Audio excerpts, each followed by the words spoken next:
So in this video, we're about to create a Facebook page, and a Facebook page is necessary to drive traffic to our web store because we are going to make the ads through that page. So I'm going to show you how to set up one. The only thing I really need you to do is to log into your Facebook account, to your regular personal Facebook account. If you don't have any, then just sign up here and create one. I'm going to log in. And once you're logged in, you would like to click on this scroll down here and then go to create page. And remember guys that we are building a business, a brand here. So we're gonna click on this to get started. And then you only have to put in the name of your company, or maybe rather to use the name of the website or the domain name that you have. So for us, that will be R&J's Super Sale. So this is the page name. And then you can go under category here and pick any category. I think they will have some e-commerce website, and then click on continue. Then once that's done, you can only click on skip here, skip the button, skip as well here, skip it. So here we go. Now our Facebook page is live. The only thing I need you to do right now is to click on this profile picture and click on upload photo. We are going to upload the photo that we're using for our web shop. You know, remember the logo that we created? Just use that as your profile picture, because once you do that, you can also customize it here as you want to. Click on save. Because this is what's going to show up when you run ads. So your brand is going to appear as a profile picture within that ad. So people who see your product, they feel that this is a brand that I can really trust, and I can go onto their website and buy their stuff. So this is really how simple you do it. You can also as well add a cover photo here. It's not essential. We're not going to do that for this one. So now your Facebook page is up and running. And now we can start getting in more into the Facebook ads and drive traffic to our web store and convert people and make some real dollars. Hang on to the next video. In this video, you'll learn how to create your ads account. And this is actually super simple to do. All we need to do is go to facebook.com, log into our own Facebook, and then go to the upper right corner and click on the arrow here. Then we're going to click on create ads. And then here we are, all done. So an ad account has already been set up for you automatically. It's that simple. And your ad account is displayed up here. Now, when it comes to this interface, everything here, we don't need to worry about that right now. We're going to set up the ads in a bit. What we're going to do is make sure that the foundation is set. So you got your ads account set up. Now let's click on the upper left corner here where it says Ads Manager, and then click on Settings. So the first thing we want to do is go down here where it says Currency. Now right now it's in Swedish krona because we're from Sweden. We're going to click on Change Currency here. And we're going to choose US dollars. There it is. And then click on create new account. So what's going to happen here is that you get a new ad account with the dollar instead of the Swedish krona. So you're going to deactivate the account you just created, click on deactivate ad account, and just go straight into the new account. The reason we're doing this is because when you're paying for your ads in dollars, and when you're selling your products for certain dollars, then you can always see how much you're paying for ads and how much you're having an income from your products. If they are in different currency, it just makes the conversion so much more complicated. So now your new ad account is ready. We're going to click on Not Now. All right. So the next thing we want to do is just go and access that new account. If we click up here and go down to the first one, then this is going to be our new account. You can see there's a different number. This one is now deactivated. So just click here and then we can see the currency is on US dollars. Perfect.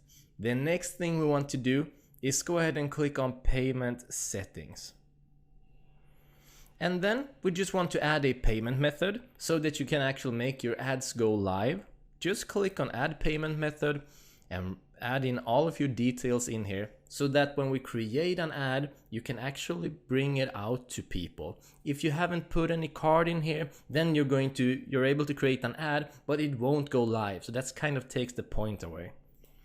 And then finally, when you've done this, click on set account spending limit. This is a very good idea.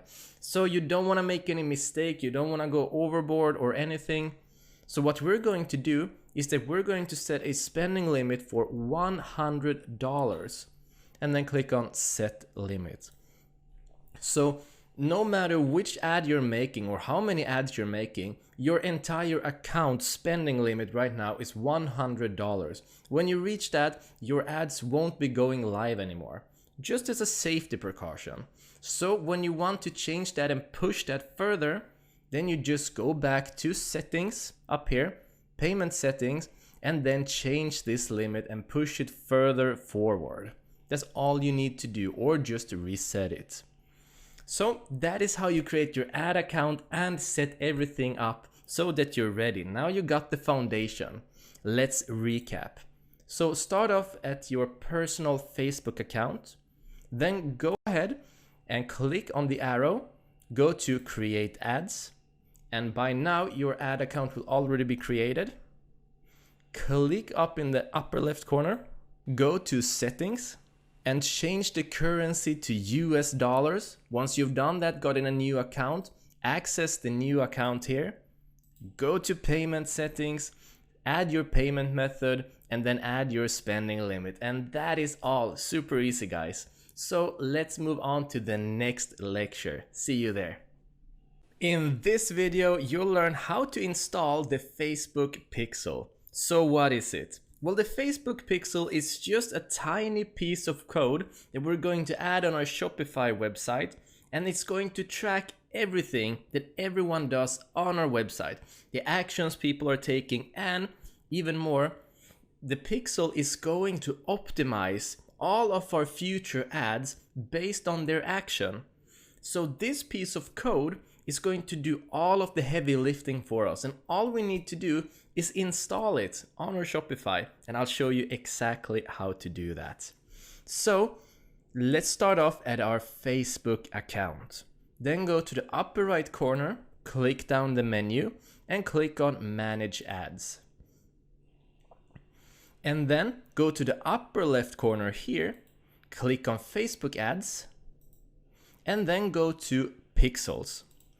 So your Pixel could basically be seen as your virtual assistant that doesn't even ask for a salary. It's perfect. So it's going to track everything. It tracks the website activities. So if someone is making a purchase on your Shopify from your ad, then the Pixel is going to see, oh, this kind of person enjoys shopping at your website. So then the future ads you make is going to target similar people based on their profile. It's a very advanced piece of code, but we don't have to really know anything about it. We just have to install it and let it do all the lifting. So very handy, improves our return on advertising. In other words, makes the ads more effective. We have to pay less for ads, we get a better income. And also reaches by itself new customers, similar customers to those who are buying. So let's go ahead and create the Pixel. So you just click on Create Pixel down here. And the name itself doesn't really matter. Now I'm just going to call it R&J's Super Sale. And then click on Create. This is just for ourselves. We're the only one who's going to see this name.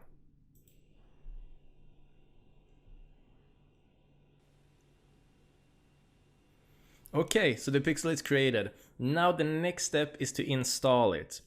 And Facebook has been very, very kind, as have Shopify. They have made this installing super easy. All we're going to do is click on Use an Integration or Tag Manager up here.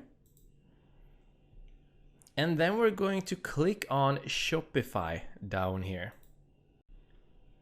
So as you can see, we're taken directly to a tiny tutorial. So the first part is we want to go to our Shopify and click on Online Store. Let's go ahead and do that. We're at Shopify here, back end of our store. Click on Online Store. Let's go to the next step and click Continue. Then we're going to select Preferences and copy this ID, paste it in there and click Save. So do this together with me now. If you aren't following along, pause the video and just do this along with me. Take the code that you're having, select it, right click and copy it. Then let's go back to our store and we're going to go to Preferences and we're just going to scroll down until it says Facebook Pixel here. So we're going to right click and paste it in.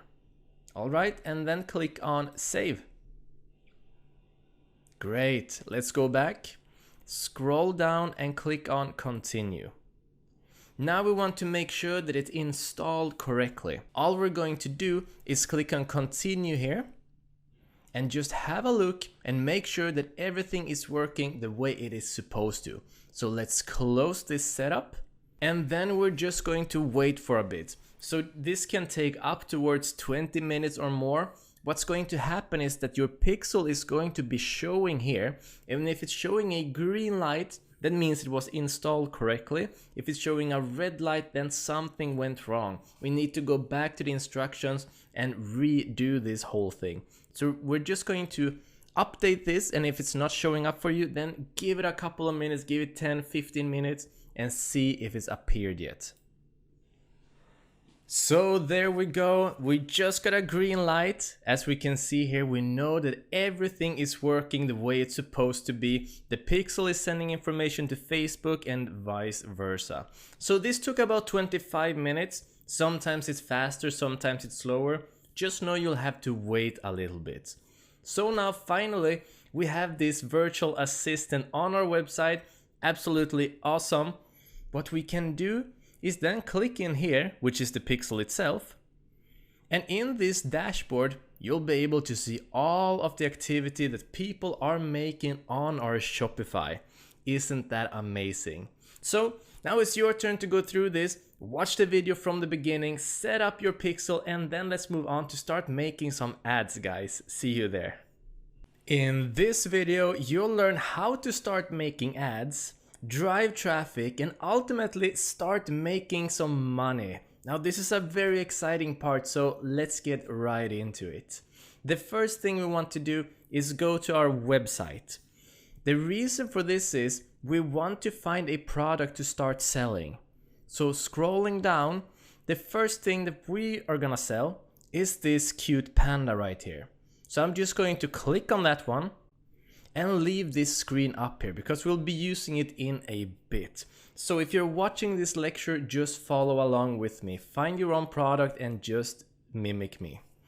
Now, let's go to our own personal Facebook. Go ahead and click on the arrow on the upper right corner and then click on Create Ads. Now there are many different sorts of objectives you could be having for your ads. Now whether that be awareness, whether that be driving traffic, engagement, we don't have to worry about any of that stuff. We only have one single objective, and that is to have people purchase our products.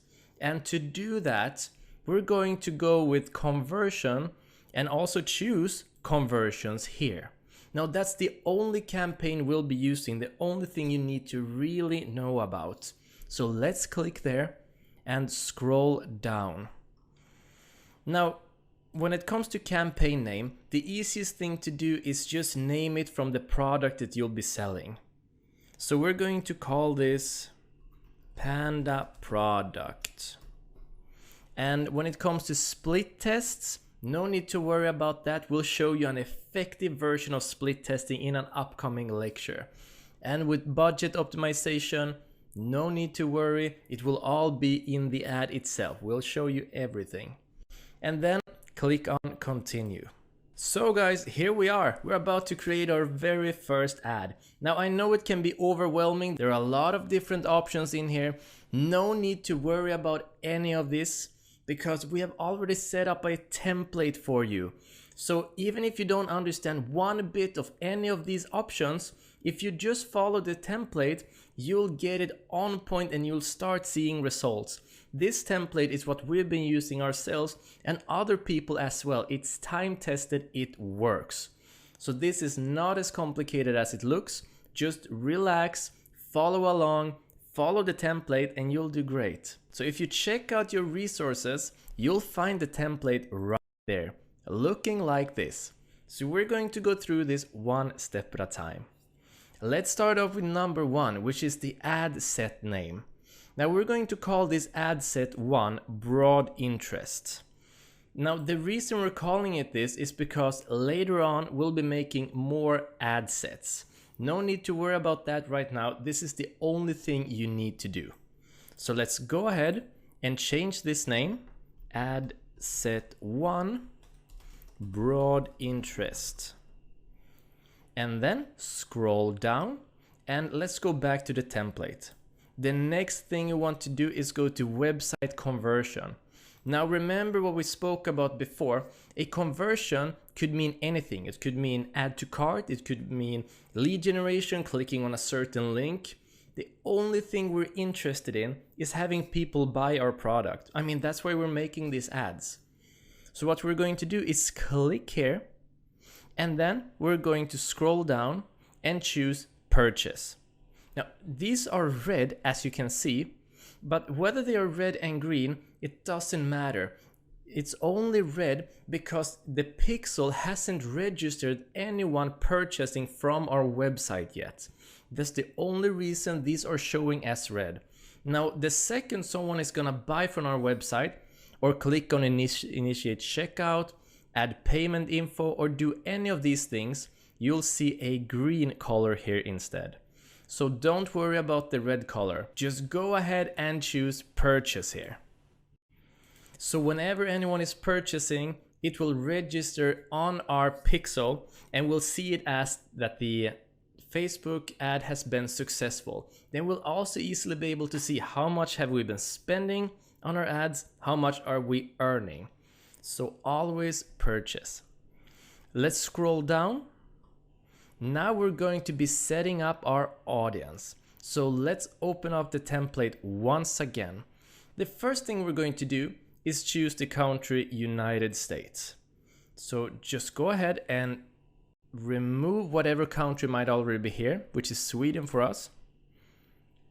And then write United States and choose that country.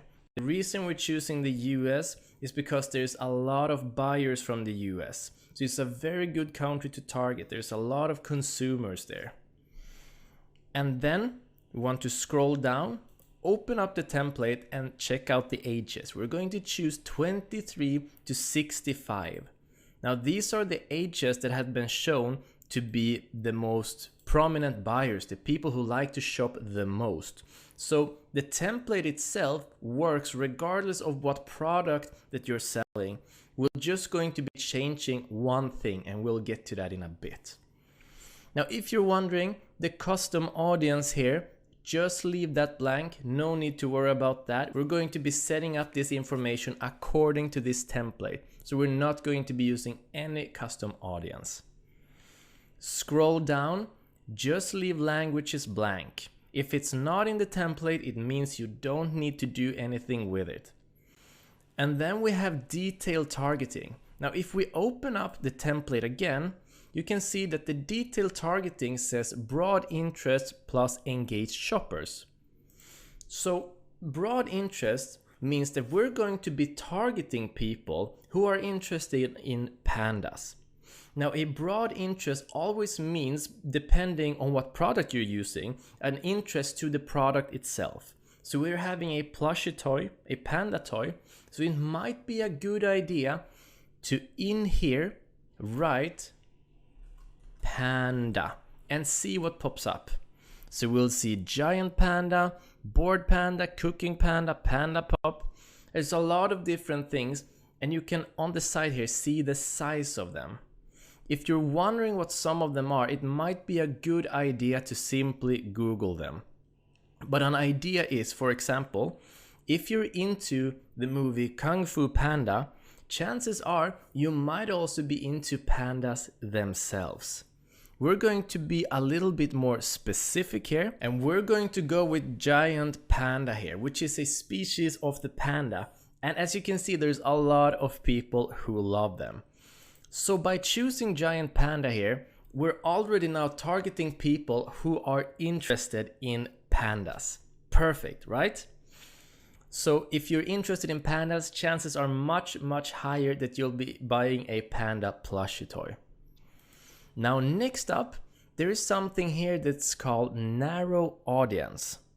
If I click on narrow audience, that allows me to add in another detail.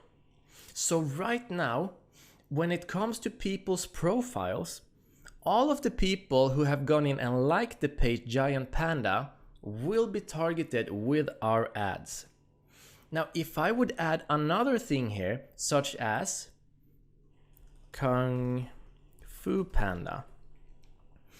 If I would add Kung Fu Panda, that would mean that they're going to target our ads to people who like either Giant Panda or Kung Fu Panda. If I instead narrow it down and I write Kung Fu Panda here, then that means that they'll only be targeting people with our ads who are liking Giant Panda and Kung Fu Panda. So if they're within the same square, it only needs to be one which is targeted. If they are in different squares, it needs to be both. So this is a way to narrow down your audience. I'm just gonna click the cancel here and remove that one. If we go back to the template, we can see here that the detailed targeting says broad interest, and we have Giant Panda, check. And then we have engaged shoppers. So engaged shoppers is people who have shown a shopping behavior on Facebook recently. So we only want to target people who are interested in actually buying items, not just people who likes pandas. Just because you like pandas doesn't mean you're gonna buy something. So we're gonna click here, we have narrowed down the audience, and we're going to write engaged shoppers. There we go. If you need a description, you can read it on the screen here. People who have clicked on the call to action button shop now in the past week. So we're gonna click there. Perfect.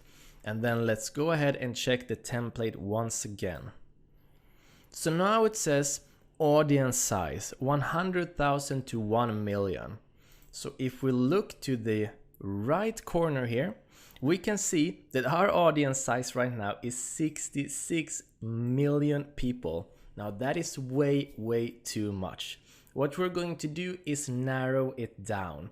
And we're going to do that by clicking on narrow further here. This is the only place in the template where you'll be needing to go outside of the box. You need to get into the mind of the consumers. So, who are most likely to buy this panda plushie toy? Well, most likely people who likes pandas, who likes shopping, and when you think about it, this is a children's toy.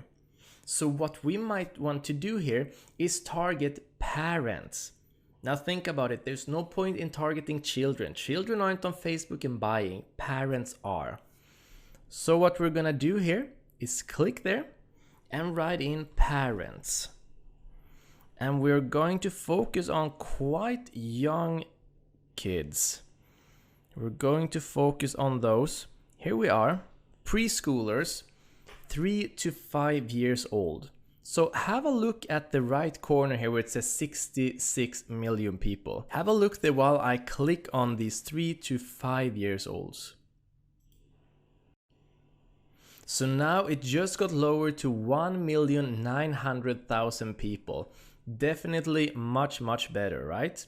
But we want to make it even more narrow. So before we start getting even more detail with this, we want to scroll down slightly, click on this where it says expand interest, where it may increase conversion, and remove it, because this gives Facebook free hands to expand the interest as they want, and we want to be super specific. So let's click this one away.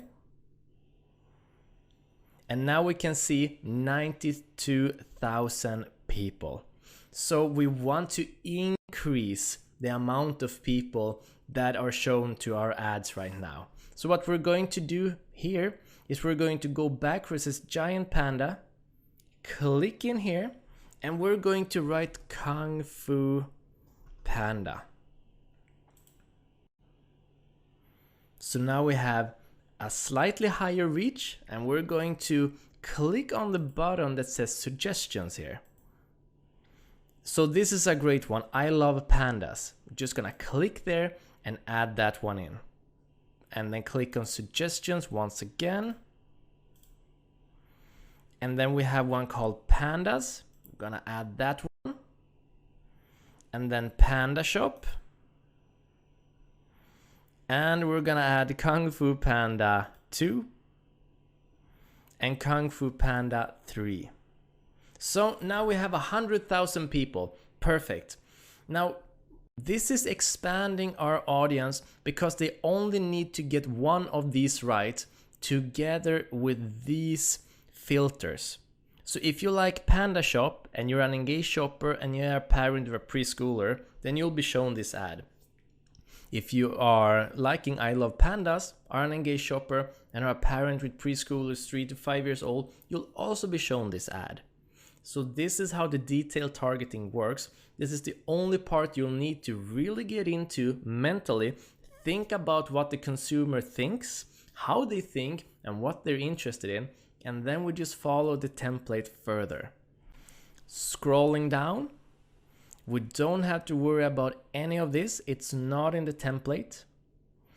And then we come to placement. We're going to open up our template once again. We're going to check the placement, and it says mobile Facebook feeds. So that means it's not going to be automatic. We're going to click on edit placements. We're going to click on device types and remove desktop. Now the reason for that is that mobiles are much more popular when it comes to buyers. They're also much more likely to be engaged in spontaneous shopping while they're on their cell phone. And we want to target these kind of more spontaneous people making spontaneous purchases, because that's what the product is. And then we scroll down and we only want to focus on the feed, because that's what's been shown to sell the most. So we're going to remove all of the other ones.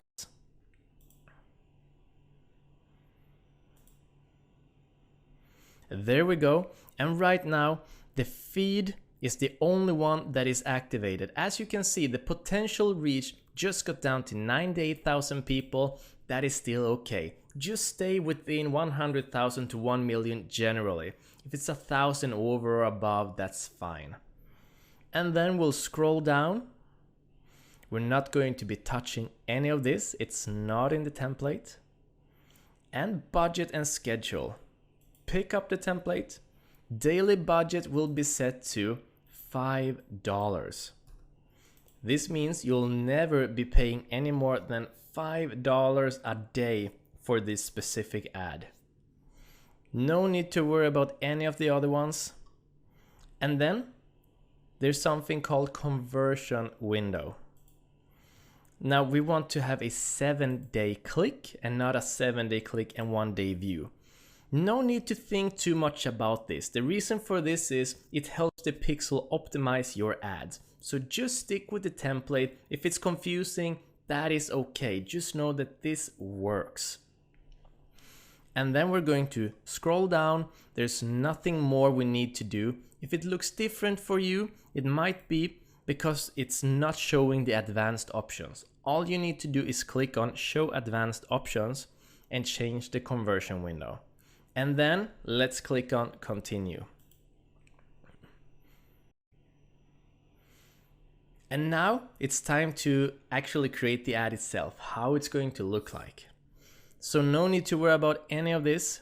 we're going to scroll down and we're going to pick up the template again. Now, the template is a holy grail. Just stick with it and you'll be absolutely fine. So as we can see, the format is going to be either image or video. In our case, we're going to stick with a single image. So it's going to be single image or single video.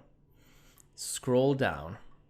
And the next step is then upload image or video. Now to do this simply, all we're going to do is go back to our website, which is right here.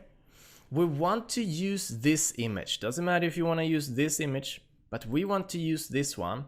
All we're going to do is right click here, click on save image as, and then we're just gonna save it down where we know where it is. Panda product, and then save. Perfect. So now let's go back. Let's click on upload images, and then let's click on Panda product right here.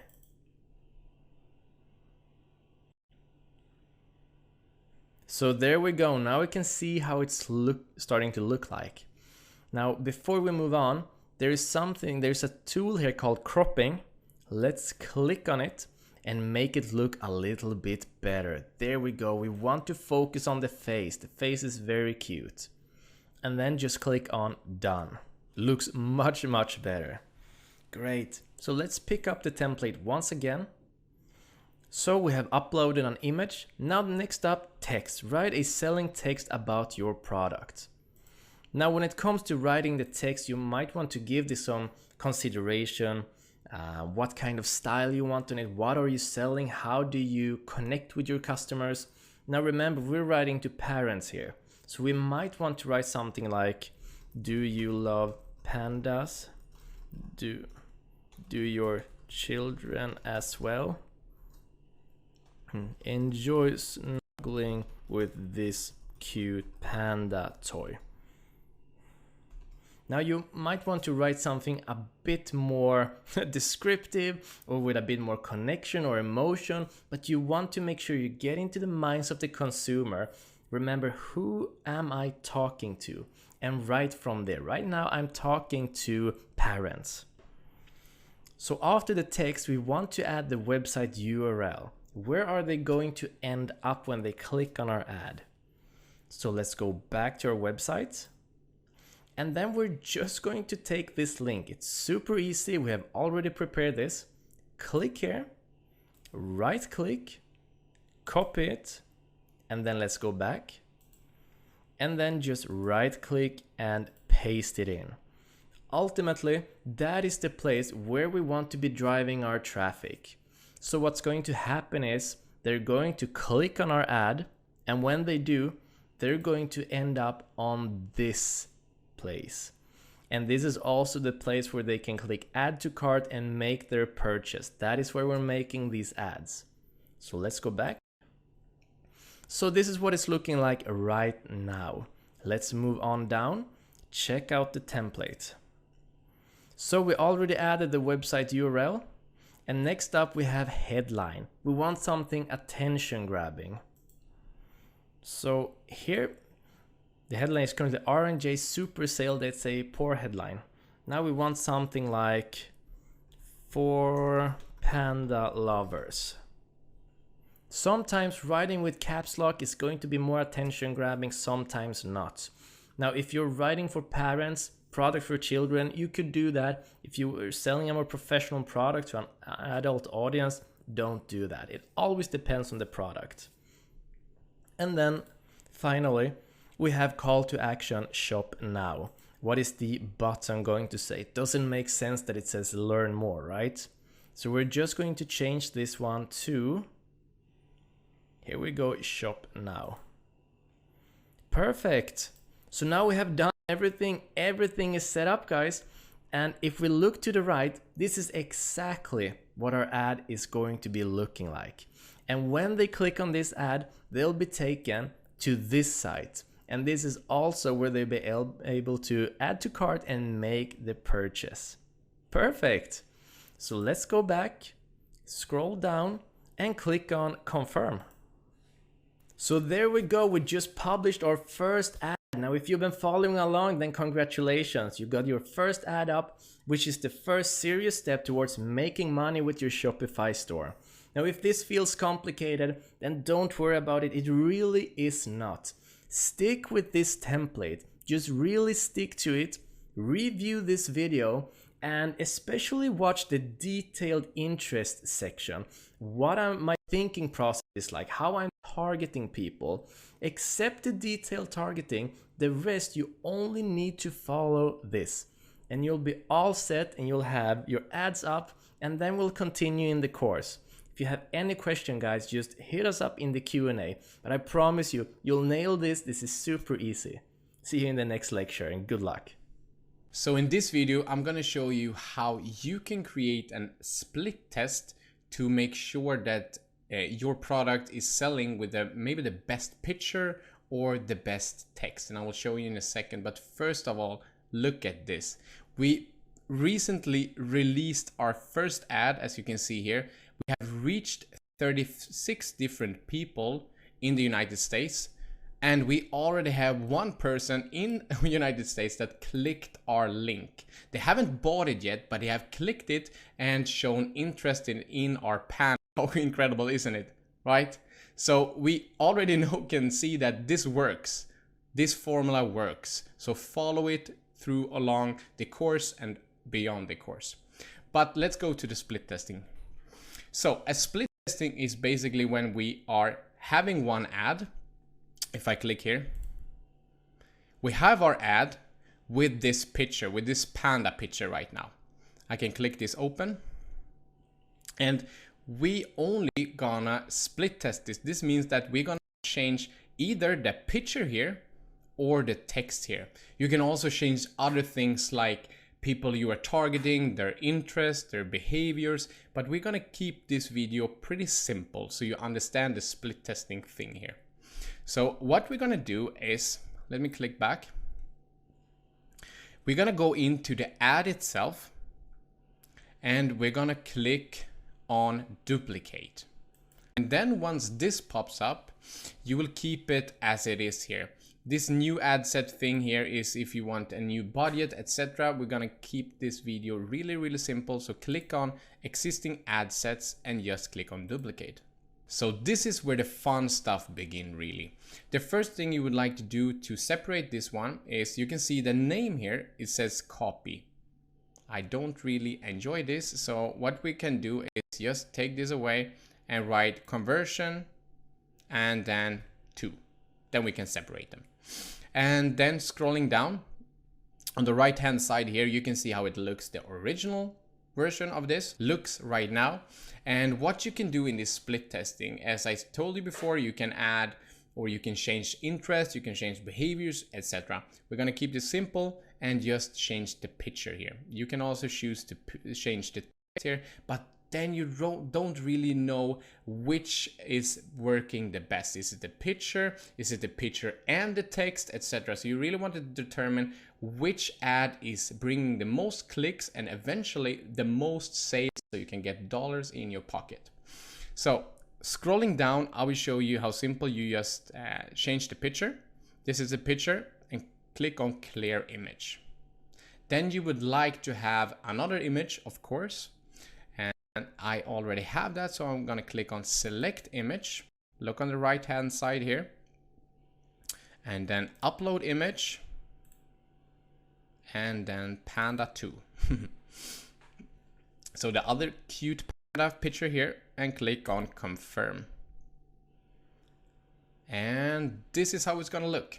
As you can see, I enjoy this, but if you don't enjoy this, you can just crop this picture by clicking here and move this around a little bit. Maybe take a little bit more of the face like that. You can see how it turns out here. You can also move this around as you want to. I'm gonna keep it as large as possible. Maybe something like that. Cute panda. And click on done. And that's it. Now you only want to click on publish and now it's done. Moving back, you can see now that this ad, the look of the product that we are advertising is different. As you can see, this is one picture here, and that is another picture. So we will see over time also which one is performing the best, which product is getting the most clicks, which product are we spending a lot of money on that doesn't work, so we can take that away and just go for the product that is working, getting the most clicks and the most dollars in your pocket. So that is basically how you split test a product. It's very simple to do. You only go with one variable, so you really can determine what is working and what is not working. So Robin will go through this ads manager in the next video. Follow along to that video. In this video, you'll learn how to use and understand the ads manager. Now, the ads manager is your ads dashboard. It contains all of the information about all of your ads, and it's also what allows you to customize them. So what we're seeing right here is pretty much the default view. We're currently in campaigns, and we're just going to go through the essential parts, what we really need to understand, and then how to use them. You could make this really complicated, but there's no need to. It's actually very simple and very effective. So let's go ahead and click on Account Overview first of all. So just like the name implies, this has all of the information about all of your ads summarized. So looking up here, the first thing that we did was to set a account spending limit. So here we can see how much we've spent so far. We set $100, we've spent $331. And then going down, we can see the totality of our reach, amount spent, impressions, everything, who the people are, all of these things. Now, this information is not very important right now, but I want you to know where you can find it should you want to know, for example, is it men or women who are primarily interested? Clearly, it is women. Also note, this is for this month. It's always the default to show the information for the current month. You can change that by clicking here, but generally just leave this be. So let's move on to campaigns. So as you can see up here, we have campaigns, ad sets, and then ads. Now these are three different parts of the entire ad. The campaign is the objective of the ad itself. Now remember when we did the ad, our objective is always to go for conversions, right? So the objective of all of our ads is for purchases. And then we have the ad set. Now the ad set is the audience, the demographic, the locations. So you could say that while campaigns contain the objective, the ad sets contain the targeted audience. So if I click on ad sets here, you can see that we set one ad set where we selected the broad interest. If you remember the template, we selected men and women, and we selected the US. And then finally, we have the ads itself. This is the look of the ad, how we want the ad to appear on the Facebook feed in front of others. So if I click on ads here, we can see what the ads look like. And remember, we split tested this ad to see which picture is working the best. And right now, one is performing better than the other clearly, even though this one has still been on for longer. So that is the difference between the campaigns, ad sets, and ads. And as long as you know that, you're going to get really far. It doesn't get much more complicated than that. When you get a lot of campaigns in here and you're starting to kind of mix them up, all you need to do to find the ad sets that belongs to this campaign, the Panda product that is just click on it. So if you click on it like this, then it's only going to show the ad sets for that campaign. And if I click on this ad set, it's only going to show the ads themselves in that ad set. So this is a super easy way to navigate through all of your different ads. So what's going to be happening later is that you're going to be having different products, and all of the different products will have different ad sets, which will have different ads.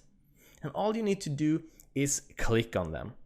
So those are the main things to know how to navigate and control the ads manager. And then let's also go through what these statistics actually mean. So the first thing to know is the selection part. If I click on this, it's going to select all of the campaigns I have. Now right now it's just one, but if I had 20, it would select all 20. If I want to turn this campaign off, which also turns the ad sets and ads off, I would just click on this button right here. So this is the on and off button.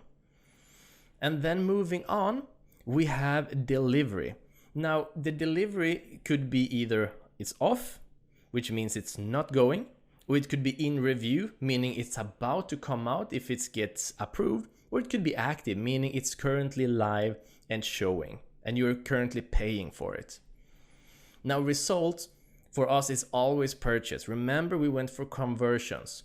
So ultimately, even though we're very happy about having link clicks, in the end, what matters are the results, are the purchases. We want people to buy our products, right? So let's say that you would have 40 link clicks, but you wouldn't be having any purchase. Well, that means something is probably wrong with your website. You want to go and troubleshoot your website. Make a test order, make sure that the website looks clean, that it looks trustable, and just troubleshoot from there. So we're always interested in purchases. And then there's the reach.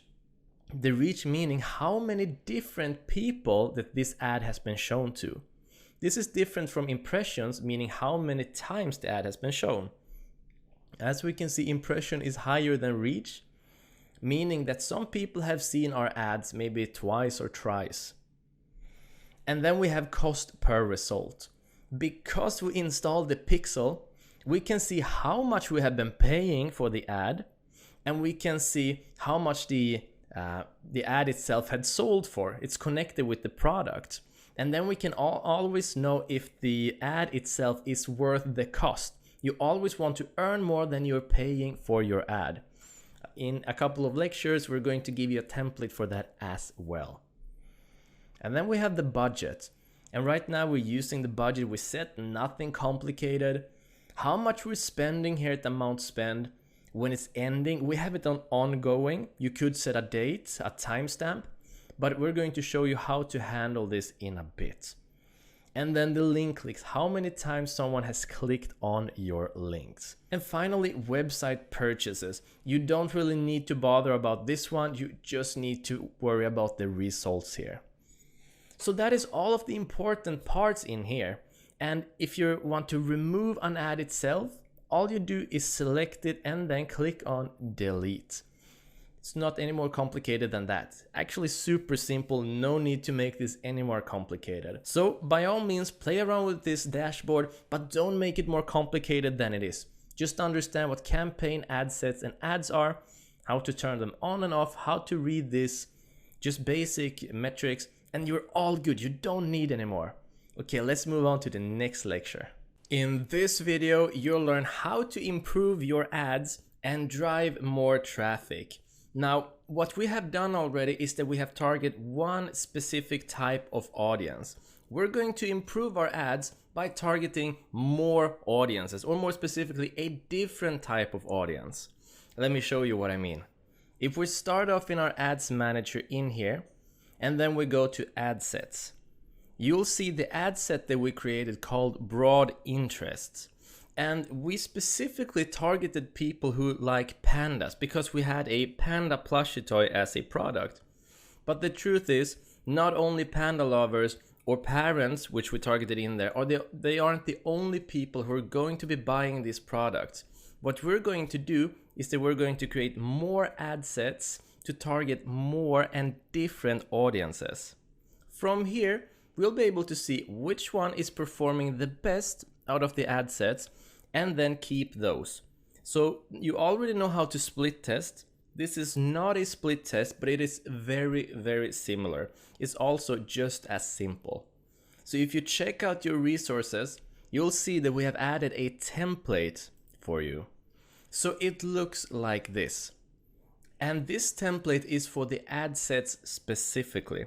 And if you remember what an ad set is, it is your audience. Now the first audience we have already created, it's the broad interest. We targeted the panda lovers. The next thing we're going to do is that we're going to target tangent keywords and also add in engaged shoppers. So let's just start off there and get to it. So we're already in our ad sets, and here we have our broad interest. What we're going to do is, just like the split test, we're going to click on duplicate here. And then we're going to keep it in the original campaign. We only want one copy, and we're going to click on duplicate. So the first thing we're gonna do is just change the name. So this is why we from the beginning called it ad set 1. Now this one is going to be ad set 2, and we're going to call it tangent keywords. And if we scroll down, all of these settings are going to be the exact same. We don't need to bother about any of these. Just scroll down until we get to the detailed targeting. If this was a split test, we would be changing one thing, but we aren't. We're going to change the entire detailed targeting. So let's start off by removing all of these.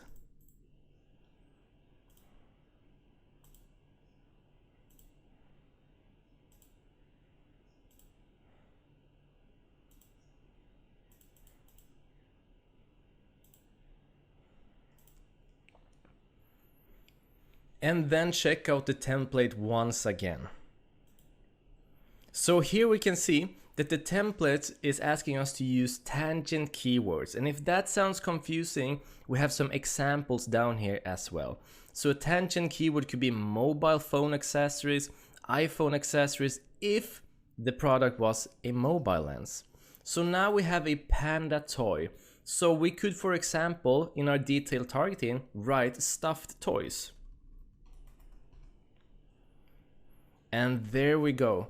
So if we check this one out, we can see the size is 11.5 million people have liked this.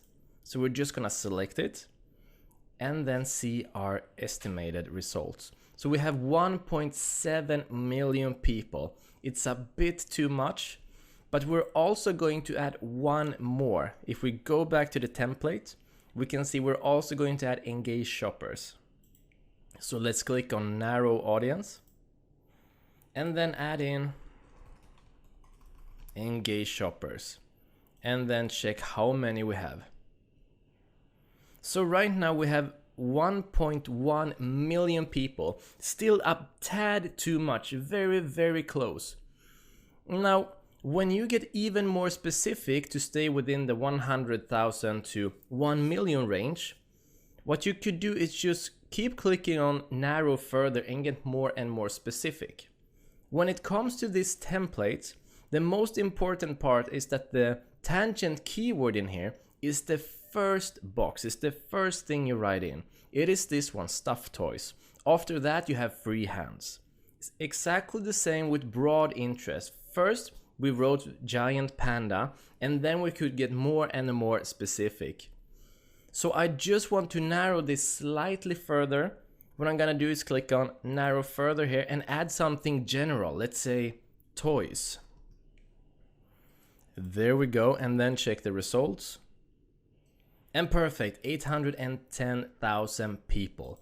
So now we have people who like stuffed toys, who are engaged shoppers, and who also like toys. Clearly these people enjoy their toys. So they're going to be a perfect audience to aim at. And then we're going to click on publish. There we go, it's published. You can't see it because it's behind my head, the publish button and the approval, but it's right there, it's been published. So then we just click up here to collapse this side panel. So now we have 2 ad sets out. This also means that your budget just increased to $10 a day. That is worth noting. So this is a great way to drive more traffic, get a bigger income very quickly. However, if you do have limited funds, you can stick to the just broad interest. But if you're able, I strongly recommend that you follow this template. Very, very strongly. So we're going to make one more ad set here. So let's click on broad interest again and click on duplicate. And then do the same thing, just click on duplicate. And then we're going to change the ad set name. So this is ad set 3, right? And then we check the template. It says brands, fan pages, associations, etc. We're just gonna call these brands for now. The most important thing is that you know that it's ad set 3. There we go, and then we're gonna scroll it down until we get to the detailed targeting. And let's remove all of these once again.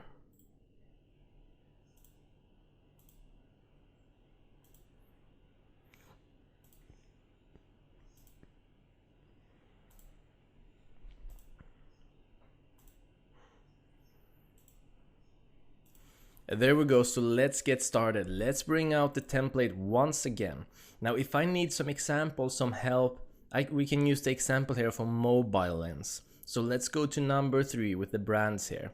So an example could be iPhone. Now that is a brand as Apple, for example. Aliexpress, Android Central, these different kinds of brands or fan pages or websites, whichever. The point is that these are a different audience, the same product, but a completely different audience. So for example, our main one here could be Toys R Us. Now I do believe that these have reached bankruptcy at this point. However, the people who enjoy their site are still gonna be people who enjoy toys or have children who like toys. Most likely they'll be shopping there. So my advice is use these kind of brands, use these kind of big shops that you know that here there's a shop for children or that enjoys the product itself. But don't use Toys R Us when you are watching this, because most likely these will have reached bankruptcy by then. So we have Toys R Us, and now because the interest or the potential reach is a bit too big, we're gonna once again just narrow it down. You don't have to add in Engage Shopper here, because if you like Toys R Us, if you like that brand or that store rather, then chances are you're already a shopper. But because we want to narrow it down, we're going to add it in. There we go. So we have 2.2 million people, and now we want to narrow it down even more. Remember, 100,000 to 1 million. So let's click on narrow further. And then let's add stuffed toys. Stuffed toy. There we go. 140,000 people. Perfect. It is within the range. It works really well. And then we're just gonna click publish. So now it's published. Once again, that's behind my head. You can't see it because I'm in the way, but it has been published. We're gonna collapse this side panel. So there we go. Now we have 3 different ad sets up, meaning we have one product but 3 completely different audiences. And it's gonna be very clear which audience that is the most interested in buying the products. Because remember, these ads cost money and we wanna earn more than we're spending always. And if you have limited funds, I recommend that you go with $3 a day instead of $5 a day. And if you have very, very limited funds, then just stick to a single ad set. But if you can, I strongly recommend you use the 3 ad sets. It's extremely effective. So the next question is, okay, the ad sets are up, they're running and driving traffic. What's next? How do I know when to scale the ad? How do I know when to remove the ad? Well, we're gonna be talking about all of that in a little bit, and you're going to learn everything. We're gonna give you a template for it, so don't fret, just relax, follow along in these lectures and you'll do perfect. See you in the next video, guys.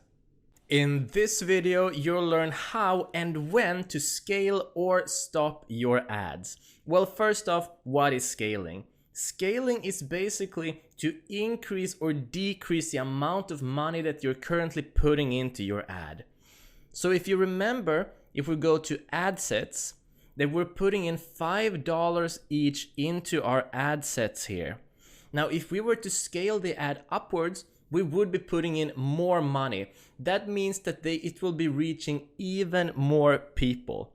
Now, the reverse is also true. You could scale it down. So if you scale it down, it's going to be reaching less people. In the next video, you'll learn exactly how to be doing this. We'll teach you everything. But in this video, we're going to be focusing on when to actually be doing it, how you know what is working, how you know what isn't working, and when to stop.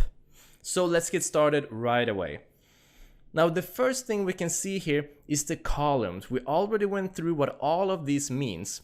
Now, in order to make all of this super simple, we have created a template for you so you know exactly what to look for and what rules to follow to make your ad sets successful. But before we do that, I want you to go to ad sets here, and then I want you to click on columns here. And then I want you to click on customize columns. What we're going to do is change the positions a little bit and add another column. You only have to do this once, and when you have done it, you'll never have to do it again. The reason we're doing this is to match the columns with our template, so it makes everything super easy. So first off, when we're in here, search for cart, and you'll see something called website add to cart. We're just gonna click this one in here, and that is going to add it in the bottom here. So this is all of the different metrics that are showing on the side. Now what we're going to do is change the position of them. First off, before we change anything, here where it says website purchases, we're going to remove that one because we're only interested in the purchases of our product. We already have a metric for it. And then we're going to grab this one where it says websites adds to cart, hold in our mouse and just put it one step up. We're also going to grab our link clicks here, hold it and put it one step down. So if you're following along this video right now, it should be looking like this. On the top we have website purchase conversion value, link clicks, websites adds to carts, website purchase ROAS. And that's all. That is all you need to do. Put it in this order, add this in, and then you never have to do this again. And then where it says save to preset, click that one in. And then let's name it new default. And then just click on apply. And there we go. As you can see in the column right now, we're using the new default already.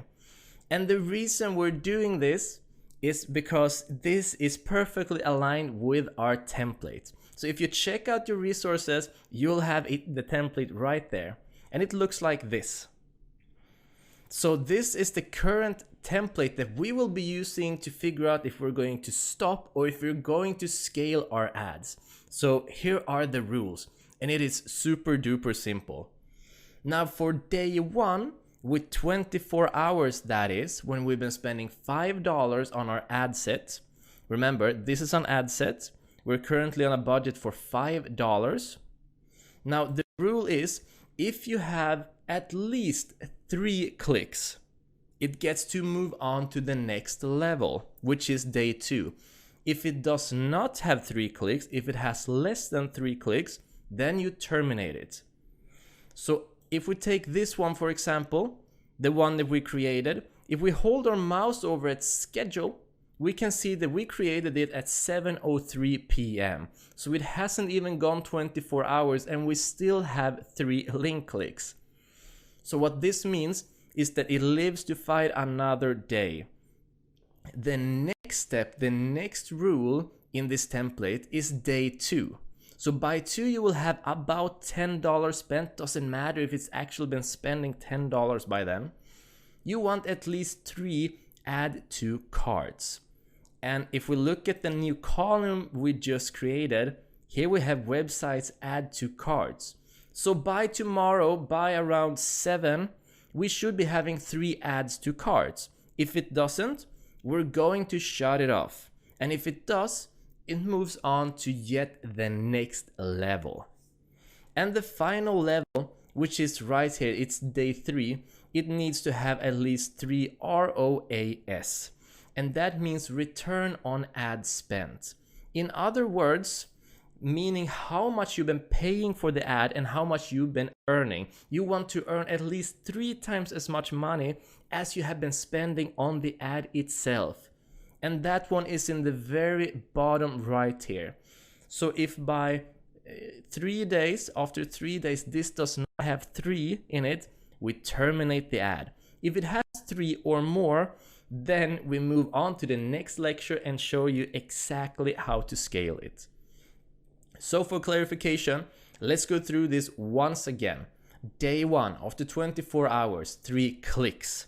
And clicks meaning anyone has just clicked on your ad. That's all. You want 3 clicks within 24 hours. Day 2, website adds to cart. You want at least people to have added a product on your website from your ad 3 times. And if they have, we move on to day number 3. You want at least 3 times as much earning as money you have spent on the ad.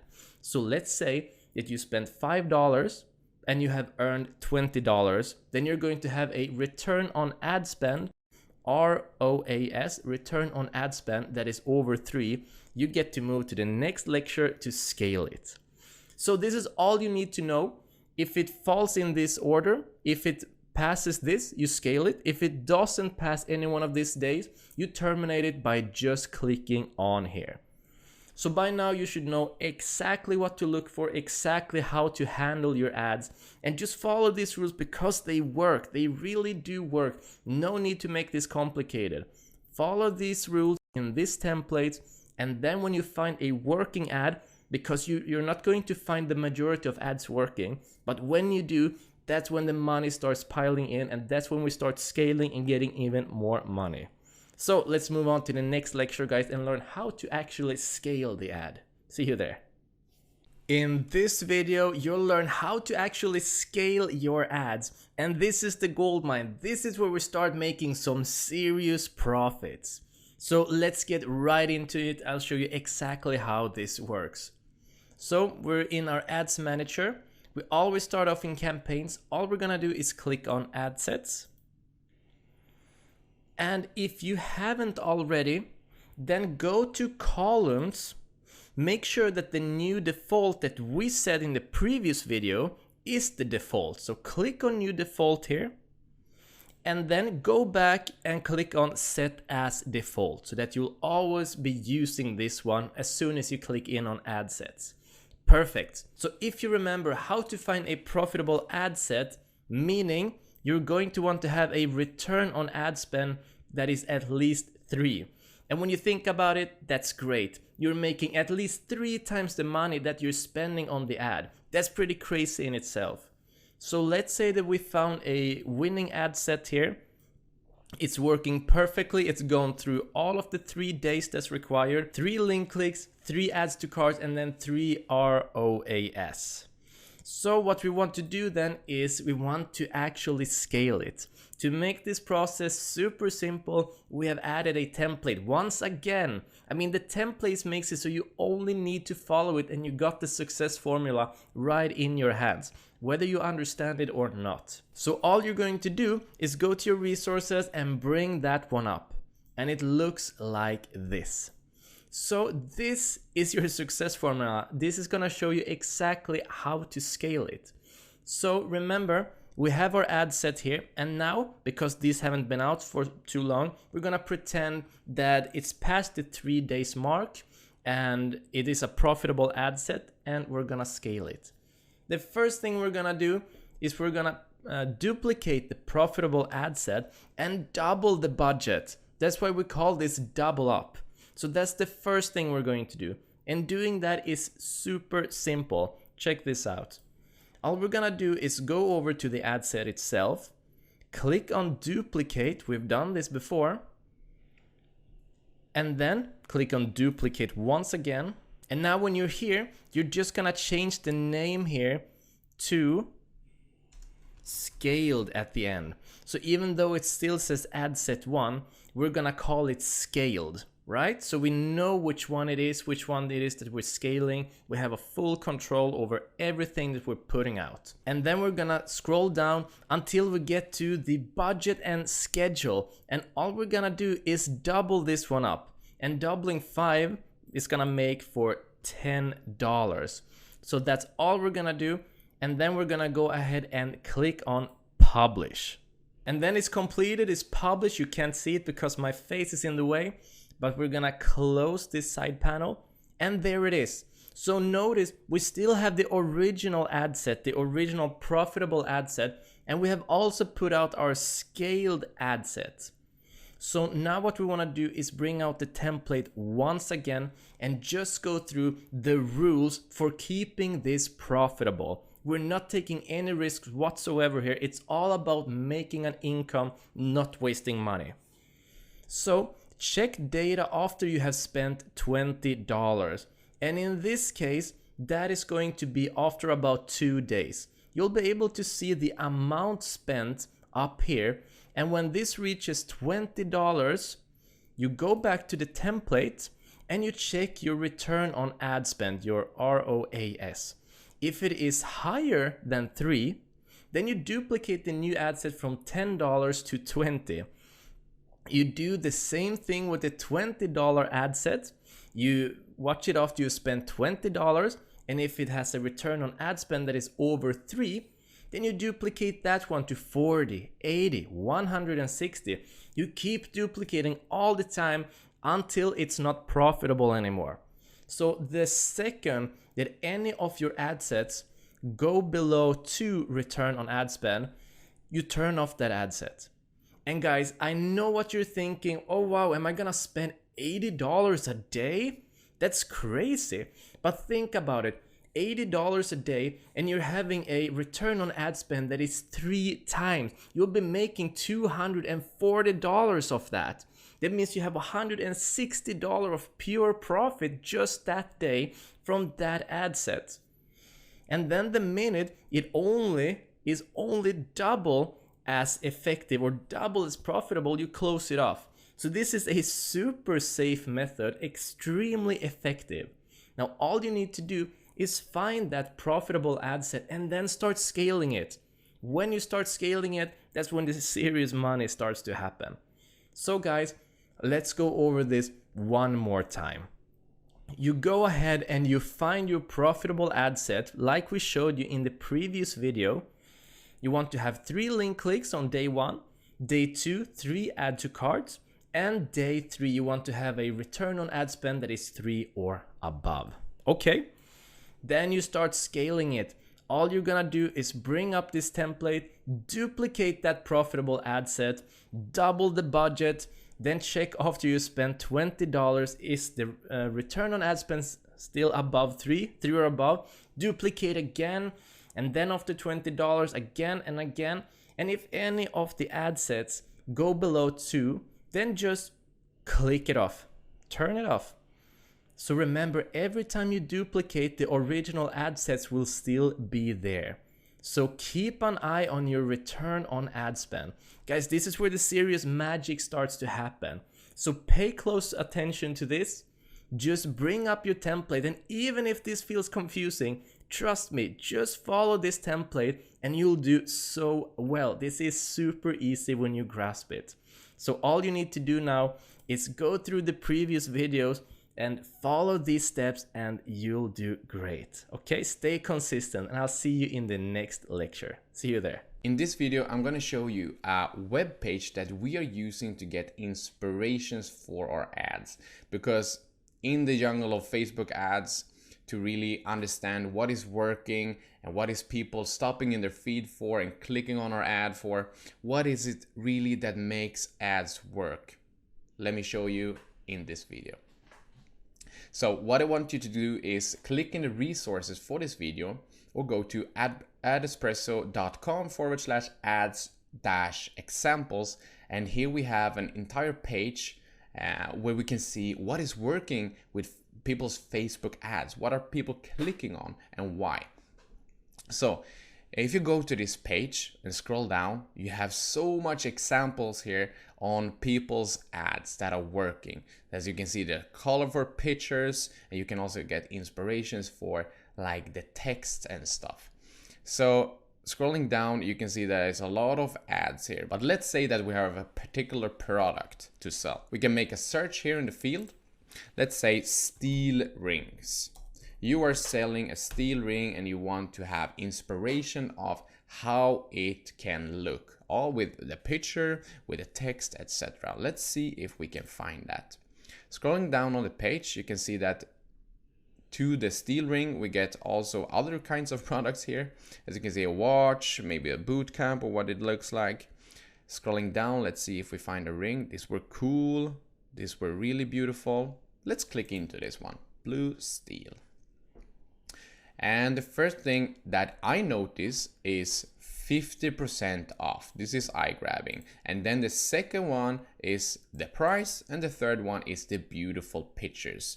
And you remember that we were using a tool to really highlight our picture to make it shining, and this is exactly what they have done as well. Maybe they didn't use the same tool, but you can see that this is really bright, right? This is a shiny picture that if I were looking for jewelries, maybe to give away to like a gift or to myself, and I was scrolling down my feed and I would see this beautiful picture, I would definitely stop and I would see that it's 50% off, and I would click into that ad. And that is exactly what we're looking for here. So just take out what is best with your ads, or the ads you're really finding in this page, and take after them and model them. So for this ad, I would model the 50% off, maybe not with 50% off, but maybe with some kind of code or something like that, because that is exactly what we're seeing here. So save 30% with checkout promo code, and they have added a code here as well. So this really makes the customer feel like they're getting a great deal, they're saving money while they're buying your products. Isn't that an awesome feeling? And then I would take after and model this kind of picture. So really go back and use the tool that I showed you in previous videos, so you can really highlight your product so it sticks out in all the fluff and buzz around Facebook. Okay, so that's a great thing to do if you're selling rings, for example. Going back, let's go for another search. Let's say that you are selling a necklace, and type in that one, and then scrolling down and see if we find something that is really eye-grabbing. And the first thing I can see is father and daughter necklace. Let's click into that and see if we can take something from this ad as well. And as you can see, it's a bright, high quality picture. You can see that you can see clear the text here. So it's really important that you are having a high quality picture. And if you cannot find the quality picture online, then what I suggest you to do is to buy the product. And as we have gone through in previous videos, you are like selling really low priced products, so you can buy this from Aliexpress, ship it to you, and you can take quality pictures with great lighting on your own. And this is really, if you are dead serious to grow a business online, I would suggest you to do this if you cannot find quality pictures. Otherwise, use the tool that I showed you to really highlight this picture. You can see how beautiful it is, and I would definitely stop in the feed if I were looking for this kind of gift. Scrolling down to the text here, what we can see is dads, surprise your daughters with this beautiful handcrafted heart necklace. Awesome. And then emojis. They're using emojis. So this is also, in today's digital marketing or marketing, this is pretty important, I would say, because this is eye-catching. I would stop in the feed more likely if they had emojis, not maybe every time, but you can use this technique as well. And then order here.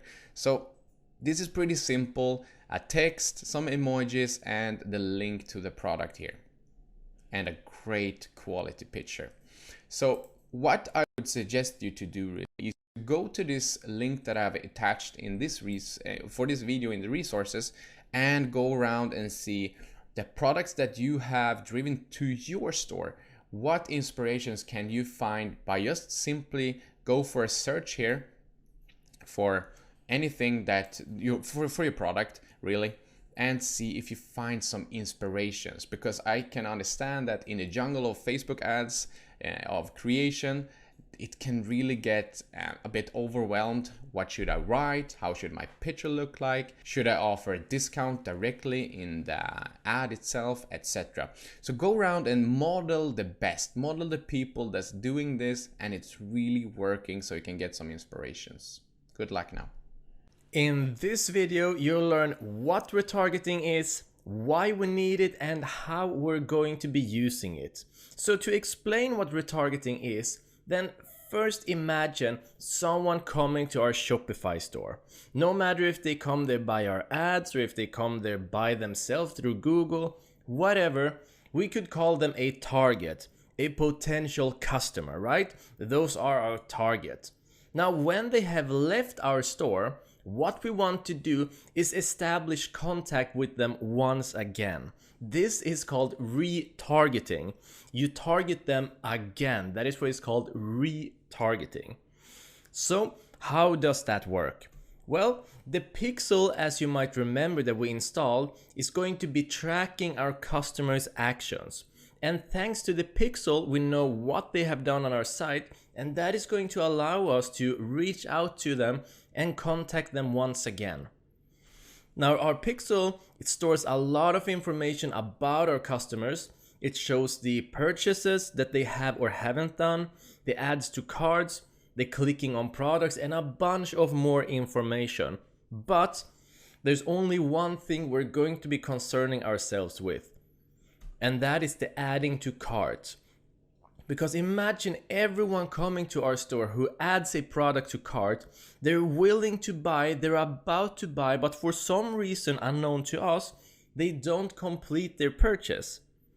So what we're going to be doing is we're going to be adding something called abandoned cart recovery.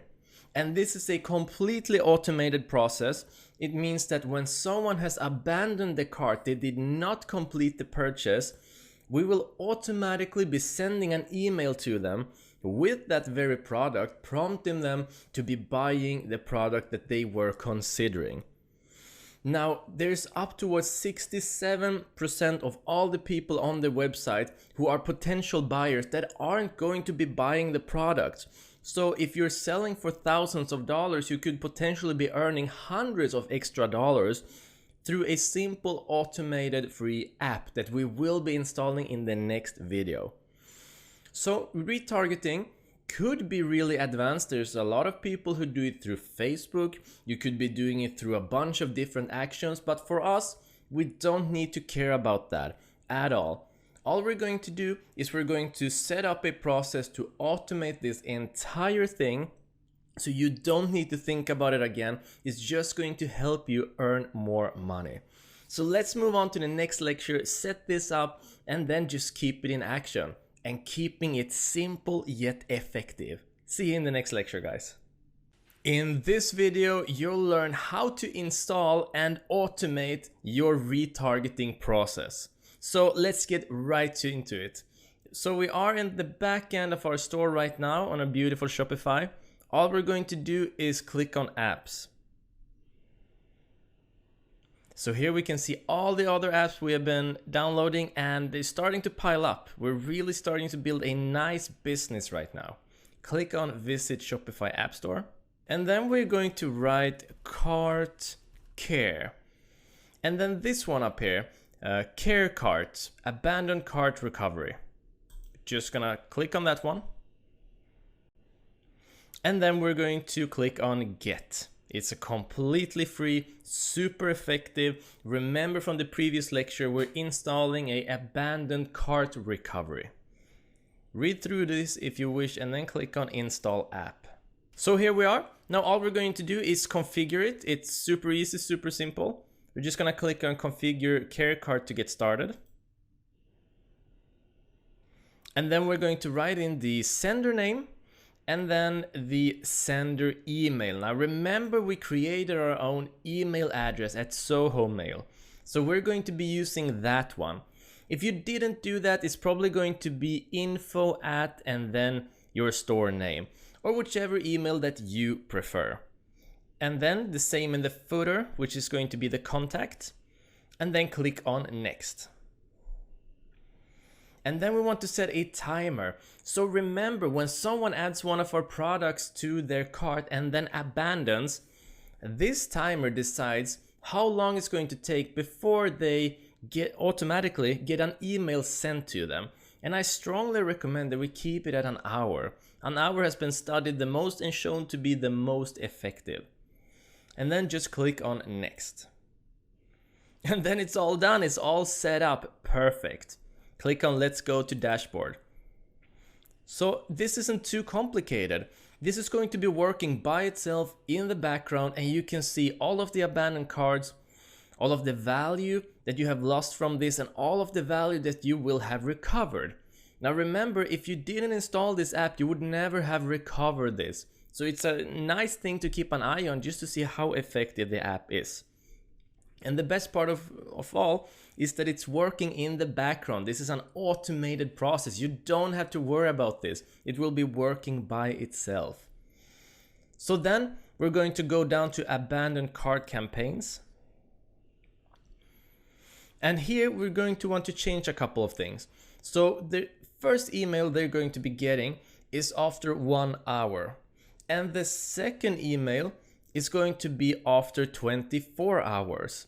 And I strongly recommend that you go to the third email, which is sent after 72 hours, and click that one off. There's a fine line between reminding people, helping people, and just being spammy. Now, in my opinion, 3 mails, that's spam. 2 mails, those are solid reminders, at least in my experience. So that's all we're going to do. And then click back on the first mail and scroll down. Now, this is what the email will look like. So everything is already written out, everything is already done. Perfect. What we can do is click on preview here. And then we can see what it's going to look like. So it's going to say hi and then the customer's name.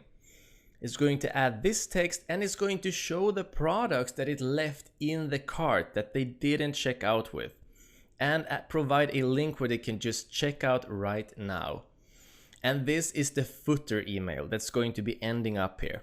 Now we're using the same to be sending out with as to contact us with. And if you wish to really test this, you can click on send test email to your email just to check it out. And then that is that. Then it's all set up, it's up and running.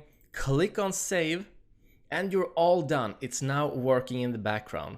Now remember, this is only going to be sending out emails to those who have abandoned their cart. So super effective way to recover, works all by itself. So now it's your turn to do this. All we're going to do is start off at the back end of our store. We're going to go ahead and click on apps. We're then going to go to visit Shopify App Store, and then we're just going to write care cart, or like I did, cart care, doesn't matter, it pops up anyway. Click on it. We're going to click on get, install it, and then once we're in it, we're just going to go ahead, set it up and get it to run. It's that simple, and now it's working for you. Okay, so that is all. And now that completes this section. Let's move on to the next section and start learning how to fulfill the orders. See you there. In this video, you'll learn how to manually fulfill your orders. Now remember, this isn't mandatory knowledge, but it's very good to have in your toolbox so that you're always safe and you can always secure your income. So let's get started. As we can see here, there is a 1 number at the back end of our store next to orders. That's because we have done another test order and now we're going to fulfill it.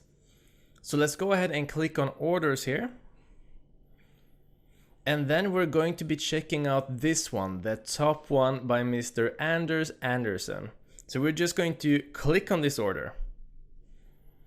So here we can see exactly what it is that he has bought. He has bought the hand-shaped pet brush. It is blue and it is the right hand. We also get direct access to his shipping address. So we're going to be leaving this page up because we will be using his shipping address to fill in and ship the product to him. So what we're going to be doing next is to go to Aliexpress.com. And if you haven't already, then it's time to sign up with them. Just put your cursor over here and go to join free. And then all you need to do is fill in your information and sign up here. But we already have an account, so we're just going to go ahead and log in.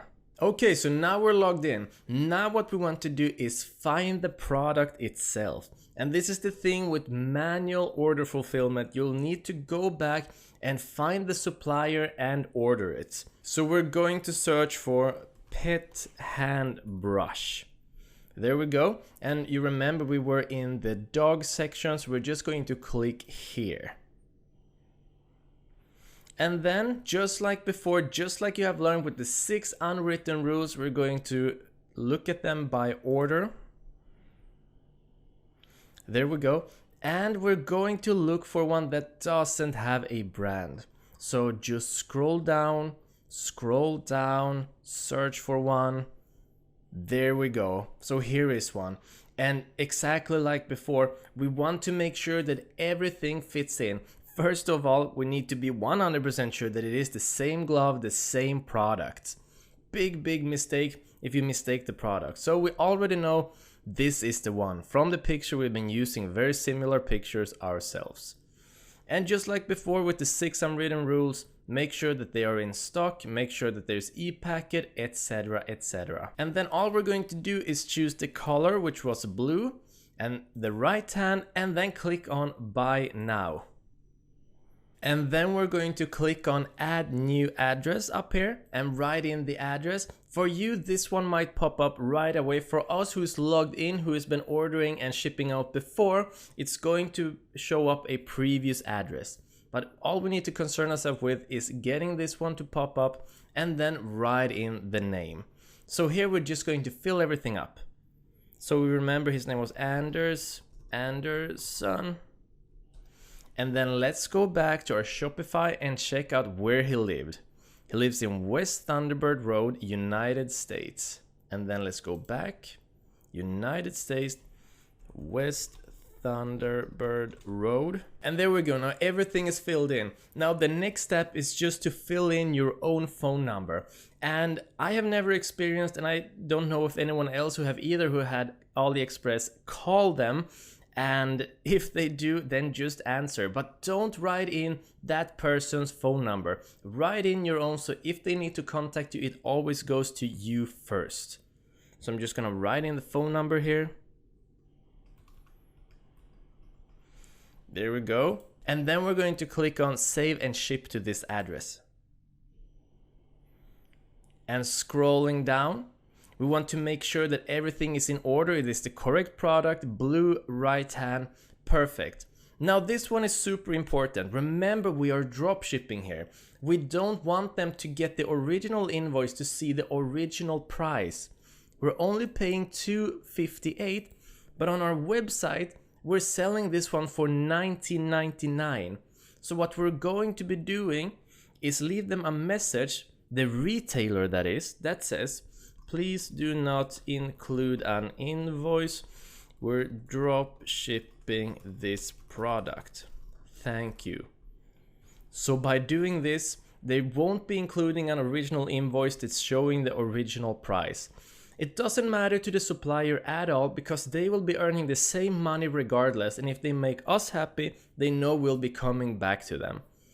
So make sure to always include this message. Super important. And then we're going to move to the right here and click up here for the mail delivery and choose e-packet. Remember the 6 unwritten rules and click OK. And then we're just going to scroll down and we're going to write in our own credit card number and information so that we will be paying for this. And remember, you're not losing any money here. The money is already on your account from the order that Mr. Anderson has made. So he has already given us the $19.99 and now we're buying this for $258. It's perfect. So you're never losing any money when you're putting out these orders.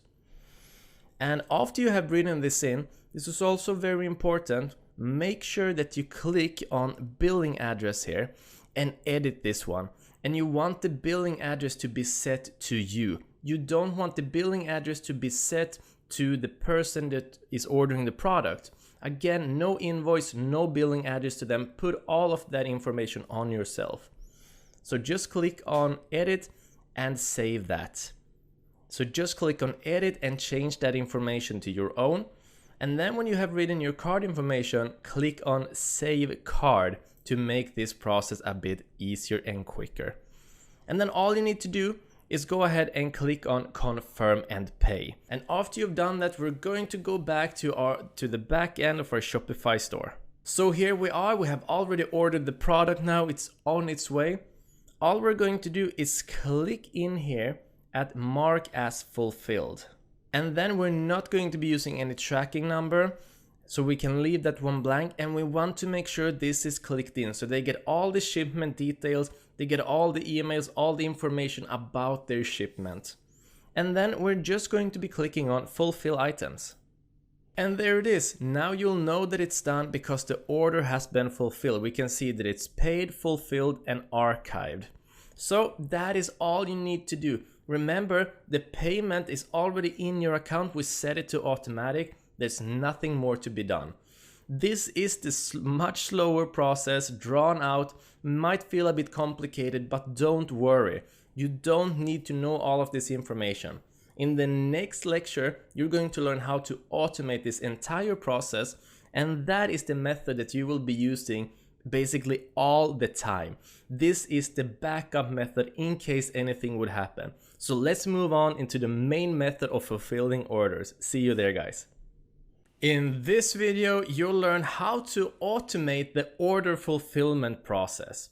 Now, if you've been following along the previous lectures, you'll know that we have automated the product import process as well. And you need to have done that lecture and follow those steps in order for this to work. So if you haven't, then go back there and just go through that lecture, and then I'll see you right back here. But if you have, let's continue on. So if you fulfill that lecture, you'll also have this add-on called Aliexpress Product Importer. And we're going to need this to fulfill this upcoming order. Now we have already set an order to show you exactly how this works. So if you remember this ring that we imported, we used Oberlo to import it from Aliexpress. That was a part of the automated process. Now, if we go back to the back end of our store and check out that order, you'll see that everything is just like before. Mr. Jerry Jerrison has put an order on our shop, and we can go and check out so that everything is all right. It's been paid for, but it has not been fulfilled. So that is exactly what we're going to do. Now, before we go ahead and automate this process, we're going to put in a couple of settings, and you only have to do this once. Once that is done, all you need to do is basically click on one button. It's super duper simple. So let's go ahead and set everything up right now. Go down in the back end of your store and go to apps. And then let's go into Oberlo. If you remember, the automated product import happened in Oberlo, and so will the order fulfillment as well. Then we're going to go down to settings, which is this button almost all the way down, and click there. And then we're gonna click on suppliers. Now this is where all of the exciting things happens. So the first thing we're going to do is add in all of the important information and settings so that you don't have to do anything anymore. You just need to press one single button. So the first thing we want to do is add a payment card or connect a PayPal account. And we're going to go ahead and connect our PayPal account. So let's go ahead and do that now. Just click there, and then we're going to write in our information. So I just added in my PayPal account and I have a card all set up. Then we're just gonna go down and fill in the rest. Now, if you remember and you were following along from the previous lecture, you'll know that in there when we did the manual order, we needed to set in these things such as what kind of shipping to use, overriding the phone number, etc. Well, this time we're just gonna set those things once so that the system can fulfill the orders for us. So let's take one step at a time and do that. First off is the default shipping method. And we already know that it is the e-packet. So we're gonna select that one and then go down. Now we want to override the phone number. And that is because if there is any sort of issue with the order, with the product, whatever, you want them, the supplier, to be contacting you or us, instead of the actual customer, because the customer is not supposed to have any part of this at all. So we're just gonna go ahead and write in our own phone number, and then the custom note. And this is a very important part. Now, the custom note is where you're going to be writing that you are dropshipping. And the reason that you want to explain that you're dropshipping to the supplier is because you don't want them to include an invoice. So to summarize, if they include an invoice, it's going to show the original price of the product. Now remember, we are buying products here for between $1 to $5 and selling for between $15 to $25. Now, if we would be selling a product for $25 and they get an invoice that says that the product only costed $3, that's gonna be a very, very unhappy customer. So let's make sure that the invoice is never included. We are drop shipping this item. Please do not include an invoice. Thank you so much. Just making sure that the invoice won't be included. And then we're gonna click on Save Settings up here. Perfect, and once that's done, well, then it's done. Now what we're going to do is go to the left side here and go down where it says Orders and click there. So this is where all of your order fulfillment is going to be happening. And what we're going to do now is just click on Order Product. It's that simple. So check this out. All I'm gonna do is click on this button. So I'm not doing anything. I'm not touching the screen. My hands are up here. It's fulfilling the order for me. And that is the automated part of this process. So it's filling in the information, everything. It has the card. It has the product, completely automated, absolutely amazing. It's gonna save you a ton of time. It's very satisfying to just be watching.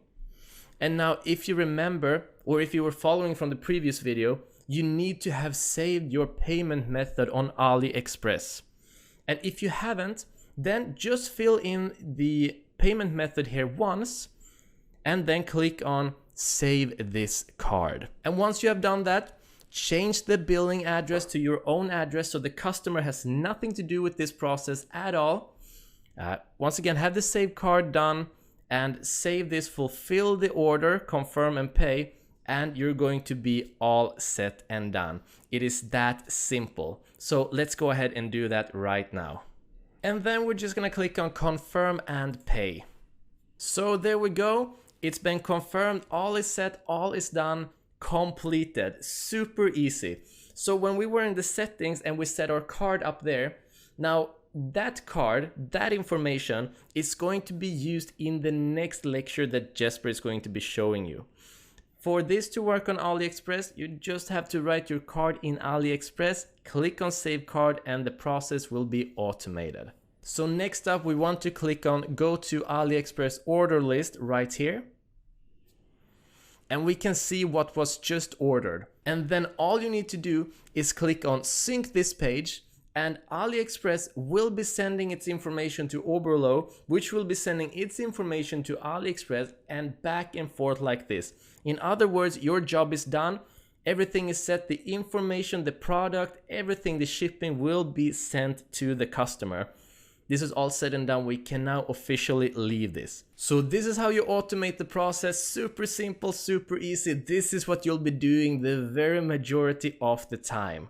Now in the next video, Jesper is going to be showing you an even faster and simpler way to do this using Oberlo once again, but we won't be using Aliexpress that time.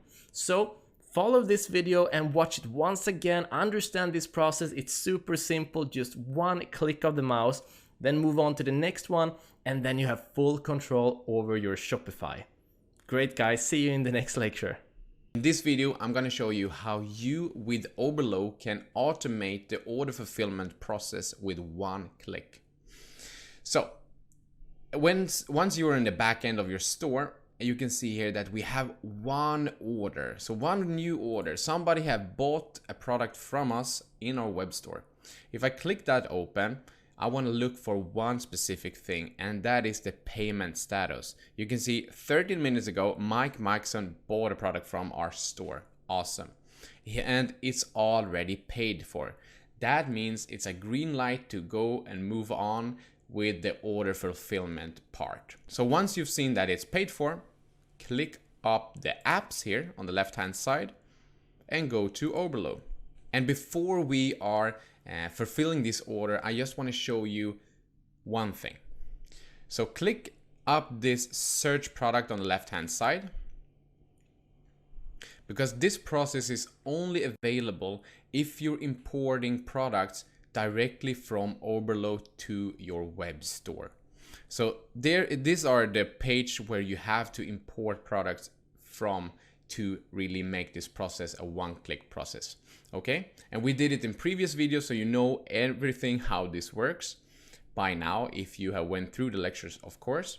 So from here, if we have imported like we did with the Panda plushie, the only thing we need to do is go here to orders, click that open, and click on this button here, order products. So we're gonna order these products. One thing firstly, scrolling down, you can see this branded here. This is Aliexpress, the red button here, and this is from Oberlo. So it's not available to do in Aliexpress.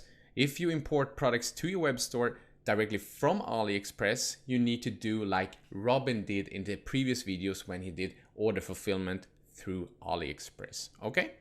But we can do this through Oberlo, and it's only one click away. So click this orange box here, order products. And once that's up, you might have to fill in the payment method, the card number of your credit card. In here, we have already done this. So the only thing we really need to do is to select the shipping method. So click in the scroll down, and we can see that ePacket is available, and then click on the green box, order products. So this is a totally automated process, and by now you know all the different ways to fulfill an order for your customers and send them the product, and now you really know how to run your business. In this video, you'll learn how to handle refunds and returns. And now let's be honest, you're going to be having a lot of customers if you're following through with this course and if you're dedicating yourself to it. And with a lot of customers, with a lot of sales, there are going to be refunds, there are going to be returns, and that's just how business looks like. So the question is, how do we handle them and what do we do? Well, the number one thing to always do is to answer your email within 24 hours. It's just professional, it gives you full control, and you just need to check your mail once a day. Chances are, even with a lot of customers, you're not going to be having that many mails. Just check it once a day, be professional and personal within your answers, and you'll do just fine. But then on to the main question, how do you deal with people who want to make a return of the product? Well, we have a simple solution to that. We're just gonna let the customer keep the product and send their money back. And the reason for that is simple. The product that we are buying off of Aliexpress is going to be for a maximum of $5. I mean, it's a very small amount of money that we're actually losing within the process. And even though they have bought it for maybe $20, sending back those $20 just leaves us, losing about $5. It's not worth the hassle, it's not worth your time, and definitely not worth the money to go through the trouble of contacting the supplier and returning.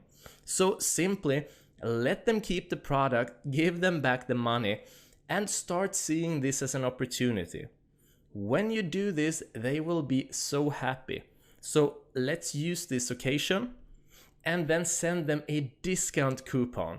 And so sorry that you experienced this, damaged product or dissatisfaction with the product, whatever it might have been. please let us make you happier. Please let us make it up to you by offering you this discount code. So what we have done now is that we have gone from a potential problem to an opportunity for bonding. We're getting closer to the customer, and you'll make their incentive to buy even higher. If they buy a second product, chances are they're going to buy a third, fourth, fifth, etc. This is a great way to strengthen your brand and to build relationships. So to summarize, how do we handle refunds and returns?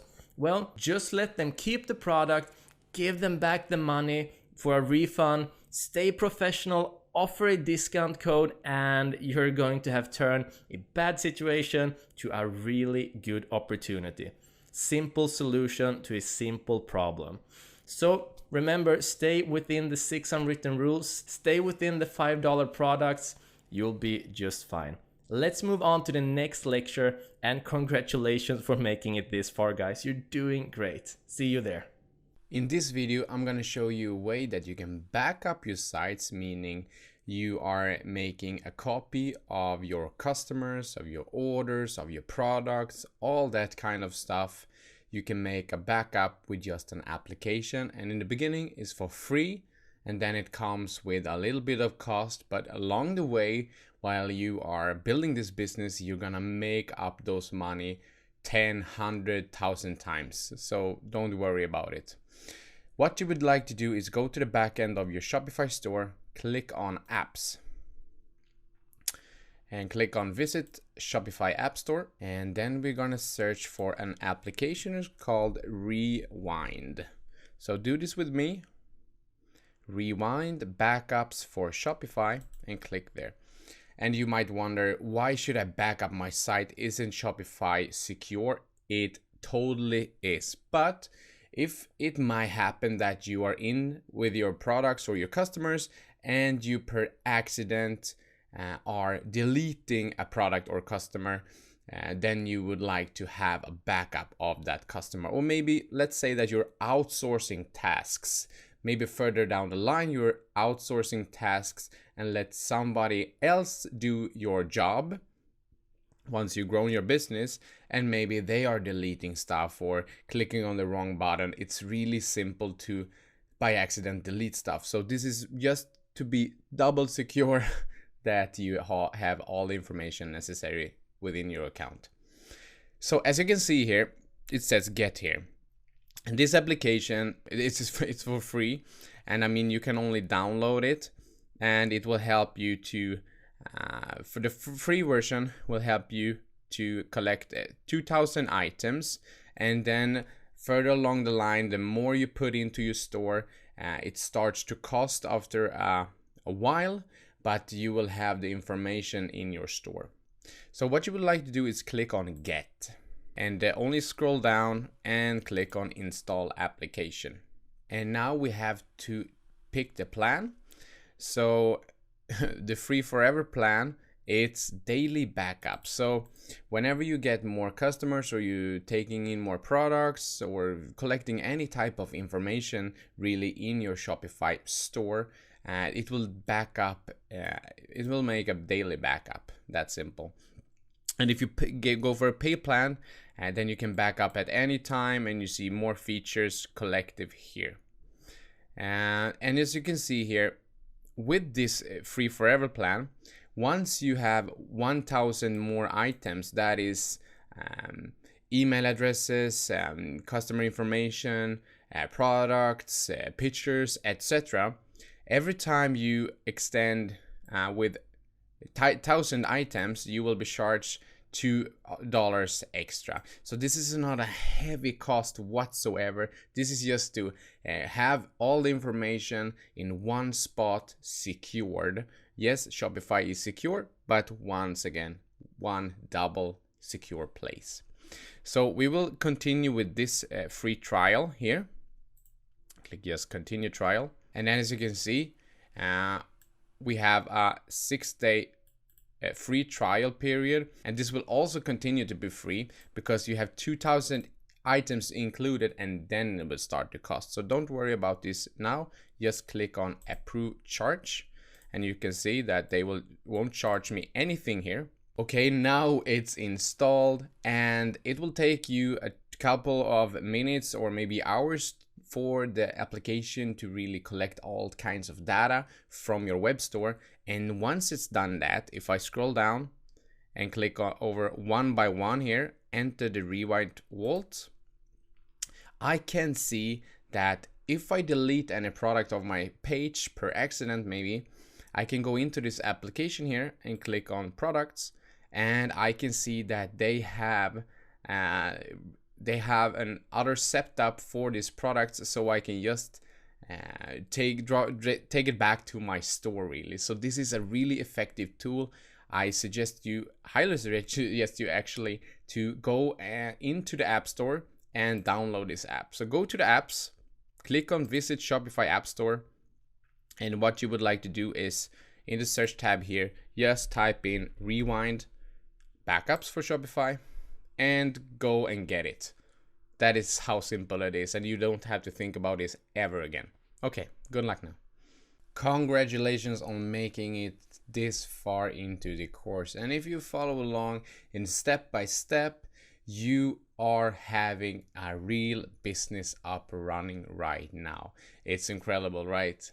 So the only thing I really want you to understand here by this point is that you have to concentrate on one task and one task only, and that is to make those Facebook ads, put in a lot of work into your shop, designing it beautiful and drawing in the right products. And over time you will understand what the type of products what type of audience is liking, so you can really target those people. And I want you to really concentrate on this task only. I understand that maybe you have thoughts of, hey, why don't I build up that Facebook page? Why don't I create a Pinterest account? Why don't I just grow my brand as big as possible? That ego you have to put aside right now, because now it's all about to really get those first sales in, to get people to come to your shop, and for you to really understand how you can optimize your shop, your ads, etc., to draw in the dollars into your pocket. Yes, it will come a time when you want to expand. Maybe you are going into a niche, which we will go into in the next couple of lectures, how you go into the niche. And yes, I understand you want to expand, you want everybody to see your beautiful site. I understand, but what is really important right now is to go get those first initial sales and to draw people to your store. And once you've done that, if you feel like you want to grow your brand even further, maybe grow your reach, maybe grow it so people can come to your Shopify store organically, meaning when they search on something on Google, or maybe they are reading a post from Pinterest, from Twitter, maybe they are reading it from anywhere else on social media platforms, etc. Maybe you want to grow an extensive website, whatever you like to do. I suggest you to go to our other course, the Complete Digital Marketing Guide. It's 15 courses in one. It's an incredible course, and you will get it only for $9.99. This says euro here, but it's also $9.99 if you buy from United States with dollars, etc. So scrolling down, the only thing you really need to do is on this course to type in student bonus, and you will get it 95% off, just like this. And it's including so much lectures. We're having the content marketing machine, we're having SEO, website creation, Google Analytics, email marketing, Facebook, even more Facebook stuff, YouTube, Instagram, all kinds of social media platforms that really will help you to expand your brand and reach. Okay, so go and check out that. Once you have made your first sales, once you have built your business, so maybe not now, but if you want to expand your reach, this course is for you. But for now, concentrate on your shop, build it up, put in more products, put in more love into your shop, and really build out so you can target and reach the right people with the right product. That is marketing 101. So good luck now, and focus on one thing and one thing only to grow your web store. Good luck. So welcome to the lecture on copywriting. Now before we move on, let's define what it actually is. So it would go something along these lines. Copywriting is using your written words to start, extend, or enhance your relationship with a customer. That includes salesmanship in print. Now let's take that slowly and define what that actually is. Copywriting means using your written words, for example, written words on Twitter or Facebook, to start, extend, or enhance a relationship with a customer. That is your viewers, the ones reading it. That includes salesmanship in print. And that means the copywriting takes of getting conversions.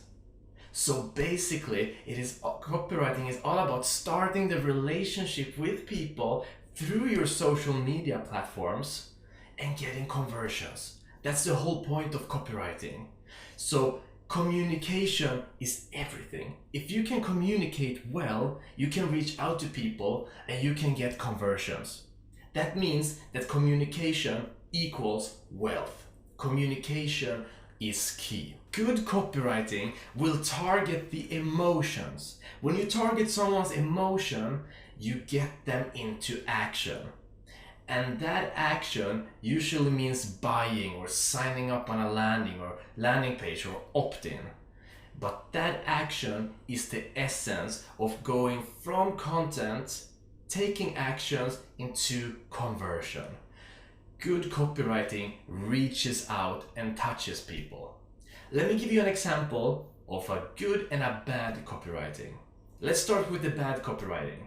You have an ad that pops up on the site and it says buy now with a big green text, and your mind goes, nope, not interested. Because you have your guards up. When someone is asking you to buy something, you put your guards up and you go, no, I'm not interested. Don't care what you're selling, I don't want it. That's terrible copywriting. You have not targeted the emotions, you have not reached out to them in any way. Now, good copywriting, however, that is when you go, what is that? And you continue reading because it has piqued your interest.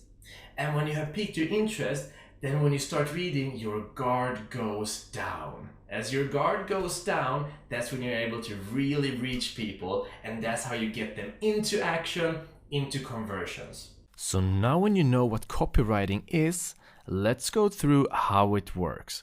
Now, copywriting is an art, a beautiful, a very important art. However, we're going to want to focus on what's truly effective and what's really working. So let's go through this fast track in copywriting and make sure that we're nailing our headlines, we're nailing our subheads, and really getting to the point and increasing conversions. Sounds good? Okay.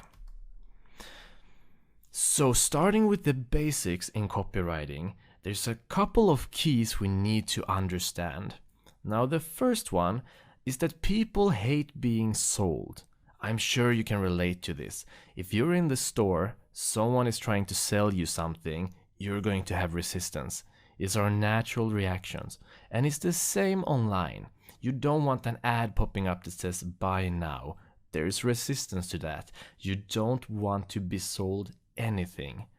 Now please note this down. This is very important.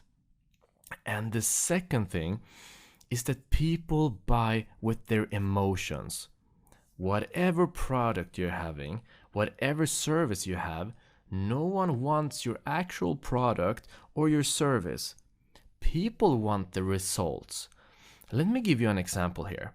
Now, I could easily sell a six-pack. I could easily sell a great physique. I could sell a great body. I could sell the summer body of the year. But I would have a very hard time selling training. Even though it's the same thing, even though I would sell training to get that body, I would not use it in the headline or in the subhead to sell the training. Because that's not what people buy. People buy with their emotions. Sell them the results, people will be interested, and that's when the conversions happen. And also, before anyone can buy anything, they need to justify their decision. They need to be assured that they're making the right decision. If you can't make sure that they justify their decision, if you cannot assure them, they're not going to be able to buy. They're going to feel too guilty, or they're not going to have enough time or money or whatever problem that pops up. Now, justifying could be, for example, giving them a limited offer. Let's say for 3 days it's going to be 50% off the sales. Now there's an urgency.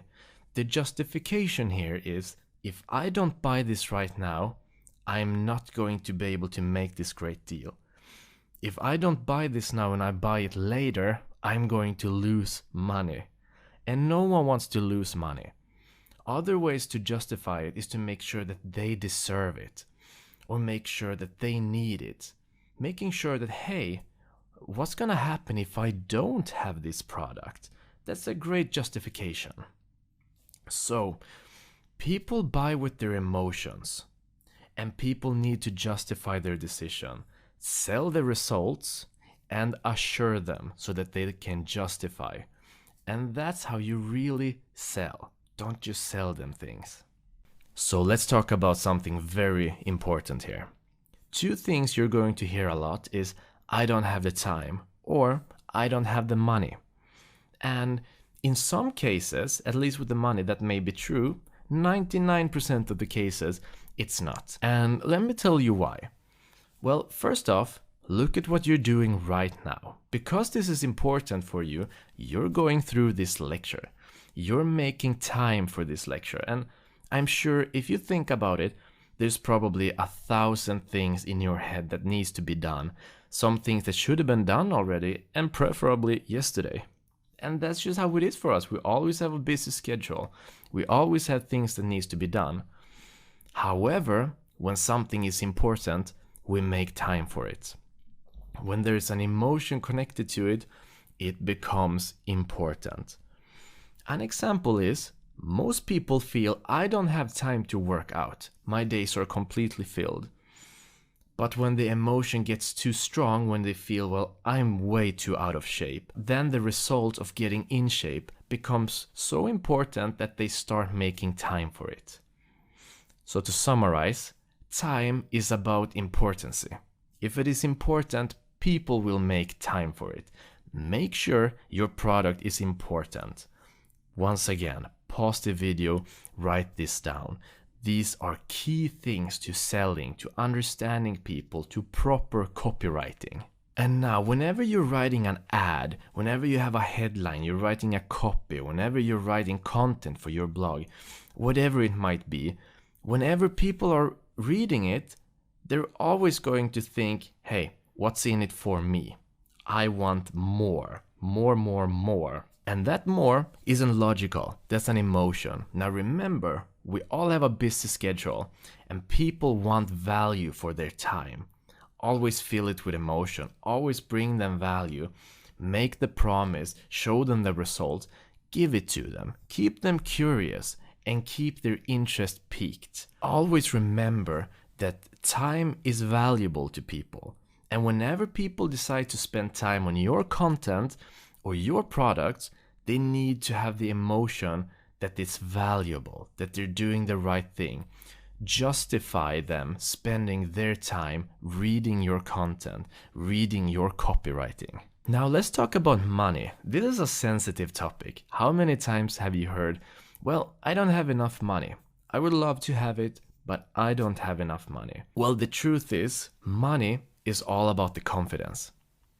And this is where you kind of see what level you are at. If you're selling something cheap, then buying that is not going to cost them a lot. It's not going to be a big sacrifice. There doesn't have to be a big confidence in it. This is how Wish works, for example. Selling very cheap products. Maybe the confidence isn't very high, but neither is the price. However, the reverse is also true. The higher the price, the higher the confidence needs to be. In other words, lack of money just means lack of confidence in the product or idea. If you can take your product and back it up with confidence, you can guarantee results, you can guarantee they have nothing to lose, make sure the emotions are there, that they need it, then there's a lot of confidence behind that idea. That also means that it's going to be more valuable. And if it's valuable to them, if they need this, they're going to have the money for it. And this is how it works. So to summarize this once again, lack of money is simply lack of confidence behind the product. Work on the confidence. So let's talk about how to write a proper headline. Now, a headline is the big text, it's the big font, it's what grabs your attention, it's the first thing you see. Whether it's an article, it's a blog content, or it's an ad, the headline is always the first thing that you see. And the headline's purpose is to get the reader to read the rest, pique their interest, or lure them in with a promise, whatever it might be. Get the reader to read the rest. Now, once again, whenever they're reading the headline, there's always the question, what's in it for me? Make sure that your headline is answering that question. Give them something. Give them the result they're looking for. Give them the information they're looking for. Whatever it is, answer the question, what's in it for me? If you can do that, then you can get the reader to read the rest. Once again, you need to be specific to your targeted audience. Whatever headline you're writing, make sure it is to your targeted audience, a special group, a niche. If it's very broad, no one is going to be interested. However, if it is a small targeted audience, people feel special. People feel selected, like, this is for me. This is exactly what I need. And this is what we're out after. And this is the emotion we want to trigger. Be specific to your targeted audience and then sell the big promise or the results. Remember, we were talking about this. People don't want your product. People want the results or the big promise. And if you can give them that, that's also going to answer the question, what's in it for me? So here are some attention-grabbing headlines, or rather some techniques to grab their attention. Once again, make sure you're noting this down, because this is important. When you get this, you're really going to understand how copywriting works, how to grab people's attention, and how to convert. So all in the relationship. So number one, sound like an announcement. For example, finally, at last, presenting, just released. Whatever it might be, by making it sound like an announcement, you instantly have your interest piqued. For example, finally, the ultimate passive income course is here. At last, a method to lose weight without eating less. Presenting, etc., etc. Whatever it might be, make it sound like an announcement. The second technique is the big promise. For example, lose 10 pounds without dieting or money back. Whiter teeth guaranteed. Notice that the promise here is the results or money back. Once again, results, whiter teeth, guaranteed. You don't have to wonder, is this going to work for me? It's guaranteed. That's the promise. They have nothing to lose. And of course, that's incredibly attention grabbing and interesting. If you're looking to lose 10 pounds and you can have your money back if it doesn't work, of course I'm going to read more. I want to know more. And then we have the feature offer. For example, 50% off for 5 days. This is probably the most common copywriting today. This is how ad works generally. If you master this technique, you can sell like crazy generally. So make sure there's an urgency, that means a limited offer only for 5 days, and then make sure there's a great deal, 50% off. Now, if they don't take this deal, they're not going to be able to get what they want, the results, the emotion, and save money while they're at it. Now, what a deal. They're gonna get the results and they're gonna save money. This isn't logical. Once again, we're working at an emotional level here. And then there's the classic how-tos. Watch YouTube, for example. How-tos are everywhere. Everyone wants to learn things. They have their specific problem. They want to know how to, etc. For example, how to earn 50% more passively. How to start an online business. Now, if people are looking for these specifically, if you have done your keyword research and you're looking to start an online business, then of course, how to start an online business is spot on. That's exactly what I want to know. There already, you have their attention and they want to know more. They'll keep reading. Then we have intriguing questions. For example, are you making these common mistakes? Or are you using these 5 most effective exercises? Now you start to question yourself, am I? I want to know more, and you keep reading. It's the same principle. Testimonials, incredibly powerful, incredibly important. How do you know Facebook is so good? Well, everyone is using it and everyone is raving about it, right? I mean, that's how we know things work. For example, how I made $20,000 in a month from Robin and Jesper's passive income course from Mark Wellington. Now, when someone else who took the course is showing their results, that's extremely tempting. Because the instant reaction is, well, if they can, then so can I, right? I want to have those results. And all he did was go this course. So once again, the emotional level. And then finally, the short call-outs. For example, entrepreneurs, read this. Need money? And it could also be need money. Click here. So when you're specific, for example, entrepreneurs, read this. If you're an entrepreneur, you want to read this. You kind of want to know, hey, what's the fuss all about? Or if you're a student and it says need money, well, of course, I'm a student. Which student doesn't need money?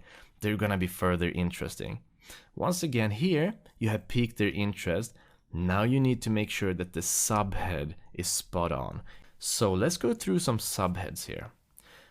The point of the subhead is mainly to break down the copy into easily readable segments. As you can see in the example at freefromscratch.com is one of our own blog contents. We have 2 subheads here. It's the pond you need to fish in and it's free. Both those things aren't very clear, but they're quite interesting. The pond you need to fish in, it's free. I need to know more. So continue piquing their interest, continue dragging them in. And of course, just like the headline, you want to capture the attention of people who are reading. Some people aren't going to be sure if this is what they need. They're just going to be scanning it. Subheads is an insurance. They are there to make sure that the scanner can see if it's interesting for them, if it's targeted to them. If it is, then of course they're going to go back up and read it through. Because once again, time is valuable. We scan things. We don't want to waste time on something that doesn't apply to us. So when we speak about our readers, generally they're going to be either very interested prospects, they're going to read everything, they're just going to dissect, they're just going to consume your content. They want to flip everything upside down and check it out. They're very interested. Or there's also going to be interested prospects who are not looking to spend money. These are the scanners, and these are the ones who you need to make sure that this is targeted to them, or if it's not, they're going to bounce away. They're just going to leave. Of course, there's also a third part here, and those are the ones who aren't interested. But that's not really important because they won't be reading this in the first place. They're going to read the headline, see this isn't for me, and move on. Once again, tailor it. So knowing this, here are the ingredients for great subheads. You need to pique the curiosity. Don't make it plain and simple. Don't just spill it out. Keep their curiosity up. You need to be surprising. You want to get an emotional reaction of, really? Make them want to read the copy text. Or if it's an ad, make them want to click your ad. Just like the 2 above it, emotion. It's all about emotion. Everything is emotion here. People buy with their emotion. People search from their emotion.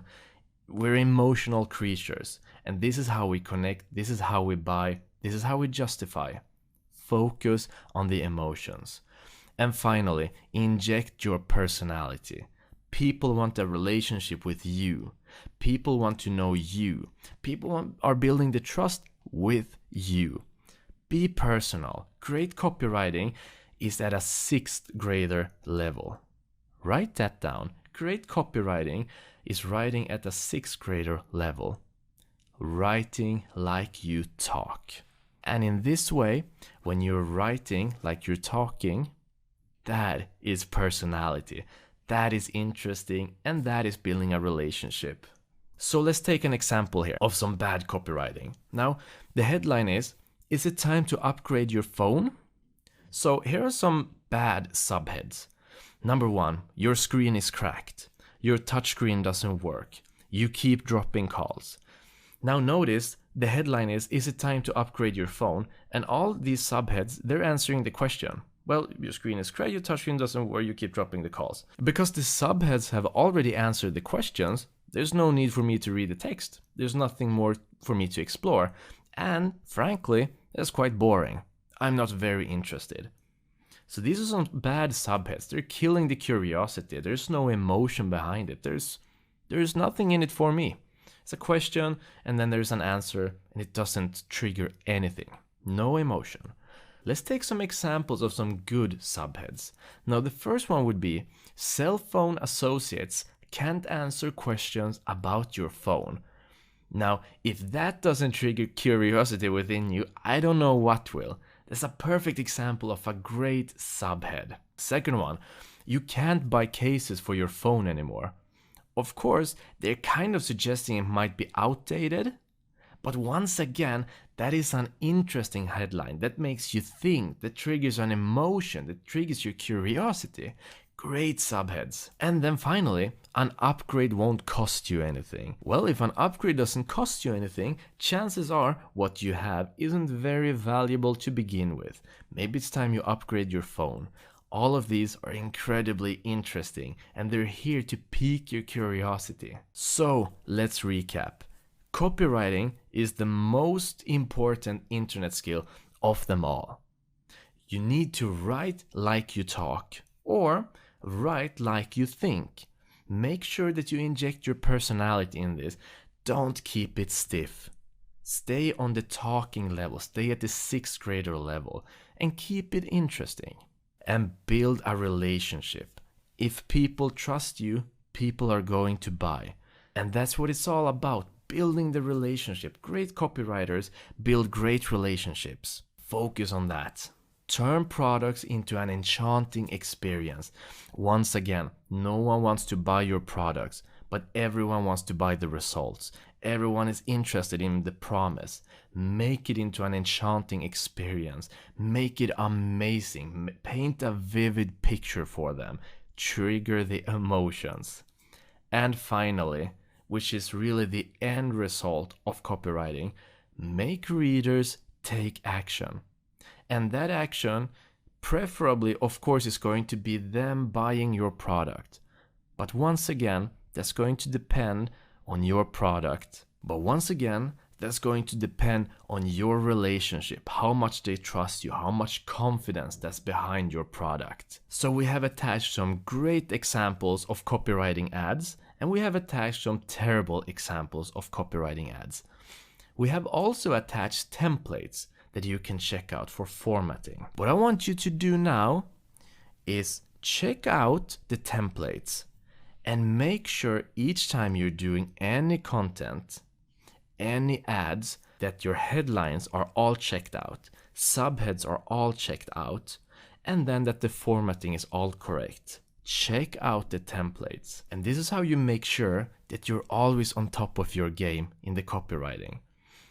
Your assignment will be watch the bad copywriting, watch the great copywriting, look at the templates and see what makes these bad and what makes these great. If you can figure these out, then you know you have a writing skill. And once you have nailed this through this fast track course, then you'll really start converting. Remember, it's all about building that relationship. Now, good luck. In this video, I want to talk with you about before you're building out that niche store. Okay, so the first step to do right now, once you have completed this course so far, is to do the general store for 3 to 6 months. I can understand that you would like to go more maybe niched in a certain topic. You found products and maybe you like the products yourself and you want to niche the store to really target a certain group of people. And yes, you can do that. But my suggestion is not right now, because right now the only thing you really need to do is to understand the system, understand Aliexpress, how to take in the right products to your store, how to maybe make the fine adjustments to your store, how to really understand the Shopify store, all the settings and everything, how to make everything as efficient and possible, beautiful as possible. And then also the most important thing, the Facebook ads section. Go through that, really dig down deep and understand the customers from the product point of view. I mean, if you draw in a product into your store, try to really understand how to really target that customer with Facebook ads. So really do this and build a good foundation with your general store and let it take from 3 to 6 months to do this. And why I want you to do this is because I want you to understand what's working and what's not working. Because if you really start to dig down deep into a niche store, you would probably, like us, get pretty confused, because we did this mistake in the beginning. We found a product and we thought, yeah, well, we have done this for ages now. It's been like 2 weeks or something like that. Let's start a new niche store. And it was like, yay, and it was like, no, it didn't work out, because we didn't understand the system. We didn't understand which product from Aliexpress to import to our store. We didn't know how the store generally worked, and we didn't understand the Facebook ads, because the Facebook ads, it's a beast. It can be a beast. You really have to nail that part to understand your customers' needs and which customers you should target. Okay, so the final and last advice I have for you before you start a niche store is give it time. So give this process time. I don't know how about you, but in the beginning when we started out Shopify, we had jobs, regular 9-to-5 jobs, so we couldn't take all day sitting in front of the computer and understanding the system. Maybe it's the same for you. So it's okay that it takes from 3 to 6 months or up to a year. You can earn a lot of money with a general store. It's not the end of anything, really. This is the beginning. So build the beginning, build the foundation really, really strong, and you will understand the system and you can move on to the niche store. In the next lecture, I will talk to you about what a niche store really is. So follow along to that lecture. See you there. So in this video, we will talking about what a niche store is. And for me to explain it to you really simple, it is when a store targets a group of people with the same interest and or problem. And it could be any store really. You know, it could be a makeup store, it could be a sports kind of stuff store, it could be t-shirt store, whatever it might be. It can be so much things. But a niche store is basically when you target a certain type or a group of people with your products or services. So let me show you an example here for you. So a niche store could be targeting, let's say, pet lovers. You could create a store around pet lovers. So people who loves pets, and maybe you do too. Maybe you have something to really add to it. Maybe you have your own pet, so you're having so much ideas for what kind of products that pet lovers love to have. But then once again, pet lovers. Would a pet lover buy a product that is targeting pet owners, for example? I don't think so. I love pets, but I don't buy products around pets so much. People can buy, but to really make a profitable niche or to make a profitable business around this, you would love to target down even further and make that audience smaller. because there are so much pet lovers in the world, and people are already creating stores around this topic. Maybe they are having hamster products, snake products, dog products, cat products. So much animals out there in the world. Trillions of people love pets, but you wouldn't like to target it down. To just get your head around this thing, I have some bullet points here that you can think about if you want to create a pet store, for example. So to target down even further, as you can see here down below, we have pet owners. So you can target it down to pet owners, people who owns pet. Maybe that pet owner have an interest around that pet, or a problem that you can be with and to solve. So you understand the thing here? I think that I know that a pet lover would buy products, but I know that pet owners would buy even more products because maybe they needed to solve a problem for the pet, maybe a feeding problem, maybe the skin problem. It could be the hair problem of the animal. You understand what I mean? But then once again, pet owners. There are so many pet owners out there in the world today, and there's just so much competition around this topic. So you really want to target it down even further. Okay, so let's say dog owners, for example. The next bullet point is dog owners. So already there we have taken away the cats, the hamsters, the snakes, or whatever pet you might be. So they are all gone right now, and we have an even more targeted audience to sell our products to. Okay? But once again, dog owners, how many dog owners isn't it out there today? I know I can count up like 10 people around me right now who's having dogs, maybe 20 people. So it's a large amount of people, which is great. But once again, the competition is really, really high. So you can really target it down even more. Maybe let's say pug owners. Pug is a type of dog, and I will show you now. Let's go to Google and let's go to Aliexpress and see if this niche is having any products to sell. Okay, so now we're on Google, and this is a pug. You can see this beautiful little creature. this is what a pug is. So let's go to Aliexpress and see if we can create a store around this topic alone. On Aliexpress, you have the search tab here.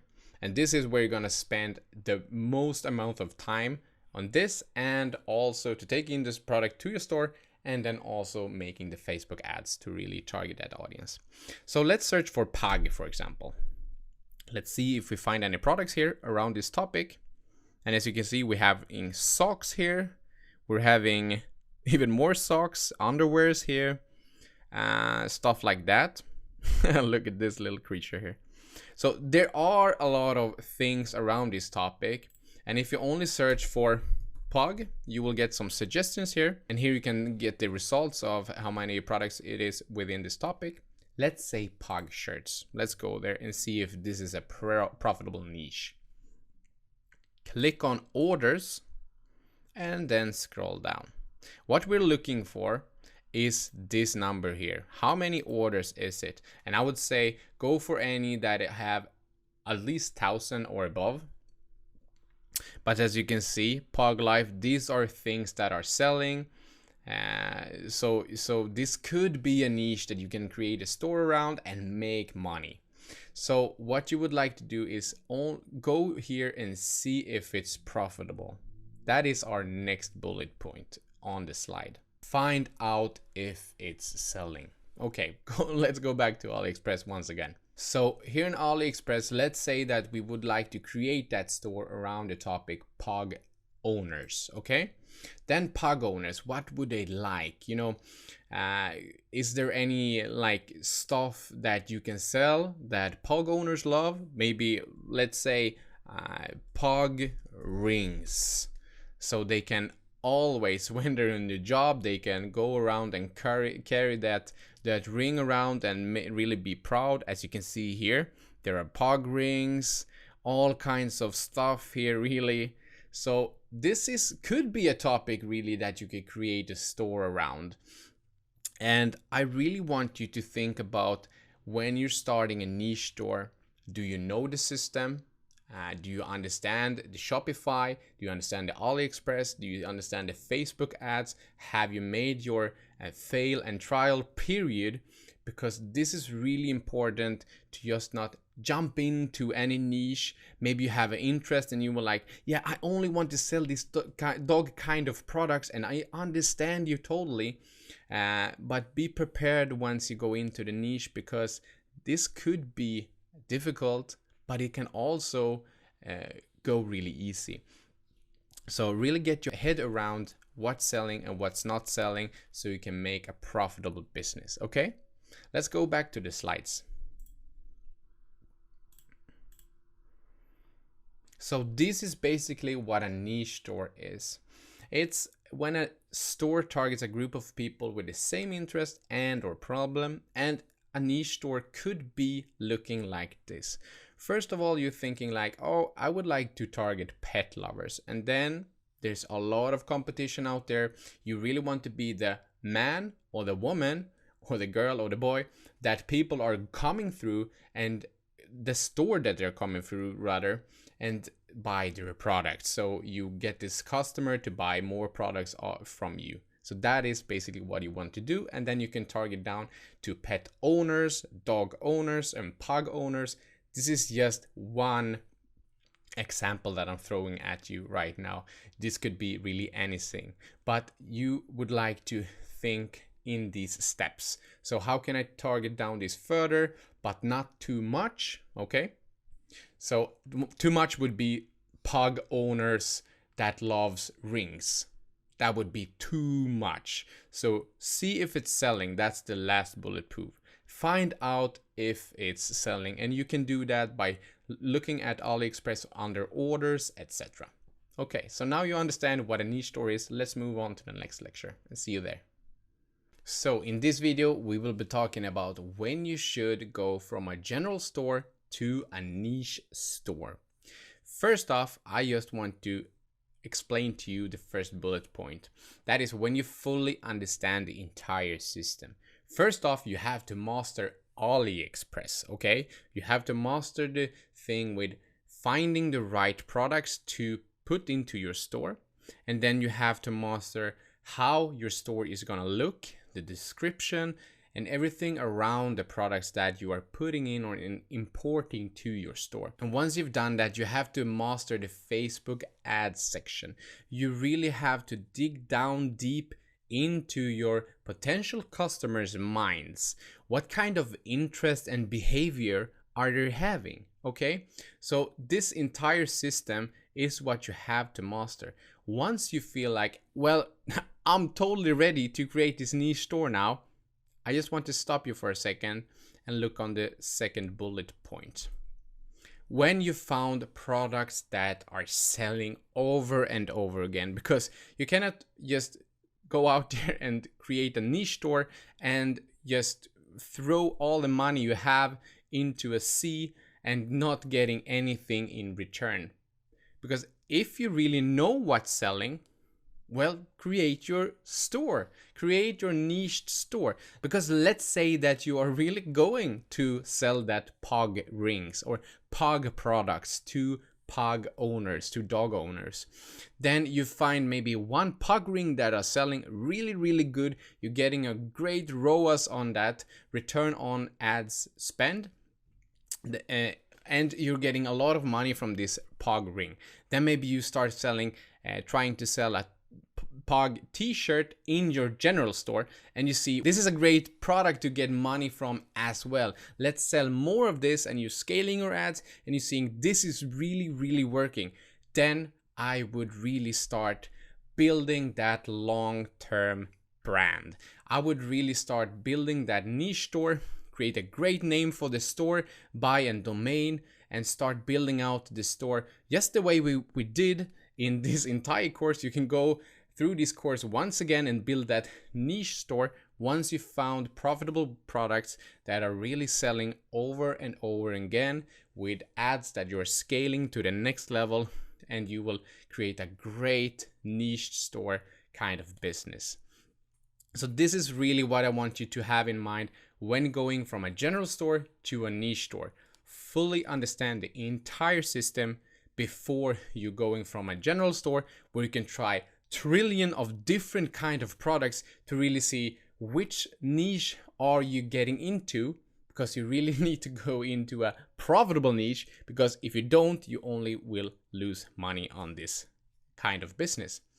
And then once you found the product or products that are selling over and over again, then you can build out the brand, the long-term brand with your niche store. Okay, so see you in the next video where we're going to talk more about niche store kind of things. See you there. In this video, we're going to look at a couple of really great Shopify web stores and find out what makes them so great so that we can learn from it.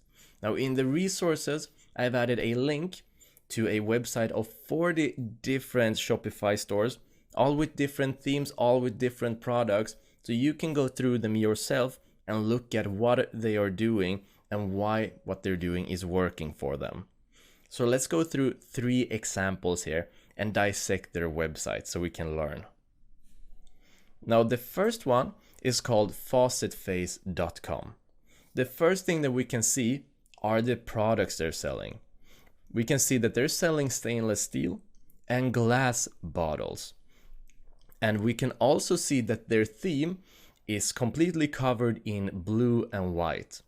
So what they're doing here is that they're selling bottles.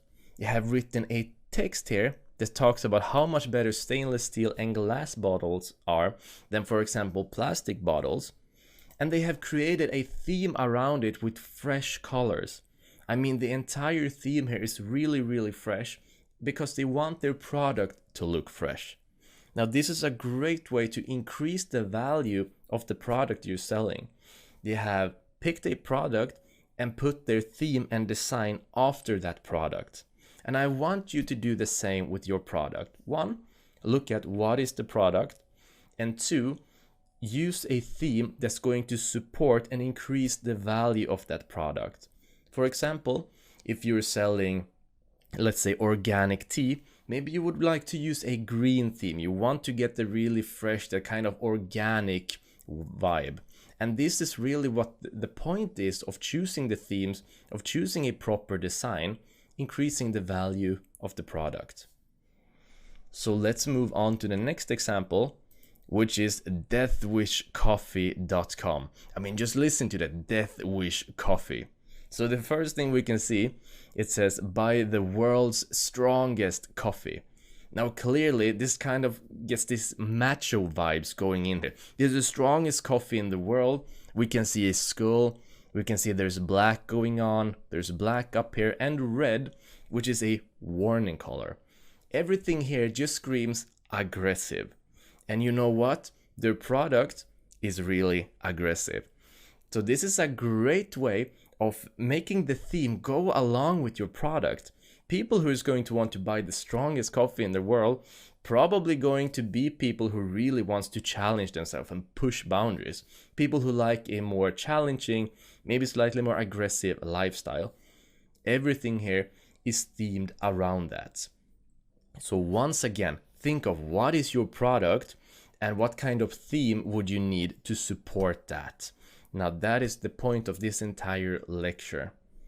Scrolling down, we can see here that they have some information about it, 100% natural. Once again, awaken your inner rebel. They're really going with this kind of aggressive, this kind of macho theme. And once again, it's perfect with their product. Scrolling down, they are selling more things here. We can see that they're selling merch. So that would be, for example, t-shirts. Now, if you're drinking the world's strongest coffee and you're kind of the kind of person who likes challenges or likes to kind of wear your feelings on your sleeves, you want to show off to the world, hey, look at what I'm drinking. Perfect, because there's a lot of people like that who take pride. So they're selling merch, they're selling the coffee itself, and then they're selling death cups. Again, the same theme. And we also have the dark colors and the red. Everything is designed according to the product. And let's look at the final example here. This one is called Penny Arcade. Now, we all know what an arcade is. It's these kind of old-fashioned games. Now, scrolling down in here, they go straight to the point. There's no selling, there's not much text going on. They're featuring their products directly. And the first thing to notice here when we're looking at their products is if we look at the pins going on here, look at the colors. We have yellow, we have gray, we have blue, white. I mean, arcades are really colorful generally. And look up here. Their entire design is going along with the design of their products. So once again, you kind of want this more teenage vibe feel, which most likely is their targeted audience, to increase and bring up their product. Once again, I know I've asked this before, think about your product. What kind of theme would you need to enhance what feeling in the product? So I have added a link in the resources where you can go ahead and check out more websites, just learn how are they bringing up their products with their theme. And now I want you to go through this and then write down, what is my product? What is my theme? And if you don't know what your product is yet, don't worry about it, because in the upcoming lecture, we're going to go through market research and really help you find a profitable market. And then we're going to design accordingly. So let's move on to the next lecture. In this video, I will show you how to find hidden top niches and also their best selling products. So maybe you can model them and take off what is working, or just get an idea around what you can go into, what kind of niche you can go into, and what kind of products you can start selling. Okay. What I would like you to do is go to google.com and then type in Shopify IP address. And what will pop up then is this code here, starting with 23. Copy that code, open up a new tab, and here you would like to write myip.ms and type enter. And once you're here, just paste that in and click here on Who's Lookup. Once you've done that, we will like to click on this other sites on IP. And now we're really getting into the database of Shopify, because your store that you created, if you follow along this course, that will have Shopify's IP address because it's hosted on Shopify. Okay, so these are all kinds of sites that are hosted on Shopify. And now we're having a list here. You see 1 to 15, the top Shopify stores that we can go into and really figure out what is working for them and what is selling for them, and how does their website look and what kind of products are they selling.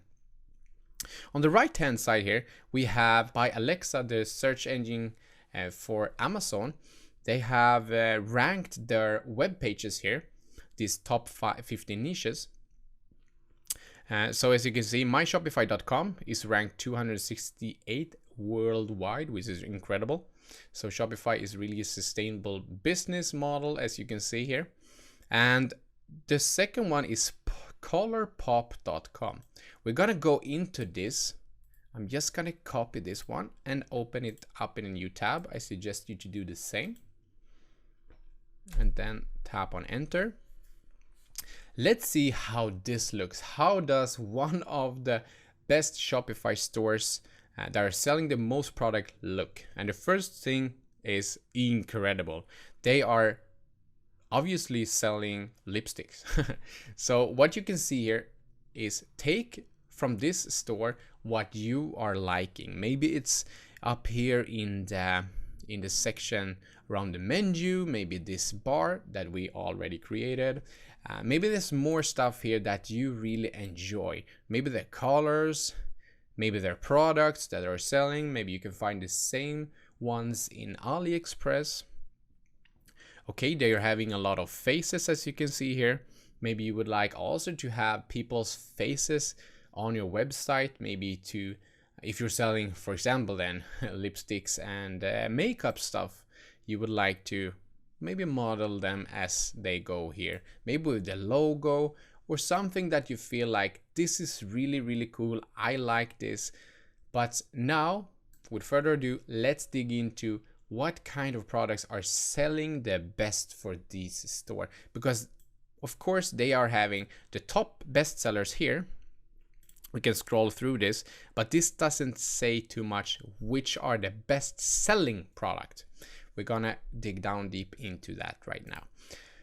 I will add this in the resources for this video. This is the website that we're on, the Shopify IP address, and also the best selling code. I'm just gonna copy this code. And what you would like to do is on every other Shopify stores that you are certain and sure of that is a Shopify store, you can simply just paste this in the end of the URL for the store and click on enter. And what will pop up then is this store's best selling products. And as you can see here, these kinds of products are which is selling the best. You can model the pictures, you can model the product, try to find it, you can model the pricing or whatever you would like to do. I wouldn't right off the bat just take every kind of products that are selling and model them. No, this is just for you to get an idea around what is selling the best for this particular store. Okay, so this is a makeup store. They're selling really, really good. Let's go into another site. Let's go into this fashionnova.com. Let's copy that one, open up a new tab. I hope you follow along here with me and type in that and press enter. Okay, Fashion Nova. I have no idea what they're selling. Let's scroll down. There are some girls here. Looks like they're selling clothes. Shop new arrivals. They're definitely selling clothes. They're selling clothes for men as well, as you can see here. And here we have the best sellers right now. So they are saying that these are the best sellers right now. As you can see, they're selling skirts, they're selling shorts, they're selling all kinds of pants and clothes, as you can see here. They're selling underwear and so on. Okay, so if you like things from this website as well, you can just model them with all the pictures. They are having a lot of bodies and a lot of faces in here. They're having free shipping, they're having cool logos, they're having cool menu. This really looks professional, and you would like your niche store to look really, really professional because this is your brand, this is your foundation, this is your little baby. You want to make everything good, nice looking and professional. So let's say that you would like to find out what are really their best selling kind of products. If they haven't had this best selling right now thing here, maybe it's a smaller store that you found out by, then you would like to type in this code once again. Let's copy this and paste it in here behind this URL and click on enter. And as before, we're getting the best sellers here. As you can see, they're selling jeans here, a lot of jeans. This jeans particular is their best seller. Then this is a butt lifter boy shorts. Looks really, really cool. Maybe I should try that one. But really, here you can see their best-selling products on their store. And here is a famous face as well.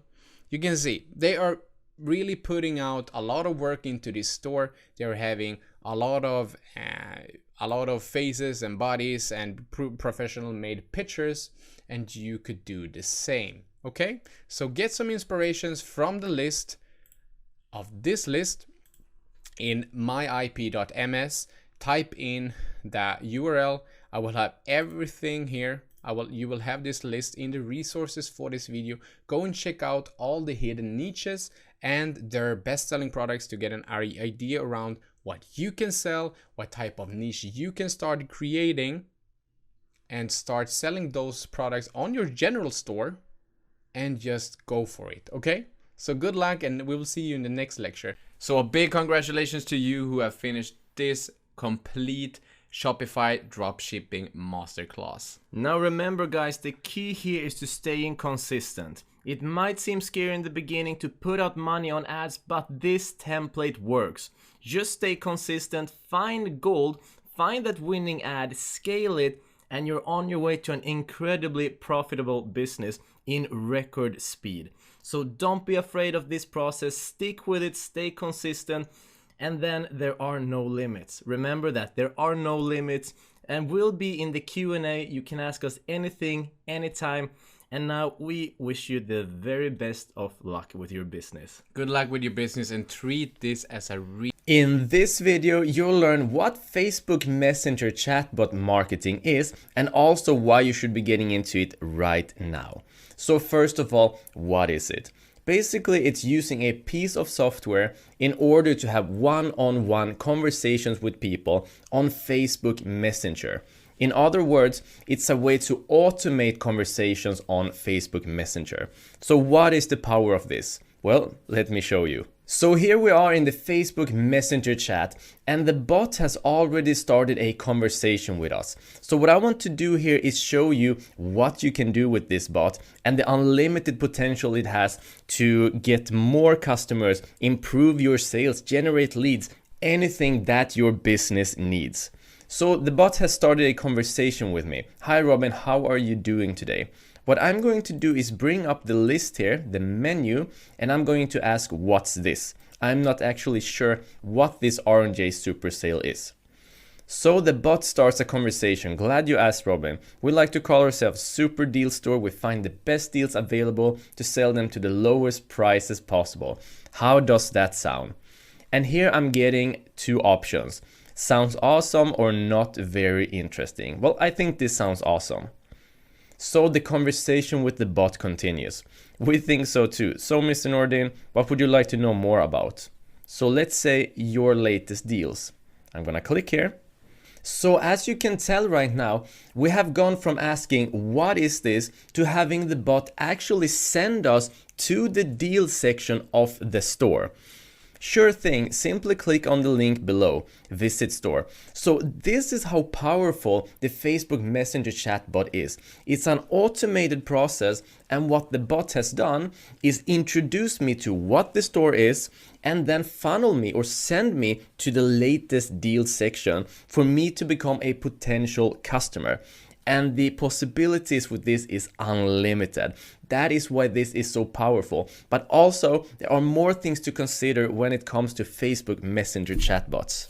The other thing would be that it is the most personal form of marketing. Now, in the past, you would have to hire someone and have those person in a live chat to be helping people, to be answering basic questions, because getting a live support and getting this kind of personal touch is so important. And people are using Messenger today. People aren't using other tools like email as much as before. So getting it personal like this is extremely powerful. It allows you to build that relationship and convert those customers much easier. So it's one of the most powerful tools because it's one of the most personal forms of marketing currently available. And that also brings me to the next important point. Currently, Facebook chatbots is the only tool that allows you to automate so many conversations, so many personal conversations at once. Now remember, I told you in the past you needed to hire someone and then they would have one-on-one conversations. But today you can have a bot that has thousands of conversations at the very same time working in the background. And they will be funneling people to your page, showcasing your product, generating leads, gathering all sorts of important information. And it's so powerful to have this one-on-one connection, but still having it as an automated process. You don't need to hire anyone in order to do this. Which brings me to the next point, which is, how is this different from email marketing? Well, email marketing is arguably the most popular form of marketing, and for a good reason, it works. But the different thing with chatbots is that no one expects chatbots to be marketers. No one expects to see any form of ads, to see any form of marketing on Messenger. But in your email, you're so accustomed to getting spam that we even have a spam folder. Nothing like that exists in Messenger. And because of this, chatbots currently have up towards 50 times more engagement than email marketing and 2 to 3 times higher open rates than email marketing. And these are huge numbers. If you're having, let's say, 100,000 subscribers, we're talking about tens of thousands of more open rates and tens of thousands of more engagements. People clicking on your things, people being directed to your site, buying your things. This is huge, and it's all thanks to this one thing, which is it avoids something called email fatigue and banner blindness. Now, email fatigue is when people are so accustomed to getting emails that they just ignore them. When they see an email they don't recognize, they're not gonna click on it, they're not gonna care. This is called email fatigue. Now, the other thing is called banner blindness, and that is when an ad pops up and people don't even pay attention to it because everyone is using ads nowadays. And don't get me wrong, email marketing works and banners works, ads work. But the thing with chatbots is, because it's new, because no one expects marketing on your Facebook Messenger, everyone will be opening it. Currently, there are about 1.5 billion users on Facebook Messenger, and they're all there to have conversations. By creating a bot to market your items, market your website, create leads on that platform with 1.5 billion users ready to engage in conversations, you'll be far ahead of your competition. This is the reason why you should be getting into Facebook Messenger chatbot marketing today. This was only released in 2016, so this is still brand new, and this is the best way to get far ahead of competition. If this sounds interesting to you, which I think it does, let's move on to the next lecture and continue learning about the benefits and then how to use the Facebook Messenger chatbot and improve your business. See you in the next lecture, guys. So let's talk about who can benefit from this course. Well, first of all, anyone on a tight budget want to learn the next skill within digital marketing.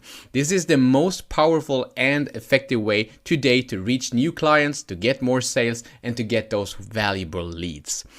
So if you are a freelancer, for example, and you're looking for clients, well, if you can offer clients to build new chatbots, you will have the unfair advantage that not many people on the market are having today. So this is great if you're a freelancer. It's also good if you are a digital marketer.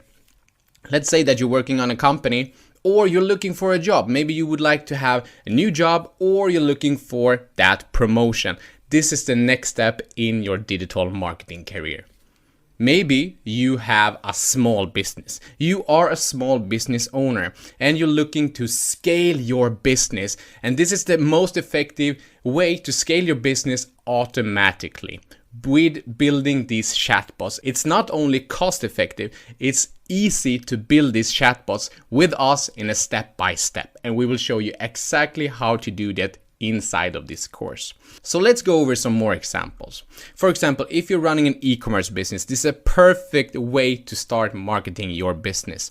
Now you can basically install a chatbot onto your shop that is answering questions such as around refunds, maybe sizes. It can answer questions around discounts and so on, which is really cool, right? And also, if you're running a marketing agency, this is the next step. If you're running a service business in any way, you can redirect and get more leads and so on. If you're running a real estate agency, this is a great way also. If you're having a restaurant or a coffee shop, you can navigate people from Messenger to your store or to your shop or to your restaurant or whatever goal you might have. So this is the most effective way to get more in person with new clients. So what do you say? Let's jump into this course and start building chatbots. See you in the next lecture. In this video, we'll be signing up with ManyChat. But before we do that, let's have a look at the different price plans that they're offering what we're getting with the different price plans, and which ones that I recommend that we start off with. So let's go ahead and have a look at them. Now, these price plans, or rather the address to the price plans, I'll be adding in the resources so you can just check out these yourself. Now, as we can see, there's a free plan and there's a pro plan. And as always, the pro plan is going to be costing, but it's also going to be having more features. The question is if we need them. So let's have a look. Now, the first feature we have is unlimited broadcast. Now, if you remember, this is basically like email marketing, except we're using a bot and we're writing through Messenger instead of going through the email. So broadcast works similarly. You can send out a message to all of your subscribers. This is super powerful. And with the free plan and the pro plan, you get an unlimited amount of broadcast. So that's a thumbs up right there. Super powerful. And if you have any questions or wondering what anything is, all you need to do is hover your mouse over them and you're going to get a great explanation for what they are. So that's also why this link is in the resources. Now, next up, we have sequences. And sequences is basically like automating your email. Like you're sending one email on day one, another email the next day, a third email in a week, etc. The difference is now again we're using Messenger, or rather we're using a bot for this. But it's the same principle. The difference is with the free version you get 2 broadcast sequences. And with the pro version you're getting an unlimited amount of broadcast sequences. So this alone is worthwhile to go for the pro. However, let's dive deeper into this. Now they also include growth tools. And the growth tools is basically different ways to get more subscribers to you. You want to have as many growth tools as possible. So some of the growth tools that's involved here is, for example, getting subscribers to your websites through Facebook ads. You can do physical promo, etc. And one that they have included here and write about is the Facebook comments. In other words, when someone comments on, for example, a post you make on Facebook, you can have your bot start up a conversation with them instantly and have them converted as a subscriber or prompt them into taking an action. Super powerful. Now, with the pro version, you get more tools. It says unlimited growth tools, but what we need to know is that there are more tools in here and some extremely powerful ones. Now, it also includes Facebook comments, but also something called Facebook ads JSON. And JSON is when you're making a Facebook ad and someone clicks on your ad. That's going to allow your bot to interact with the person who has clicked on your ad. So the bot will be able to convert that person as a subscriber and also into taking an action. This is very powerful because remember, with ads, we can reach a lot of people, get a lot of subscribers, and put people into a lot of action quickly. So very, very useful. We also have Messenger code as a tool. And a Messenger code is basically something that you put out in real life, a code. So when someone scans that code with their phone, they're going to be taken to your page and also interacted with your bots, again, to be converted or be prompted into an action. So a lot of very good tools in here. And if you want to read more about them, just hover your mouse over. Then we also have tags. Now within the free version you get 10 tags, and within the pro version you get an unlimited amount of tags. And what a tag is basically putting a tag on your customer. An example would be, let's say that you're selling yoga mats to a customer and you would like to put a tag on that customer as, for example, a yoga tag. Because if another customer comes in and they're buying sunglasses for you, you would like to put a sunglasses tag on that customer. That means you can be more specific with the way that the bot interacts with those customers. So you want to be sending specific messages and specific items and products to your yoga customers, right? And your bot is able to do that because it has the yoga tag on it. And similarly, the one who bought sunglasses is going to be getting different conversations, different product recommendations, and different coupons because they're into sunglasses. So there's never a risk of mixing sunglasses customers and yoga customers. This is a way to get more personal, more specific, build stronger relationships, and really set you apart from the competition. This is how you build your brand and strengthen your business. So those are tags, and getting an unlimited amount of those is very powerful. Getting 10 tags is going to allow you to try this out in the beginning, but when it comes to building a powerful business, you're going to want to be using more tags. And then we have custom fields. Now, custom fields is going to allow you to put a tag within a tag, basically. So let's talk about the yoga tag once again, for example. So let's say that there are certain people that are having problems with your yoga product that you're selling. You could put a custom field that we call struggle. So everyone who has bought a yoga product from you and are struggling, we could put a certain field to those so that we can program a certain answer to them, or maybe refer them to a certain section, maybe the help section, maybe the Q&A or the contacts. So it allows us to be even more specific. Within the free version, we get 3 custom fields, and within the pro, we get an unlimited amount. And we're going to be going through all of these features more in depth in the course. Then we have the ManyChat branding. And when you're building a serious business, when you're building a big brand and you're growing, you don't want the ManyChat branding. You want to have your own brand and have people only exposed to that. So the pro version removes the brand, the free one has the brand. Okay?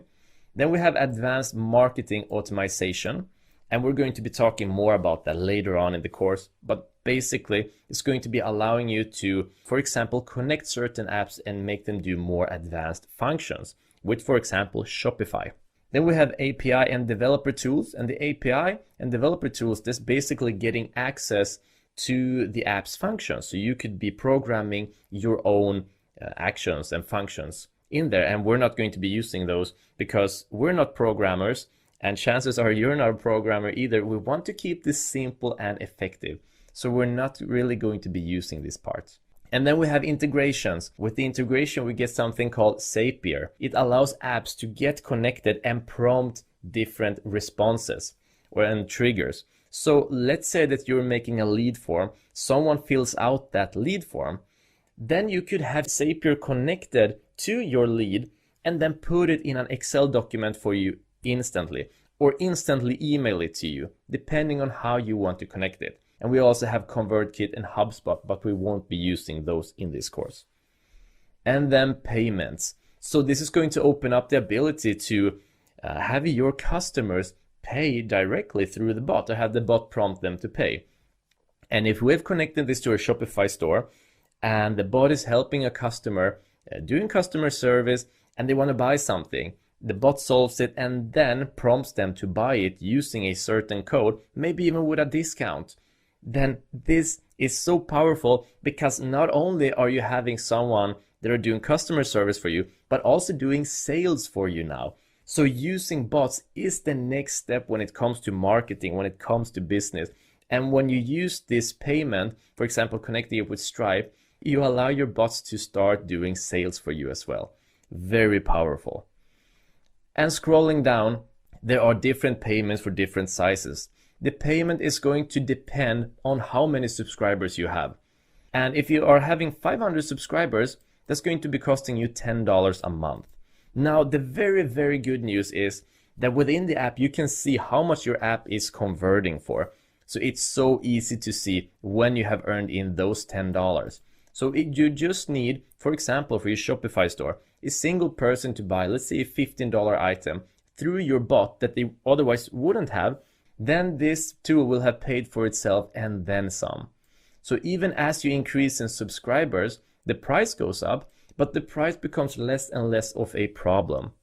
So it's a perfect business model for ManyChat, and it's a perfect business model for you as well, because they earn more money as you have more subscribers, and you earn more money because you're also having more subscribers. It's a great business model.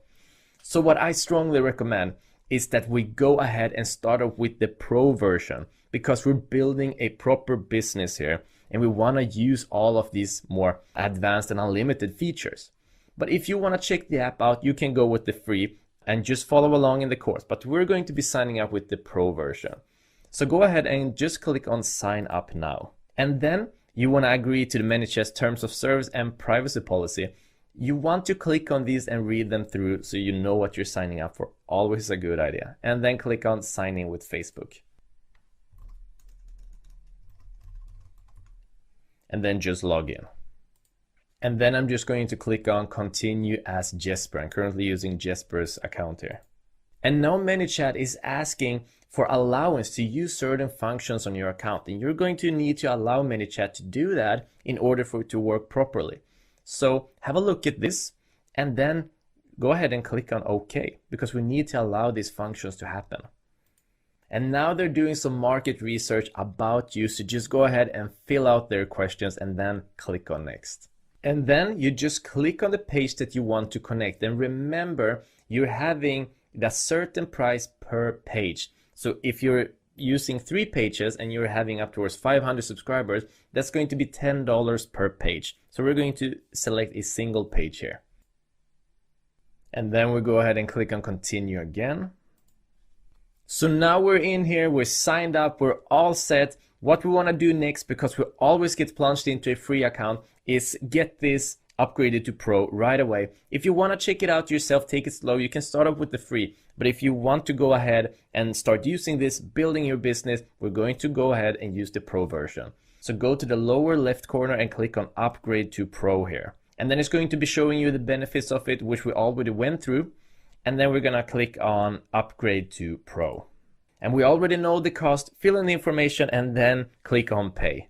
And then we're all set up. So congratulations, guys. Now let's move on to the next lecture and start going through the dashboard, learning the program that is ManyChat, and then start building our own bots. Super exciting. See you in the next lecture, guys. Now in this video, you'll learn how to navigate around in ManyChat and understand the different functions. Now all of the different functions and tools in here, we will go through more in depth later on in the course. But first, let's have a look around and learn what all of the different things are. Now to get to the dashboard, all we need to do is go to manychat.com and then click on login. Then all we need to do is click on I agree to the ManyChat terms of service and privacy policy and then sign in with your Facebook. So let's do that. So here we are at the dashboard of ManyChat. Let's go through the different functions and learn what they are. Now looking to the far left, so the first thing that we can see is the Facebook page that we have connected ManyChat to. And we are using R&J Super Sale, and we can see that it's the Pro version. If there was more, we would click on this and there would be a list of the different ones. You can also add more pages. And if you want to use the Pro version or more pages, you're going to have to pay individually for all of those. And then we're currently in dashboard. Now, if we go to the right, there's something here called bot link. So what this link does, if you copy this and send it to someone and they open it up, then they will be put directly into a conversation with you and or your bot. So generally, this is going to be the first and easiest way to get your first subscribers. All you need to do is select it, copy it, and send it out. So it's a great beginning to get things started. And if we scroll down, we get an overview of some bot stats. Now we currently have 2 active subscribers, and that's because me and Jesper subscribe to show you the different features in here. And what you can do is have a look across time how many more subscribers that you're currently getting. You can change the different timestamps here by checking the last 37 days or picking dates individually. And then just click on apply. You can also, instead of looking at active subscribers, have a look at net subscribers or subscribers and unsubscribers to get a better look at what worked, what didn't work, and why. And also, am I progressing, am I stalling, or regressing? So a great way to get an overview. And scrolling down, we get some summarized information. For example, we have 2 subscribers, 0 unsubscribes, and 2 net subscribers. And these are based on the dates that we have selected in here. So then let's go to the left and click on audience. Now this is the audience. This is everyone who has subscribed to you. And remember, in order to be your audience and count as a subscriber, you need to have the people interact with you in some way. So let's say that your bot starts a conversation with someone. Unless that someone replies to you, they will not count as a subscriber. They will not be registered. So what we saw in the dashboard, unless they have replied, they aren't a subscriber. But since both me and Jesper did reply, we are currently a part of the audience, we're subscribed. So we're gonna go more in depth in this later on in the course. And then we have the live chat. And the live chat is all the conversation that's currently going on. And right now I'm having a conversation with myself. And I mean, everyone does that, right? So here you can both delve into the conversations yourself, or you can let the bot run its course. But you have full control at any point. You can see all of the conversations going on. We're going to go way more in depth in this as well. And then we have growth tools. And growth tools are basically ways to get more subscribers in. So for example, you could be making a landing page, you could be making a pop-up, you could be making an overlay bar, a bar coming down from the top of your page and starting up a conversation. So these are different ways for you to get more subscribers. And what I showed you in the very beginning with the link, that is one way, that is one type of growth tool to get more subscribers. So we're going to delve deeper into growth tools, what they are and how to use them in the best possible way. And then we have broadcasting. And if you remember, broadcasts are basically just sending out a message to all of your subscribers. Very, very powerful. And then we also have something called auto posting. Now what the auto posting is basically connecting to an RSS feed. And an RSS feed is just, let's say you're having a Shopify store and you are writing articles in that store. So you could connect the feed so that whenever you write an article in your Shopify store, then the bot will receive that information that you just wrote an article, and the bot will send that out to all of your subscribers. Now that's called auto posting. And if you go through any of these and you're wondering what they are, if you look into the upper corner, you'll see this question mark. Hover your mouse over there and you'll get an explanation of exactly what it is. So this doesn't just have to be on your website, on your Shopify, it could be on your YouTube or anything where you're posting content basically. And then we have automation. So if I click in here, this is where most of the magic is going to be happening. This is where we're going to be creating the bot, creating its different functions, default replies, welcome message, the keywords it's going to be reacting to, the sequences it will be sending out, and there's also something that's currently in beta called rules. Basically, if this, then that. If something certain happens, it will react in a certain way. We're going to go through all of this, so don't worry about it. And then going down, we have something that's called flow. Now, a flow is basically the conversation of the bot. And we're going to dwell much deeper into this. What sort of conversations we want to be having, with what sort of audience, what you can use the conversation for, how to, for example, prompt them into an action. There's a lot of things that we can be doing here, and we're going to be learning all about it. Super important. And then we have settings. So if we go to settings, there's quite a few options in here. And the first one is the greeting text. And the greeting text is basically going to be the first thing the bot is going to be saying. So if I, for example, write, "Hi, may I ask a few questions?" and then a smiley, I could click on see how it looks. And then we get to see just about how it's going to be looking on our Facebook page, right? So this is going to be the first message, the greeting text. And then we have the card URL shortener, which is going to be manychat.com. And link shortenings are great because they make the links look so much more trustworthy and professional. And they also need them in order to track click-through rate. And you really want those statistics.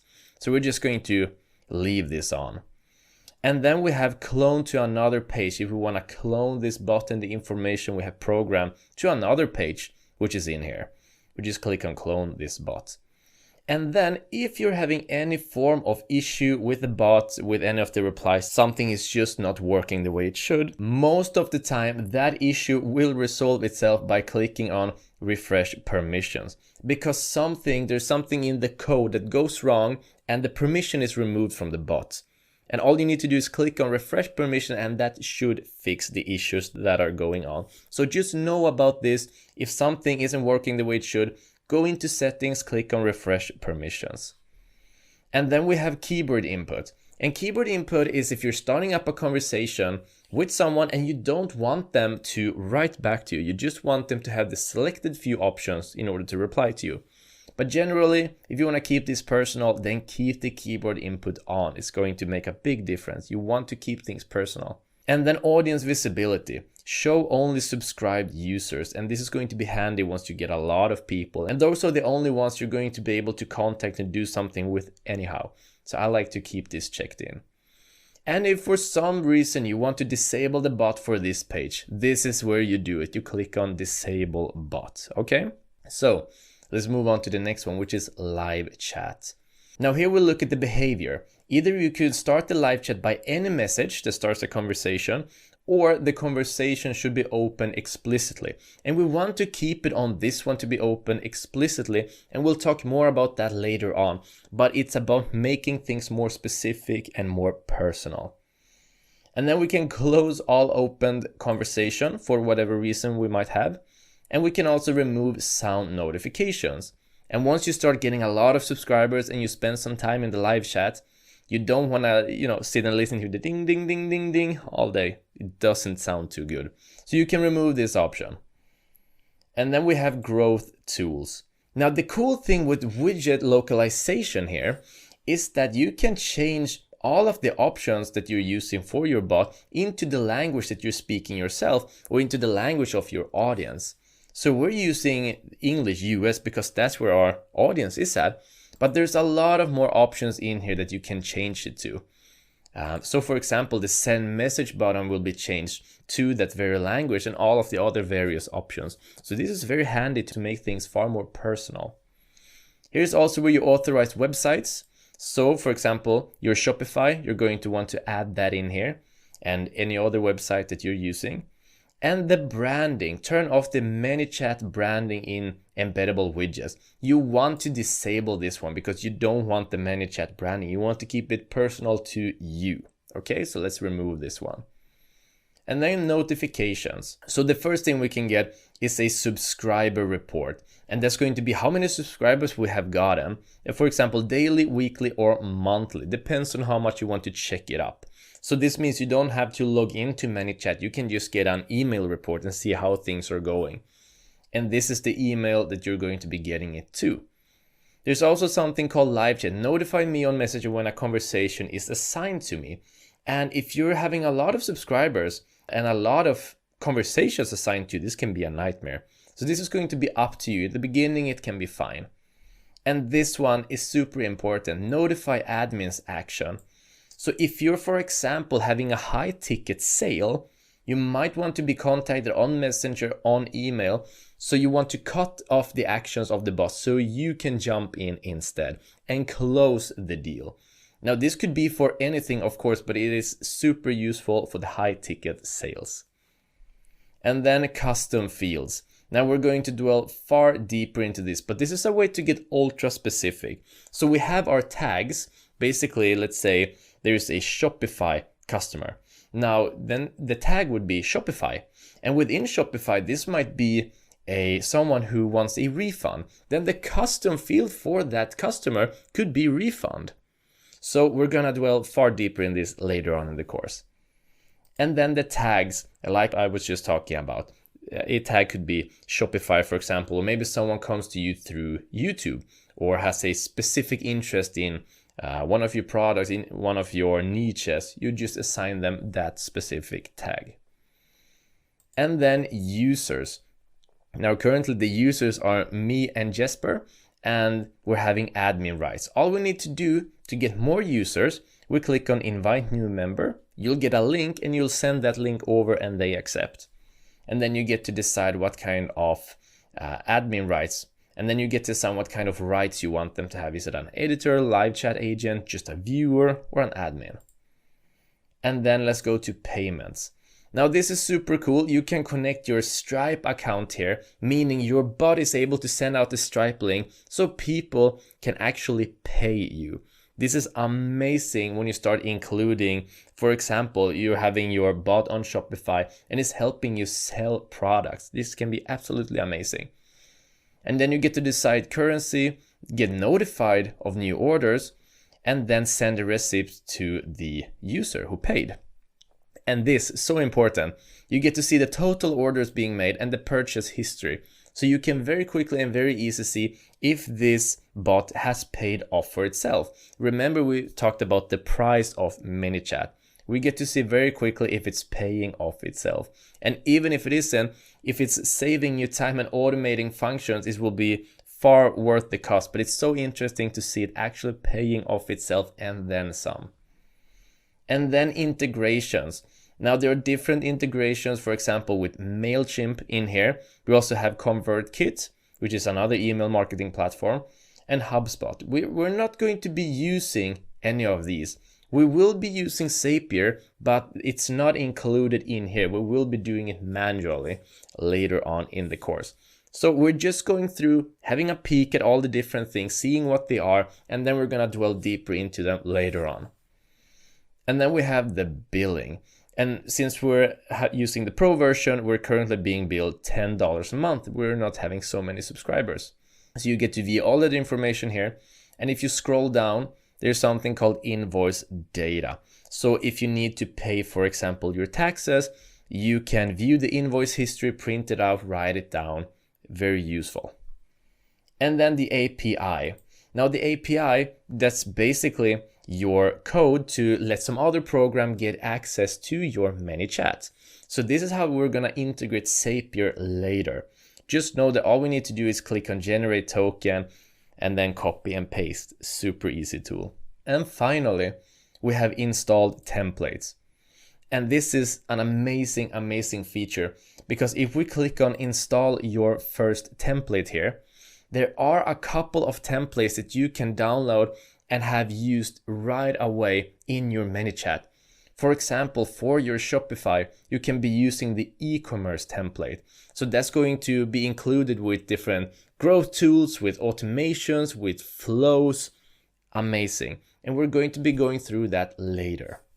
And that is also this section over here. You can go straight into templates by clicking there. And then we have my profile. I can click in there and then I can, for example, log out. And finally, we have the help section. So if there's any questions or anything, you can just seek that help in here. But remember, most of the issues get solved by the refresh permission. So much so that they even included it here in the help bottom. So this is how you navigate around in ManyChat. All you need to do is go to manychat.com, sign in with your Facebook. You're going to end up on your dashboard, and then start looking through this, get comfortable, and then we'll move on in the more in depth what we can do and how we can profit from this program. So see you in the next lecture, guys. On the left hand side here, if you click on audience, you will see your subscribers. This may or may not be empty for you right now, but this is how it looks for us. We have 2 subscribers, which is me and Robin here. Now, what you can do is you can filter out by just clicking on filter here and click on condition. You can filter the subscribers out by tag. If you put a certain tag on a certain action that they have done on your website, on Facebook, on an ad, or whatever it might be. Also, how they opted in, and under the sequence that they subscribe through, what gender, locale, time zone, language, names, how they subscribed, last interaction, etc. So this is a basic filter, and you can filter them through. If you're looking to maybe add them into another sequence, a message sequence, maybe you would like to send out more messages to them for a certain event, or maybe a product release or something like that, and you just want to sort them out and filter them out, you can do that with this tab. Now, in order to individually go into them and see what type of tag they're having, what type of sequence they are opted into, or how they opted into your subscribers list, you can just basically click on them and you can see that here. Well, this could be the tag here, the sequence. You can also subscribe them to another sequence. Let's say that you sold them a product on a page or something like that. you can basically put them in and subscribe them to a certain sequence, a message sequence that you would like them to maybe receive later on, maybe in a few days or day they're buying a product or whatever action they're doing. And then you can also here go in and manage custom fields. Now, custom fields is basically the tag under the tag. So it could be, let's say that they go here and they get the tag of Shopify. They buy something on a Shopify store. You can basically go here under custom fields and manage everything that contains, if they clicked on our Shopify store and they maybe wrote to the bots like refound. So you can manage them here by this tag, for example. And here you can see how they came through and opted in, which is direct, which is message. This could be another source as well. Now let's click this down. You can go for a search here also. If you would like to filter out only the name Robin, click enter. You will only have the name Robin there. Now this is basic information, but what is really, really cool here is the bulk action. Here you can manage your contacts with a bulk action. So you can basically make one actions of a group of people based on a gender, based on tags, based on sequences, etc. Let's click into this. So if you were to, maybe you have filtered out all the males. So all the males in here in your list is filtered out. Now you can add a tag, not only to add a tag for him here personally, by clicking add a tag here, you can create a bulk action, which is really, really powerful to manage your contacts to save you a lot of time. Now, if I click in here under bulk action and I click on add a tag, you can add that tag under here basically by clicking in here. Now we haven't any tags for this. We will create that later on in this course, but this is really powerful. Now you can, if you click into bulk action once again, you can remove a certain tag. You can also subscribe a group of people based on whatever you would like to under the sequence. So if you would like to send out a message sequence to a bunch of people, you can do that here also. Or you can unsubscribe them from that sequence, and you can set a custom field also for a group of people. So this will save you a lot of time when using this tab bulk action. If I scroll down, you can also see here unsubscribe from bot. Now, if anything went wrong, if you're getting complaints like, oh, I didn't opt into this, I don't want to be on your list, etc., you can manually, by choosing a group of people by filter, you go into bulk action, go down to unsubscribe from this list or from bot. You can write in unsubscribe here and then click on confirm. Now be really careful with this, but if this were the case, then you can do this. Let me cancel this. Another great thing with bulk action, if I click in here on bulk action, scroll down, you can export your contacts. And this is really powerful if you would like to take them out of ManyChat, or if you would like to create a custom audience for your Facebook ads. So let's say that you're doing Facebook ads and you would like to create a custom audience. You can basically click this button, and this only works with the pro version, as you can see. You click this button and you can click on download CSV. So they will download this CSV file within a click, and you can basically take this CSV file. I understand if this is complicated, we will go through this. You take this CSV file and you imported it to your Facebook ads manager, and you will have a custom audience which you can drive traffic to. If you're selling maybe a new product and you created an ad within the ad manager, you created an ad and you just want that type of audience with maybe a certain type of interest. Let's say yoga. You are selling another yoga product, okay? So you would like to target just that custom audience to not be spending a lot of money outside of this audience, because this is already warm customers. They've already maybe bought something from you or interacted with your material in any way. You would like to target those people, this group of people, with that ad to spend money and to sell more products. That would be so handy. Then you can download the CSV file here and just import the file. We will show you how to do this. So I love this bulk action. So on the right hand side here, you can also see, which is really handy, an overview.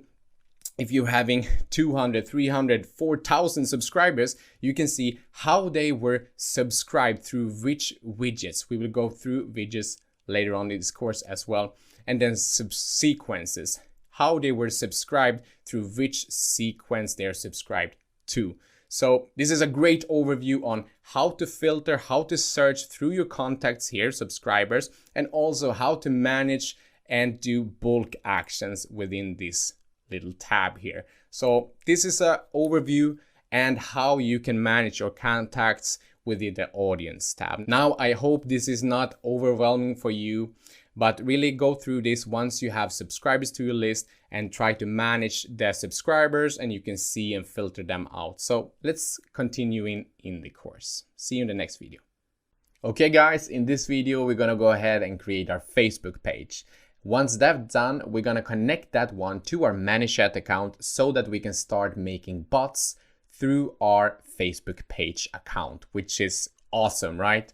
So just go ahead and log into your Facebook account. In the top right corner, click on the scroll down and go to Create Page. Click there. Once you've done that, you will be left with two different options to create a Facebook page. Now, either to go with business or a brand page, or a community or a public figure page. Now, whatever fits your boat, click under Get Started, either there or there. Once that's done, you would like to pick a page name. Now, a page name related to your business or to your community or public figure or whatever you would like to start making a page about. Now, for us, that would be the Messenger Marketing and Chatbot Masterclass. Under category, you can basically search for whatever industry you are within. So let's say that you're running a bakery. You can search for bakery, or maybe you're running a marketing agency. You can search for that also, marketing agency, marketing research consultant, if you are that. Or maybe you're running an e-commerce website. You can search for e-commerce website or local business or whatever you are doing. Now for us in this tutorial, it would be education. So we search for that and click on continue. Now once that's done, you would like to add in a profile picture. Now I encourage you to do that based on the branding. So if you're having a cool branded picture of your brand, which you can upload as a profile image, do that. Now I would do that here. I'm just going to search for that one here. Would be this little bot here. And then you could add a cover image. Now this is optional, but it makes your page look so much better. So I'm going to do that as well. Upload a cover photo. Now we're having one here. Now, if you don't have a cover image, let me go quickly and just show you where you can take one. Now, Canva is a really cool page where you can basically create one for free. So if you go in here, canva.com, I will have this in the resources for this video, click on Facebook cover, then you will have so many templates on the left-hand side here that you can simply just click on any. Let's click on this, and you can just write anything here. Just customize this just the way you want to after your branding. So go to canva.com and create one. And then once you have customized and modified it just the way you want to, you simply click on this download button and just go along and just upload it to your Facebook page. I'm gonna take this off. And then once that's done, so here we go. Now we have our Facebook page ready and done. So Facebook Messenger Marketing and Chatbot Masterclass by Robin and Jesper. Awesome. Now this is our Facebook page. Now what I would like you to do is head over to ManyChat, ManyChat.com, and then click under this account here, under the scroll down. If you click on there, you can click on Add New Page. Now the only thing you need to do is to go over here and click on Connect. Now there's a couple of questions here that they want you to answer. Will this account be used for an actual business? If yes, click yes. I'm gonna click here because no, this is a technical testing demo account, so they have that information. Or if you're doing this to set up this as for an client, you click under here. I'm just gonna click on continue, and that's done. Now what I would like you to do is head over here once again to your Facebook page, click under settings, and go over to Messenger platform. Now we're gonna make sure that this is connected. Scroll down, and we can see that it's connected right here. which is awesome. Now, if you're running this maybe for a client or etc., you would like to go here and you can see what kind of permissions you're having. Now you can manage pages, show lists and read mailbox, etc. Now they can give you different permissions for this page, for example, or you can go ahead and give other people permissions for this just under settings. But now we know it's connected. Now I would like you to head over to your Facebook account, click on the scroll down, click on create pages, and just pick any here, like business or brand or community. Click on the get started of any of these buttons and go ahead and fill this out just like I did in this video. Go over here to your manage that account, click on the scroll down, click on add a page and add that page. And then we're going to continue in the course. See you in the next video. Okay guys, in this video, just before we go ahead and start creating our chatbots, I want to talk with you about the 24 plus 1 hour rule. That is a rule that Facebook had put on our chatbots when we're sending out promotional messages. Promotional messages such as sales, coupons, sending anyone of our subscribers that has engaged with our chatbots, which are our subscribers.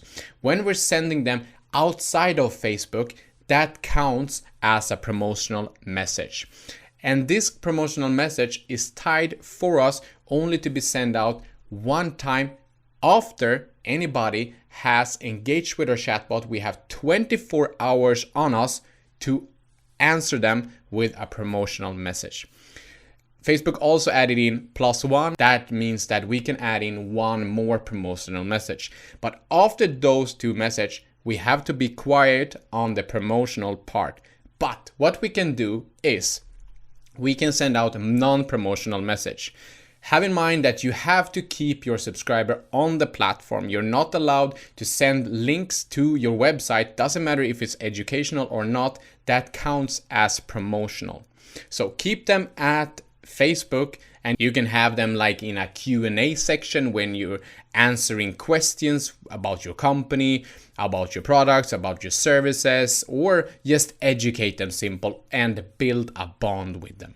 Well, there's two ways to get around this. The first one is sponsored ad. You can send a sponsored ad. Let's say that you're having an event coming up and you would like them to subscribe for that event.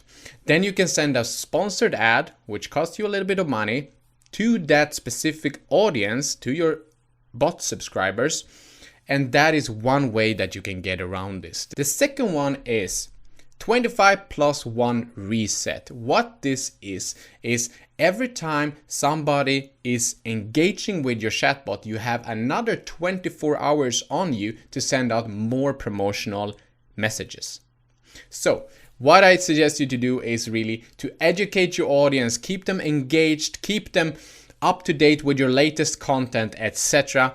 And you don't have to bother about this rule. So don't just send out and spam your subscribers with a lot of offers, with a lot of sales, with a lot of, don't send them to places outside of Facebook so that these subscribers can eventually maybe report your bot and Facebook will shut down your bot. Okay, so educate your audience, create a great marketing strategy, and you will get around this rule. Okay, so I hope you're excited. Let's go and build some chatbots, won't we? See you in the next lecture. Now in this video, we're going to start off by creating our first chatbot, which is awesome, right? Now, we're going to create it from something called the main menu. Now, if you go into the back end here of your ManyChat account and click on automation, you will get a menu up here. And the first option you have is called main menu. If you click here, then we'll be able to create a menu. Now, as you can see on the right hand side here, you see a mobile phone here. The only thing that customers are really going to have the option of is to send a message. So if they click here, they can send a message to us. Now we can build out a small menu beneath this message tab here. So if they don't maybe feel like they want to write us a message, what they could do is basically click on any of these buttons that we're going to create now to receive some kind of information about us or about our store deals, whatever type of things that you're currently selling. Now we're going to create some conversations about our store. This is a web store, a dropshipping web store with some items on it, so they can go and explore these kind of items. Now, your goal with these 3 buttons can be something others, but we will go through some of these right now. You can have a maximum of 3 different buttons. Top level of the menu is limited to maximum 3 items. Now, these are 3 different navigation buttons, like in a website, for example. This is a navigation menu. So if they would like to go into the catalog, they can click there, the rings section, toys, pets, or contact us. Now we're going to build out a pretty similar menu right here down below.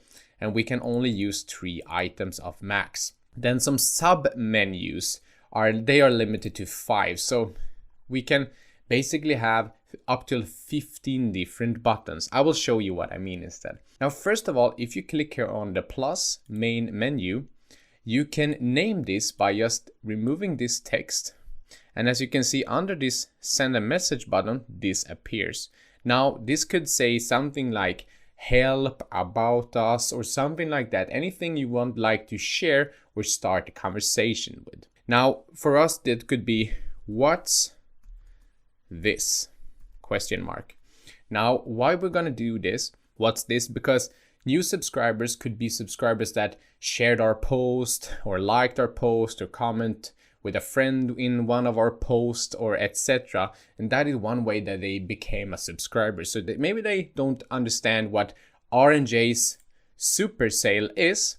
Maybe they just want to try to connect to us and understand what is this. Now, once you have uploaded your question here, for example, this one, and once they have pressed this, what's this, you can either go with open a sub menu, and we will do that later, or reply with message to start a conversation and start connecting with them, or you can basically just send them to your website directly. For this, we're gonna go with reply with message. We're gonna set this up, and you can also add in an action. Now, if you click here, and you have created some tags around your subscribers of where they're coming from or where they've clicked, etc. You can add a tag. You can also subscribe them to different sequences, etc. We're going to have a look at that later on. But for now, reply with message and click on create new message. Now in here, now the mobile screen is on the right hand side right now. Now, if I were to enter some type of text in here, as you can see, the text will appear here. So now in here, you can automate some messages once they clicked on what's this. So you can basically write something using text. You can use image, cards, gallery, lists, audio, video file, or something called delay or something more. Now we will go through this later on, but for this, we're only gonna set up as first chatbot. Now, send message. What kind of message will they receive once they clicked on what's this? Now, it could be something like hi, and look at this. You can see these little brackets down here. If I click these brackets, you could basically automate their first name, last name, full name, page name, if they're having a page, or whatever you'd like to, gender, etc. We're gonna go with first name. Look on the right hand side what's happening right now. If I click on first name, then you can see, hi Jesper. It's automated, which is also really, really cool. So you can use these small brackets here. Now here, you're having some emojis. So we can put a smiley on this afterwards, and you can see it's put a smiley, maybe a dash. Something like that. Hi Jesper, happy you tuned in with us. We're a general online store selling all kinds of stuff with daily awesome deals. And then this could be the auto reply once they clicked on what's this? Now this could say anything, like if you, for example, would like the first button to be help center or contact us or whatever you like, or whatever kind of relationship you would like to build with your audience, you can type in anything right here. Now you could also click on quick reply. Now quick reply would be their reply. So if I click on quick reply, look at the screen over here to the right, you can type in anything here like, oh, cool. Now, and click on send message. Now, if I click on send message, you can name this also something like, oh, cool, reply. Once they have clicked in here, oh, cool, which gonna appear just a button, and they click, oh, cool. Then you can reply with something here. Something like, how's your day going? And then click the brackets, click the first name. Hope you're having a wonderful day. Would you like checking out our latest deals? And you can type in maybe the name or maybe a star here or anything. Think of this like a normal conversation that you're having with somebody you meet on town. Like, hey, how are you doing? Hope you're having a great day. Have a nice day. Something that connects you to another. Because, yeah, this is a chatbot, but you would like to have this like a normal conversation, basically. And you can have a quick answer here also, writing something like, my day is awesome, or something like, yeah, would love it.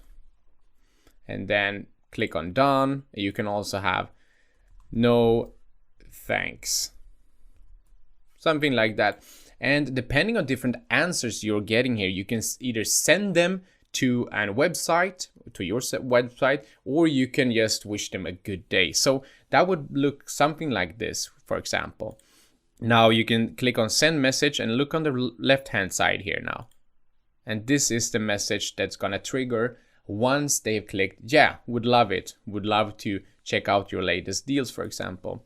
And then you can here basically type in, you can name this yeah, reply, and you can type in anything here like, that's great. Click the link down below to enter our website. And then you could also send them some emojis like this. Be a human, basically. And then you can, if you click this add button, you can add a button here saying our latest deals, maybe so.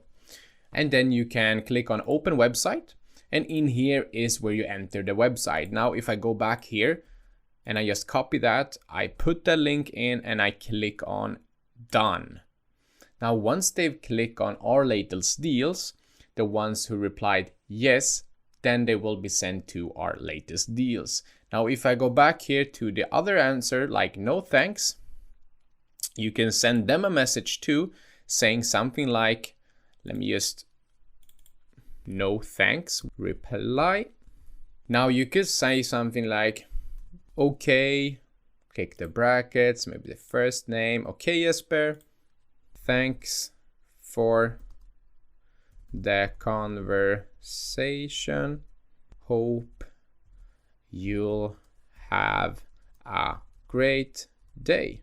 Something like that. Maybe you put on some smileys here as well. Now you've already started a conversation. Now you cannot get everybody to buy your stuff, to maybe subscribe to an email list, or to give you something every day. Now everybody is different, so here's a great way to do it. Okay, first name.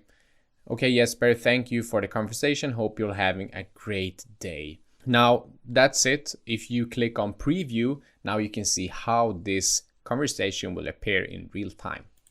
If I click here, I go over to Facebook. You can see, hi Jesper, happy you tuned in with us. We're a general store selling all kinds of stuff with daily great deals. If they would to click here, oh cool, then you can see that this appears. How's your day going, Jesper? Hope you're having a wonderful day. Would you like checking out our latest deals? If I click yes, I would, this appears. That's great. Click the link down below to enter our website. And this is the link, our latest deals. If I click this link in another tab, our website will appear. And this is something that you could do yourself, which is awesome, right? Now that is the first one. You could click publish and it will go live. Now let's click publish and it's live. Now if I go back to main menu, if I click here, you see my mouse, you can see that this is already created. Okay, so what's this? The next thing that we're gonna create is a button saying our latest deals, basically. And we're gonna send them directly by this link, open website. So we're gonna name it in here, our latest deals.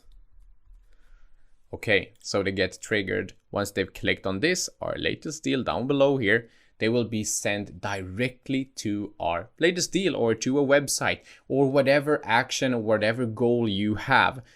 This is where they're gonna get sent. So if I click here once again, open website, I can go over here, copy this URL and paste that in here, something like that. So whenever they're clicking this link later on, they will be triggered and sent to this website. Now, if you don't want them to be sent directly to a website, what you could do is you could basically open up a new submenu. If I click on open a submenu, you can see that, you remember this, submenus are limited to 5. So you can basically have 5 different options triggered. Now, if they click on this, you can see this little arrow down here on the right hand side. You could basically put in some other submenus here. Now, if I were to go to the website here, for example, we could have rings, toys, and pets. Let's put that in. So first of all, you could put in rings. You could put in toys.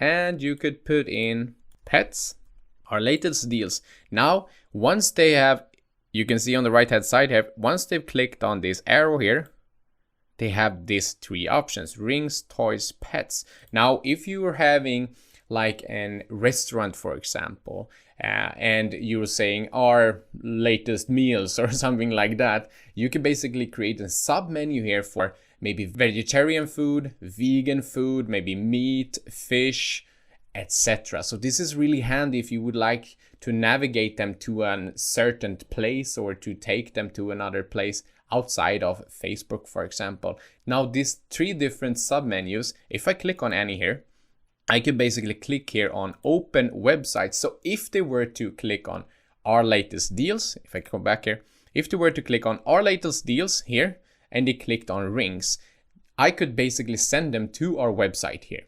So if I go into the website here, to rings, and I just copy this URL by clicking Control C or Command C on a Mac, and click on rings, click on open website, click this box and just paste that in here and click on done.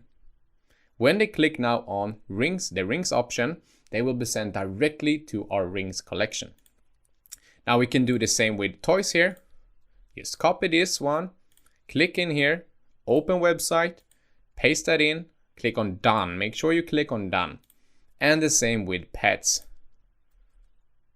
Copy, paste, open website, always go with open website here, paste that in and click on done. Awesome.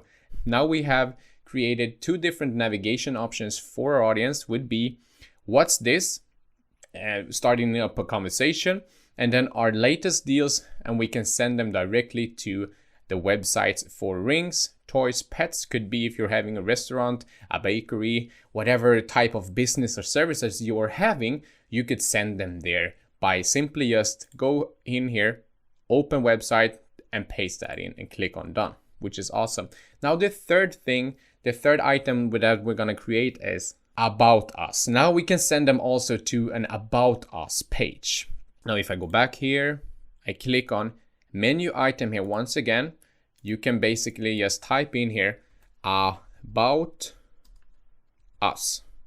Okay, and you can also do this as you would like to, but here we can also open up a website, and we can also, the contact us page, we can send them there.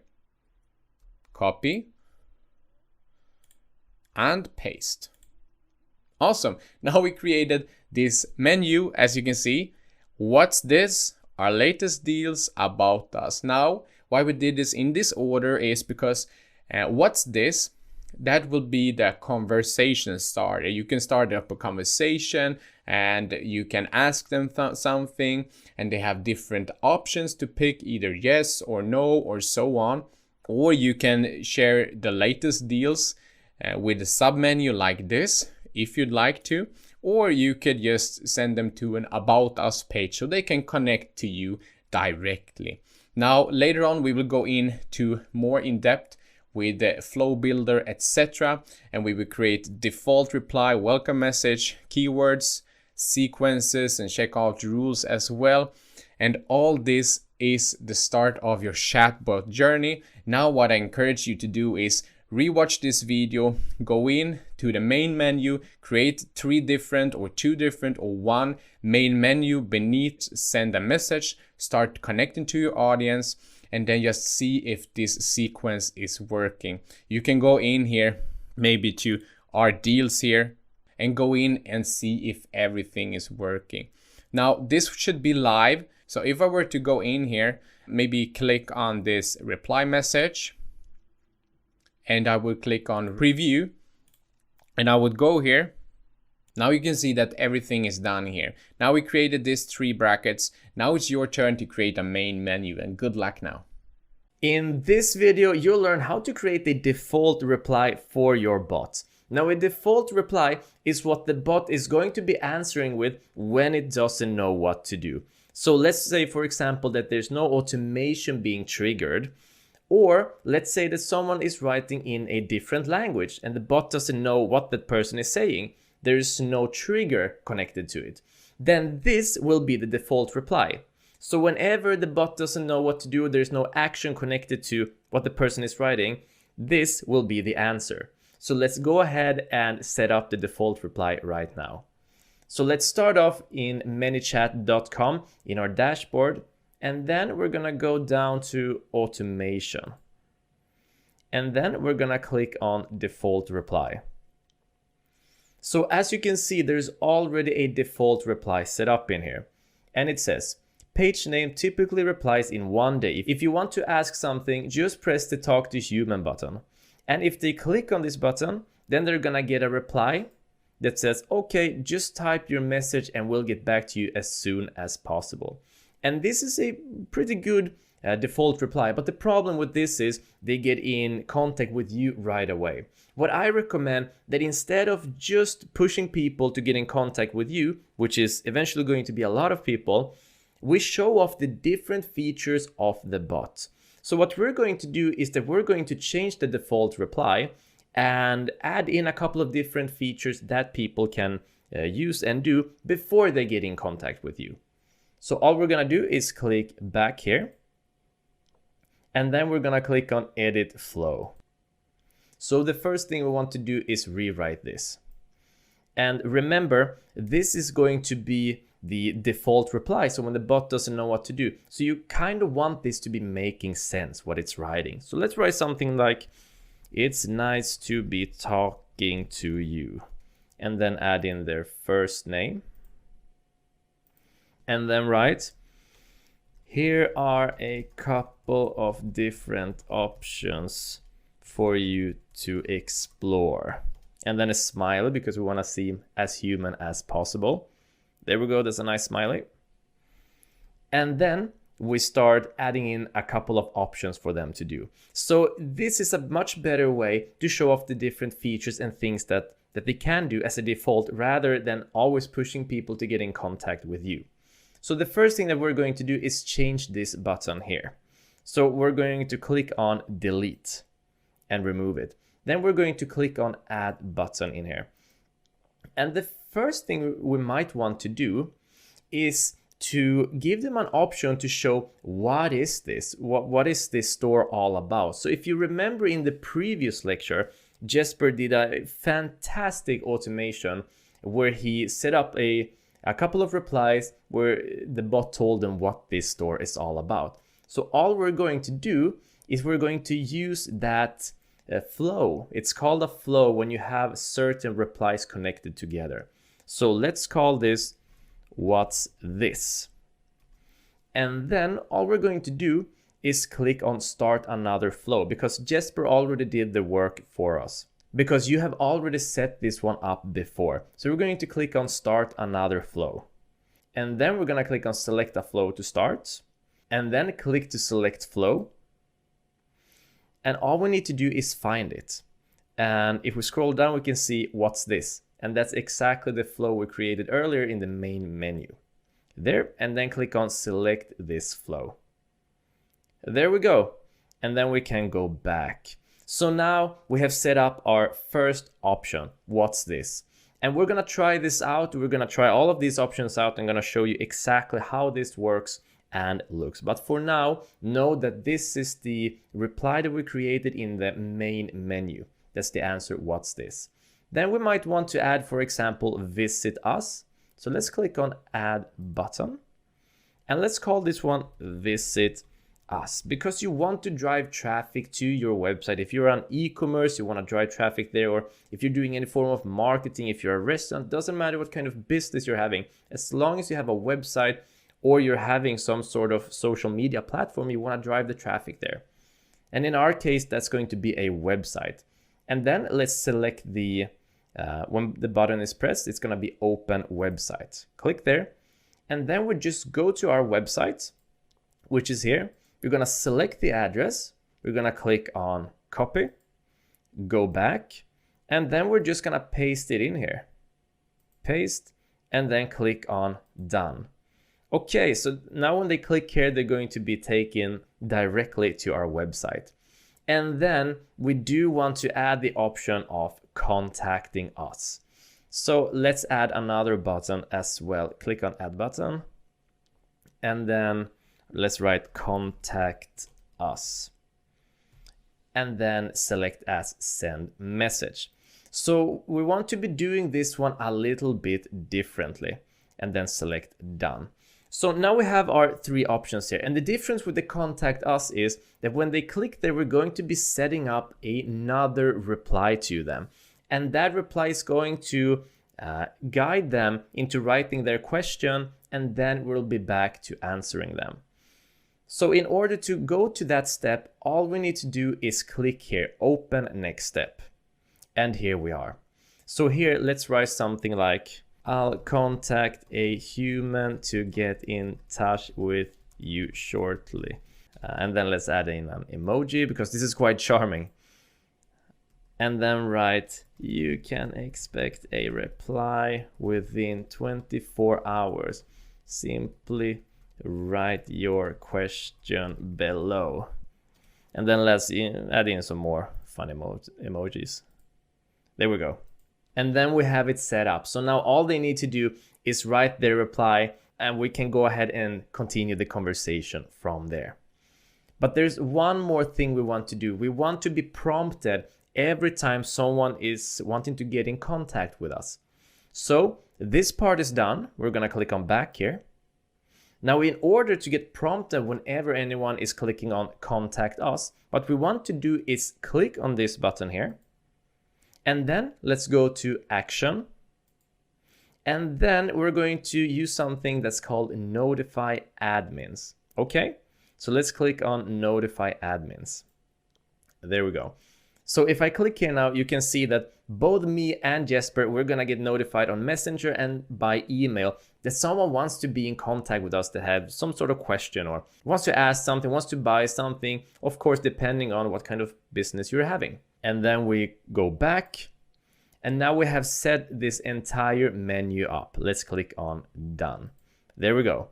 So currently we have, it's nice to be talking to you, and now then the first name. In this case, it's Jesper. It's nice to be talking to you, Jesper. Here are a couple of different options for you to explore. Then we have what's this, which is the flow we set up in the previous video. And then we have visit us, that's going to be taking them to our website. And then we have contact us, which is going to prompt us that someone wants to have a conversation with us for whatever reason. Now, my recommendation to you is, in the beginning, it's completely fine to have people set up a chat with you. But as your business grows, you don't want to be that easy to be contacted in this, because you'll be having like hundreds of conversations, and that's just not an effective way to be driving your business. Instead, what you can do if you want people to be contacting you is that you can prompt them, you can add this, is that you can change this one into a link so that they get into the contact us on your website, so they get to email you. Then you're not gonna have people, stopping by, creating conversation and asking these basic questions. That's going to be another step for people to take in order to contact you. So I strongly recommend that once you start growing the subscriber amounts. Okay, so now we have set everything up. The next thing we want to do is actually activate this. And in order to activate it, all we need to do is click up here, and it's currently disabled by default. Click on it, and there we go, it's enabled.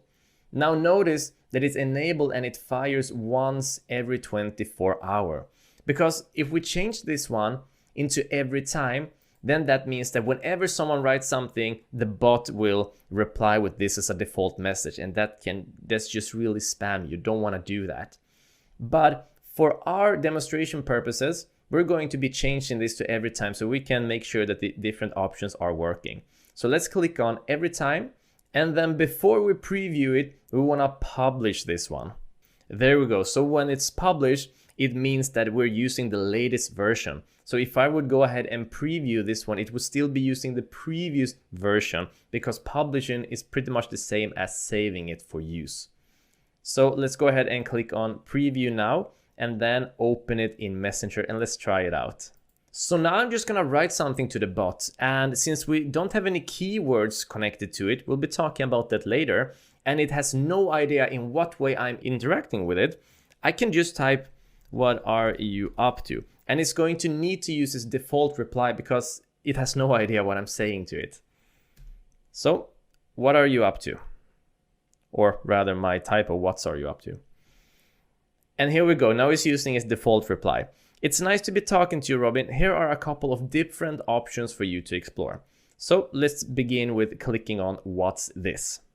Hi Robin, happy you tuned in with us. We're a general online store selling all kinds of stuff with daily awesome deals. Oh, cool. Let's click on that one. Remember, this is the flow you set up in the previous lecture. How's your day, Robin? Hope you're having a wonderful day. Would you like to check out our latest deals? Well, sure, I would love that. That's great. Click on the link below to enter our website, and then I can click here and I'll be taken to the latest deals. Okay, that's perfect. That's fantastic.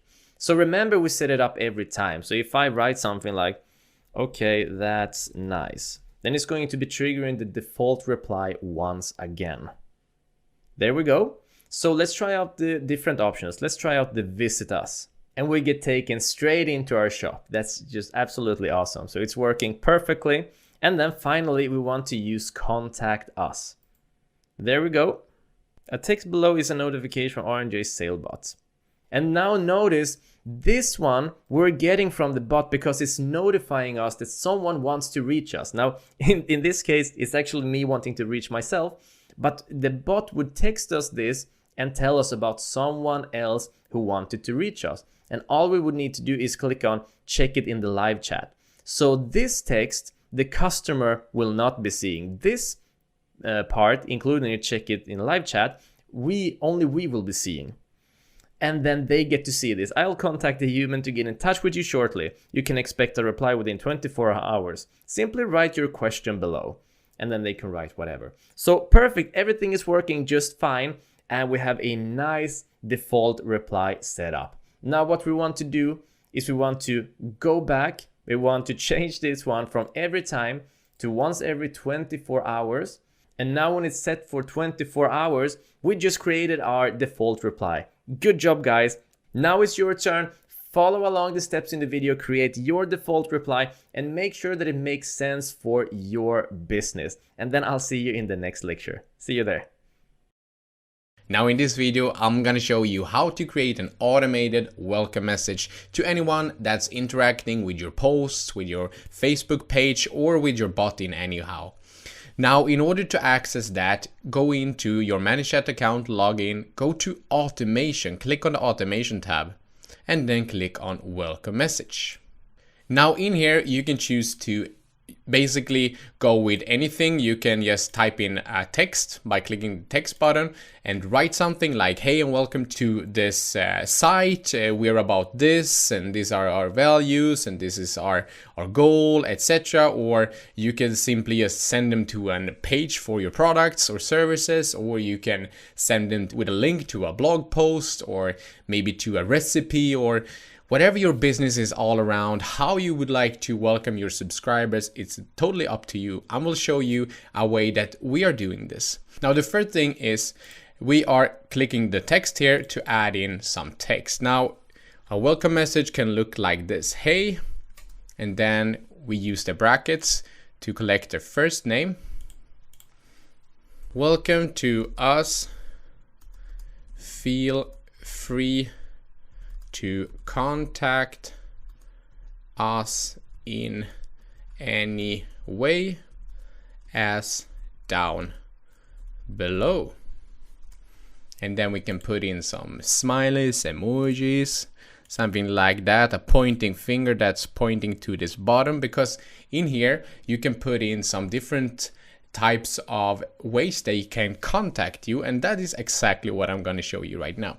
So if you click here on add button, you can choose to, firstly, if you're having a phone number, you could easily type in call us, 3 dots, something like that, and just you can click on call number and you can type in any number here that's related to your business and click on done. That's the first thing that you could do.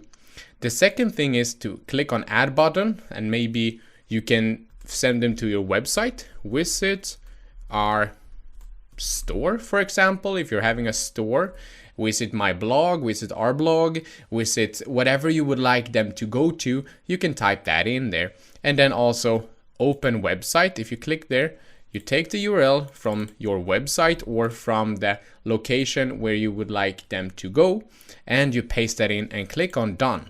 Now that's 2.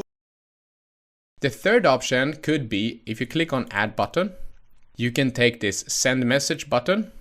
So if I type in here, I click here, send message, you can name this something like send a message. Then they're free to send any type of message that they want to, and then you can click on done. But before we do that, we would like to put in an action so that we get notified whenever somebody is sending us a message. Now click on action here. You can click on notify admins, and you have to have the pro version in order to do this. So we get notified whenever somebody is contacting us, so that we can contact them in person back. Now then you can click on done. Once that's done, whenever they're clicking this send a message button, this is what they will receive. Okay, so here you can say something like hey, and then always go with their first name so it's personalized, and then you can type in something like will be right with you, please type any question down below. Okay, and let's finish off with some funny emojis, something like that. Okay, you can do it like this. This is a way to get them to ask you anything really. So, hey Jesper, we'll be right with you. Please type any questions down below.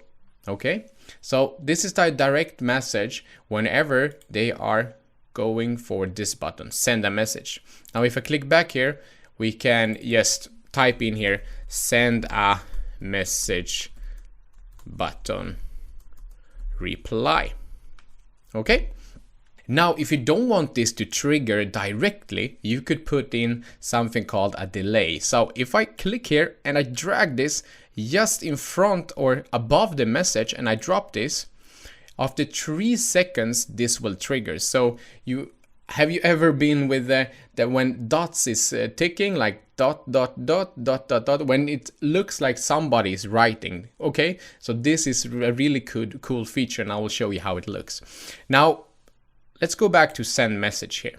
Now, first of all, hey Jesper, welcome to us. Feel free to contact us in any way as down below. And they have 3 options, either to call us, either to visit our store, or either to send us a message.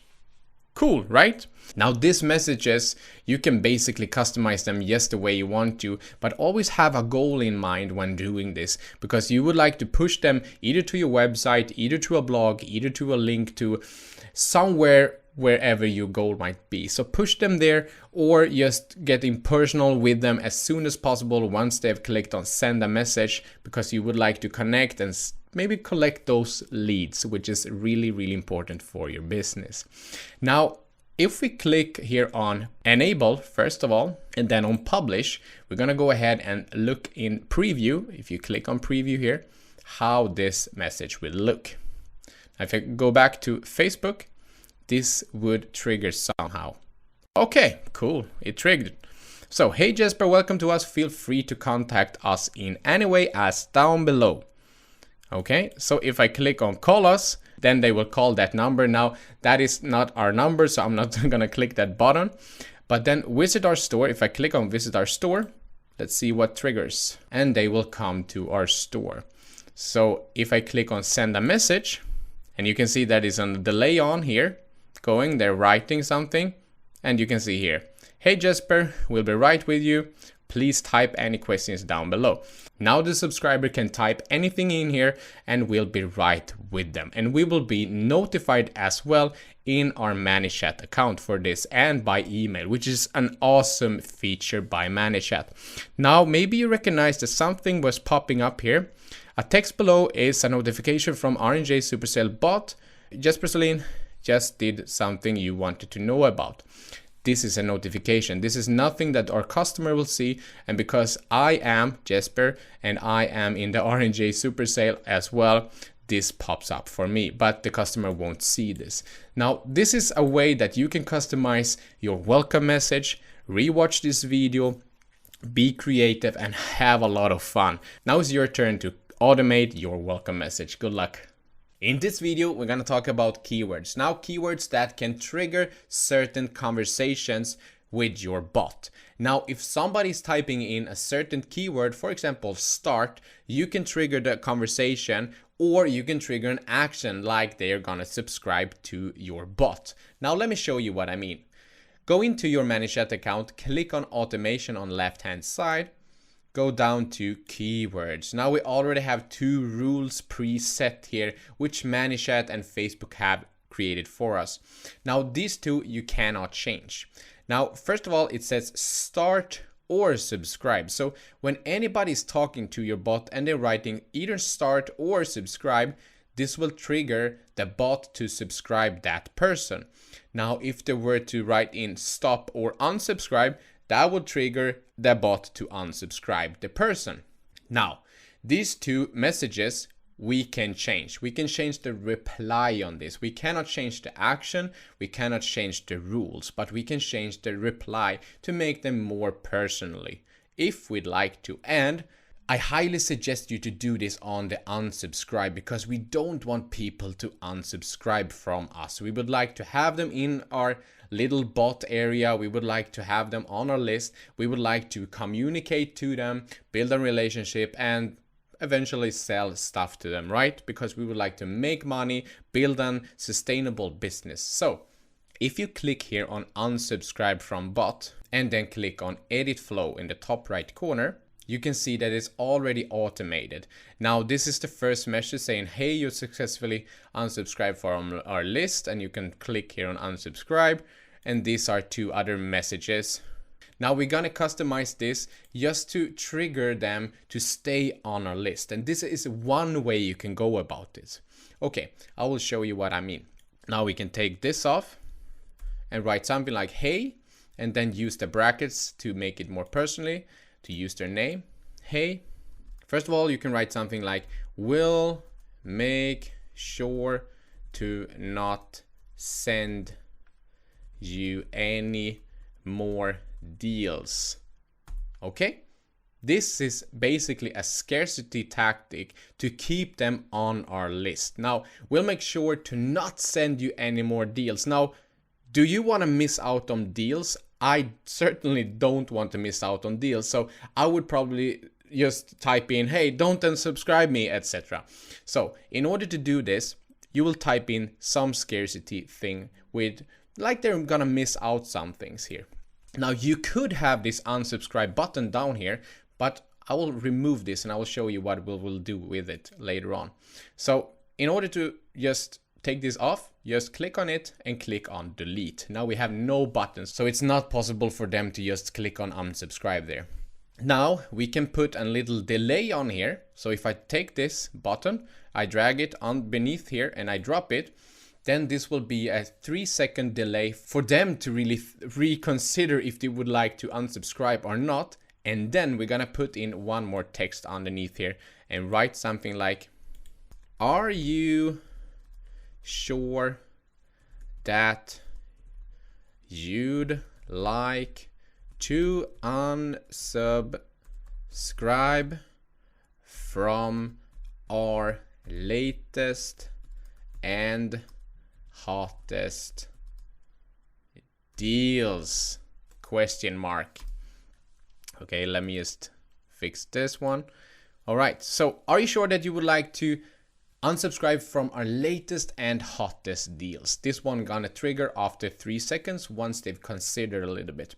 Now we're not gonna put in any unsubscribe button here. What we will do is put on 2 quick replies, and I will show you how to do that. Now click on quick reply. Okay, in here you can type in anything like yes or no, for example. Now, yeah, I'm sure.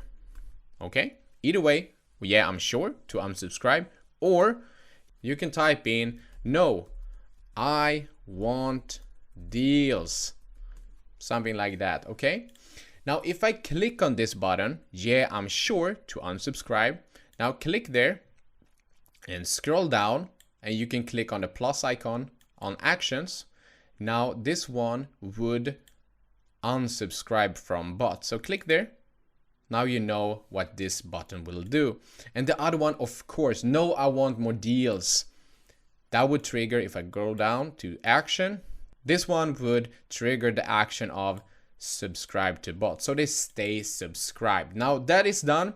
First of all, hey, first name, hey Jesper, we'll make sure to not send you any more deals. Now take away the button here, and then it's a 3-second delay here. And then, are you sure you'd like to unsubscribe from our latest and hottest deals? Either way, they're gonna answer, yeah, I'm sure, or no, I want deals. Okay?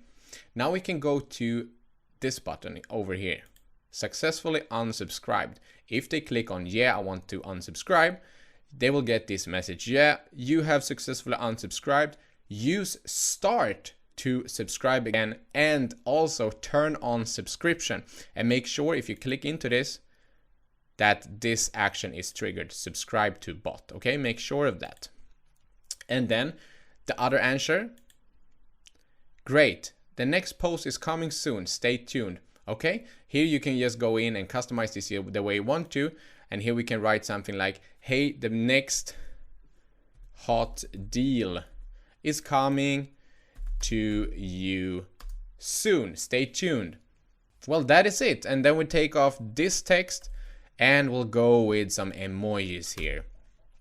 Okay, like a happy face, happy smile, maybe a sunglasses guy or woman or whatever it might be. So this is the way you can make a more personalized message when somebody is wanting to unsubscribe to you, because you want to have them on your list. You would like to make them a lifetime customer, build a relationship and sell more products, services, or whatever your business is all around.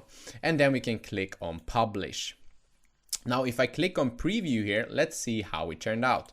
Click on preview. Let's go over to Facebook, and here it popped up. Hey Jesper, we'll make sure to not send you any more deals, a delay, and then are you sure that you'd like to unsubscribe from our latest and hottest deals?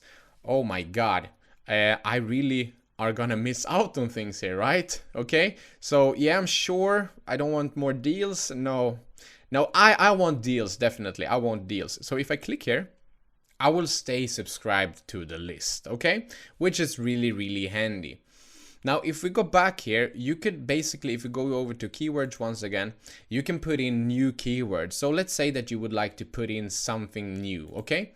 So let's type in here, enter keywords that you would like to put in here. Now, there's different options here. So let's say that somebody is wanting to return something to you. Maybe they bought something, maybe you have a bot on your, let's say, Shopify store, or WordPress store, or WooCommerce, or whatever. They type in like refund, okay, for example. You'll have that word in there, and you can basically go around this word just the way you want to and make it trigger in any possible way that you want to. So refund, the message is, it has to be this word only, okay? Or you can have message contains. Now there could be a sentence containing refund, or message contain the whole word refund, or message begins with refund. You can trigger this in any type of way that you want to, but I encourage you to click on message contains, okay? So they can write something before or after that word. Now here you can create a new reply, and for example, if you click in there, you can type in something like will be right with you, and the name, like the first name, stay tuned, will be with you within 24 hours, something like that, and then maybe a emoji, a smiley. So this is a message that you can write, and then click on publish, and let's see if it's live. Now remember, what's going to trigger this word is refund, okay? So if I click in here, refund, let's see if it's triggered. Yes, okay, it works. We'll be right with you, Jesper, stay tuned.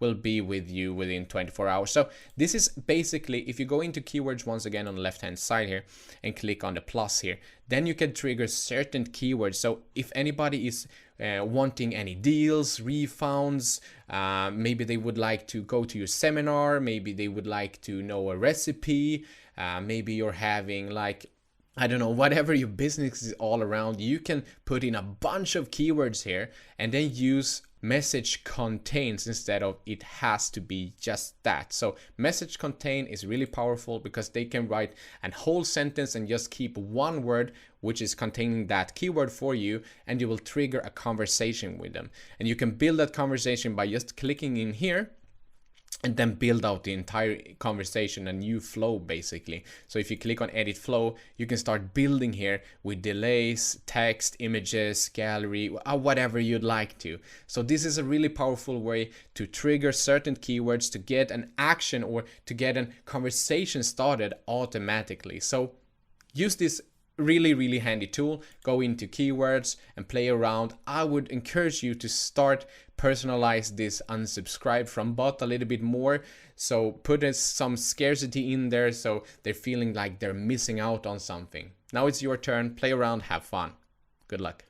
In this video, we will be talking about and creating sequences. Now a sequence, if you're familiar to email marketing, a sequence is like an autoresponder. It's basically messages that are sequenced to be sent out over time. That could be days, that could be hours, that could be month, or whatever you'd like to be.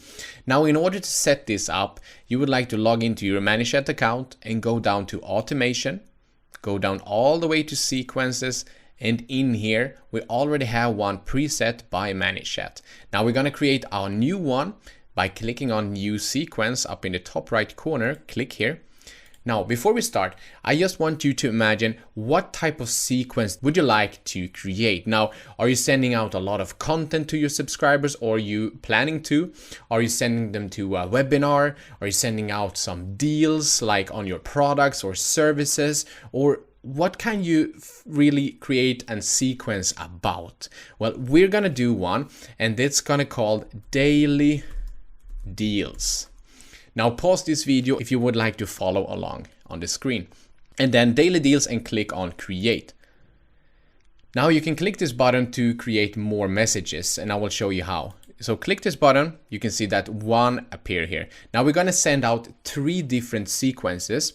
So I'm gonna click on one more message here and one more. Now we have 3 different messages that's gonna pop up in this sequence. Now, if I click on create new reply,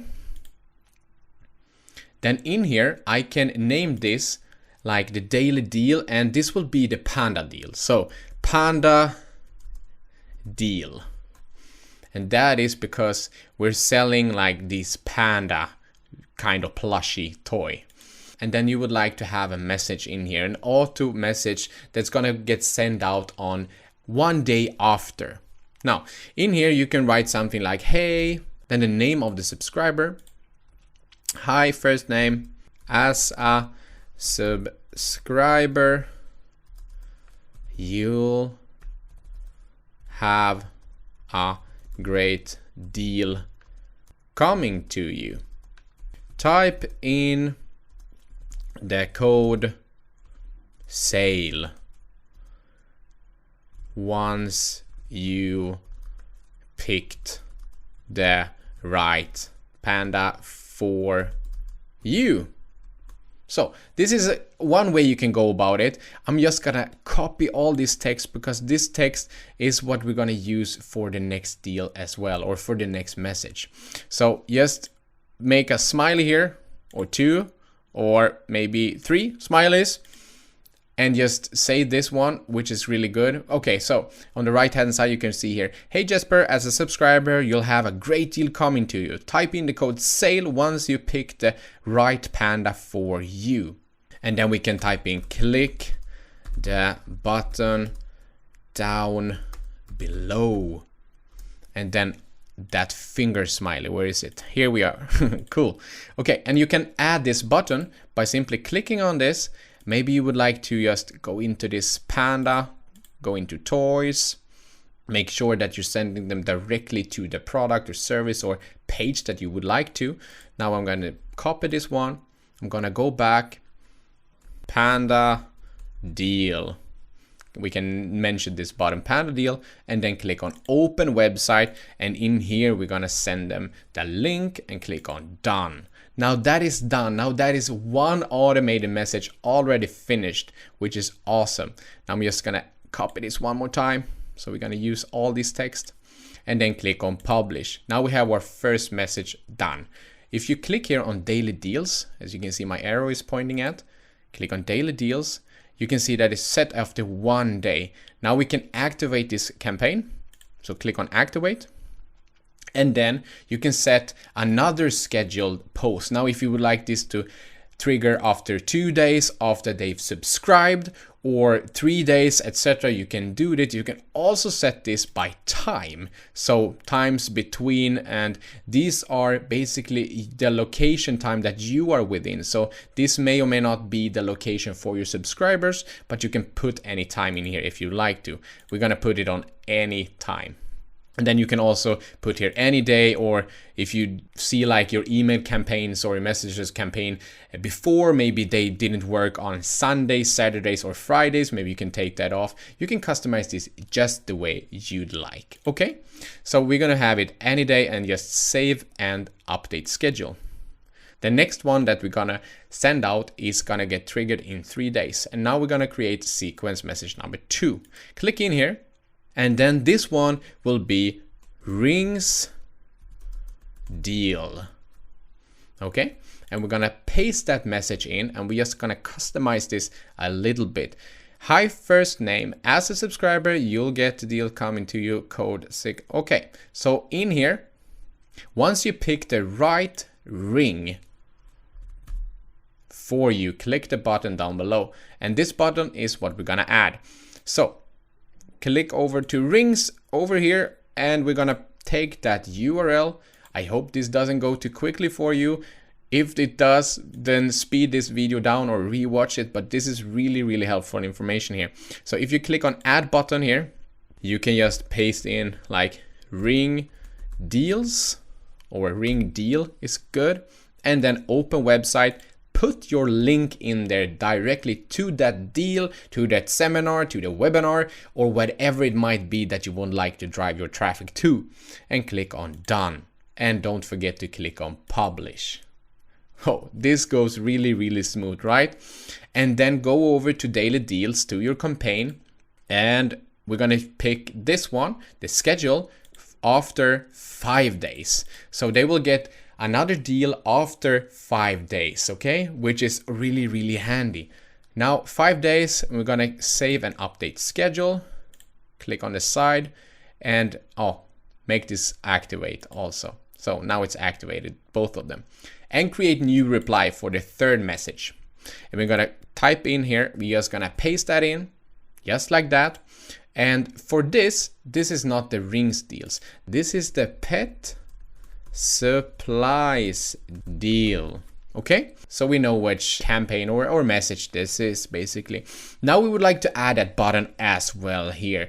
Now, before we do that, let's type in pet supplies in here. Okay, so make sure just that your message is okay. So we're gonna go over here, go over to pets, and we're gonna take that URL, and we're gonna go down and create a new button, says pet supplies deal. Okay, and then we're gonna open website and just paste that in and click on done and click on publish. And we're done basically. Look at this. If I go back to daily deals, we're just gonna activate this one. And the thing is right now that we have nobody that's going to receive this message. We're going to tie this one to an action that somebody has previously made on our messenger or with our chatbot. So in order to tie this campaign or this sequence to certain subscribers, what we're going to do is we're going to head over to the default reply. I will show you what I mean. Click here on default reply. And you remember earlier that we created some things here. We have to click on edit flow. Once you've done that, if somebody's clicking what is this, or visit us or contact us, what we can do is we can subscribe them to this very sequence that we just created. Now if I click on this button here and I click on action, and then I can click on subscribe to sequence, I can pick this sequence. Now the sequence that we're gonna subscribe them to is daily deals, and then click on done. Now we can do this with all the buttons. Let me do that. Click on action, subscribe to sequence, scroll down, click here, daily deals, action, done, and then contact us as well. And then action, subscribe to sequence, click the box here, go to daily deals and click on done. So now anyone that's coming to our bot in our messenger and are clicking on what's this, visit us or contact us is going to be subscribed to this sequence that we just created. Don't forget to click on publish. Now this is very cool, right? So if we go back now to sequences, now we already have 3 messages in here already set up. So when anybody is clicking what is this, visit us or our latest deals, when they visit our chatbot, they will get this sequence, and you can basically tie this to any action that people are doing by just clicking on main menu, default messages, or you can also tie this to anything really, which is really handy. Now it's your turn to create your sequence based on your goal. So always have your goal in mind when you're creating your sequences. You can go with days or hours, play around with this, have fun, bring value to your customers, and good luck. In this video, you'll learn about an automation tool for your bot that's called Rules. And that's basically setting up your bot to make certain actions at certain triggers. So this is called if this, then that. So let me give you an example. If someone has their birthday, then we'll send them a happy birthday message. If someone buys a product, then we'll send them a receipt. So we're gonna set the rules up so when something happens, if something happens, the trigger, then that action will happen. So let's go ahead and explore this option, set a couple up, and then I'll show you how you can make your own. So let's start off in the dashboard of ManyChat, and then we're gonna go down to automation. And then we're gonna click on rules. Now rules is currently in beta, but even when they release the full version, the same, well, rules if you will, is still going to apply. So it's still gonna work the same way. Now all we're gonna do is click on create my first custom rule. So let's go through how this looks and then how it works. Now as you can see, first we have the trigger. Basically, when something happens, which is going to be the different options of triggers, then this action is going to be performed. And this is the action list. So when it comes to triggers, the things that can be triggered, that can happen, that we can make an action on, is going to be date and time based. It can be when someone gets a tag, when someone gets their tag removed, gets subscribed to a sequence, unsubscribed from a sequence, gets a custom field value changed, or there's a new subscriber. And the action we can take is that we can add a tag on someone, remove it as well. We could subscribe and unsubscribe someone from a sequence, mark a conversation as open or as done. We can assign a conversation to an admin. This is gonna be a human, in this case me or Jesper. We can notify admins, start a flow, set a custom field, clear subscriber custom field, subscribe or unsubscribe from a bot. As you can imagine, there are thousands of things that we can do in here and customize this for ourselves. So the first thing we want to do is to actually save some money. So what we're going to do is create a rule so that the bot is going to be cleaning in your list.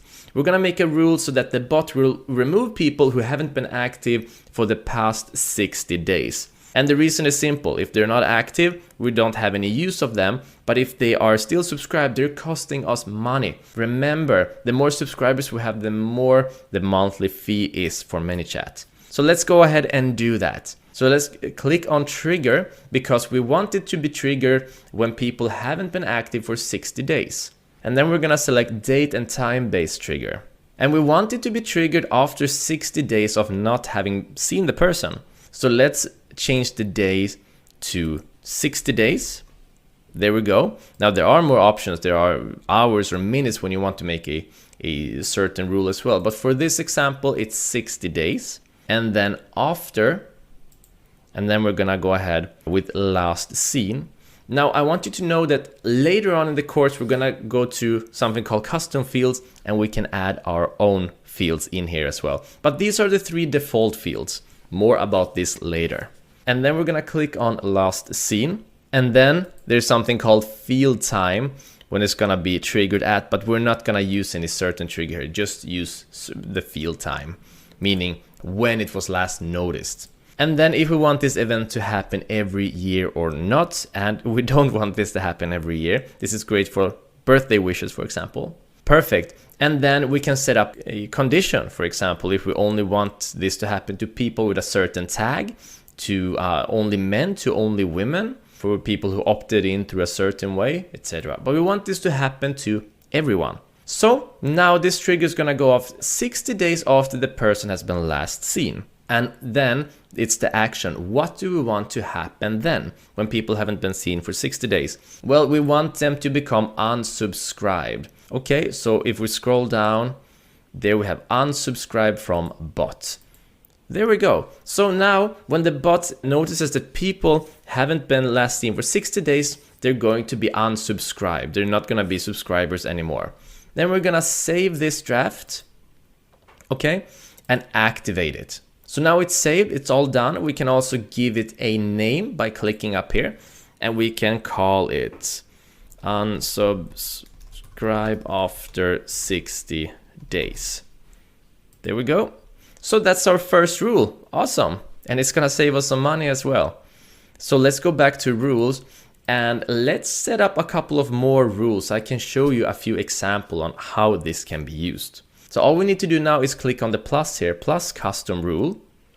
And let's set up a rule to where we subscribe someone to a sequence based on a certain tag they're given.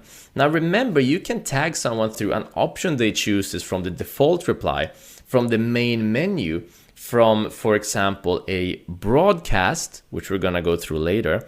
And also you can put a certain tag on people depending on how they opt in. So let's say you have a Shopify store. Now, if they opt in to your bot through Shopify, chances are they're going to be interested in your deals because your Shopify is based on daily deals. Well, ours are. So it makes sense to give them that tag when they are opted in through our Shopify. So let's go ahead and make sure that all the people with the Shopify tag get subscribed to the daily deals sequence. Okay? So all we're gonna do is click on trigger and then tag applied. Now, right now we don't have a Shopify tag, but if we did, it would be shown in here. But for this example, we can create our own. Let's write Shopify and then click on new tag. There we go. So it's been added. So when someone gets the tag applied Shopify, this is the first part, then they will be subscribed to a sequence. And then we're gonna use the daily deals sequence. Fantastic. So this means that everyone who gets this tag gets to experience this sequence, and it's a great way to increase your sales, increase your conversions. And the best part is automated. You don't have to do anything. That's the whole point with using the bot, to make your work as little as possible and still get all the benefits of it. So there's a lot of things we can do with rules, and we're gonna need to get creative in here in how we use it. Okay, so let's go ahead and save this one down, and then let's activate it. It's not gonna be any use if it's not activated. And then let's give it a name. Shopify tag subscribes to daily deals sequence. You wanna give it a name so you understand what it is. This is only internal for you to see. And then finally, let's make an example where you might want to use a certain gender, for example. You want to set up a condition. So let's click on plus custom rule here. And again, let's set up a trigger. Let's say that this is going to be applied to new subscribers. When someone is a new subscriber, we want to subscribe them to a sequence. Great. And right now, we only have these two sequences, but let's say that we have daily deals for men and we had daily deals for women. Then it makes sense that all the daily deals for men would be subscribed to for men, right? So all we would do is click on condition here. We would select gender, and then we would select male, right? And then we would select the male sequence.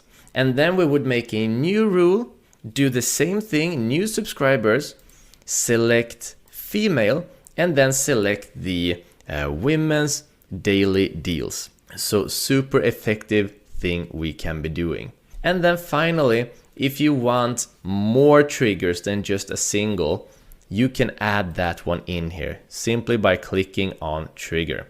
So right now, new members who are women are being subscribed to our imaginary daily deals for women. Now, if we wanted people with the tag of women's daily deal to be subscribed to the sequence as well, we would just add it in here. There we go. So now when someone is a new subscriber and they're female, they will be put into this sequence. Or if someone gets tagged with the women's daily deal tag, then they will also be subscribed to that sequence, right? So you can customize this a lot. You can add multiple triggers like we just did, and you can also add multiple conditions to make this even more specific.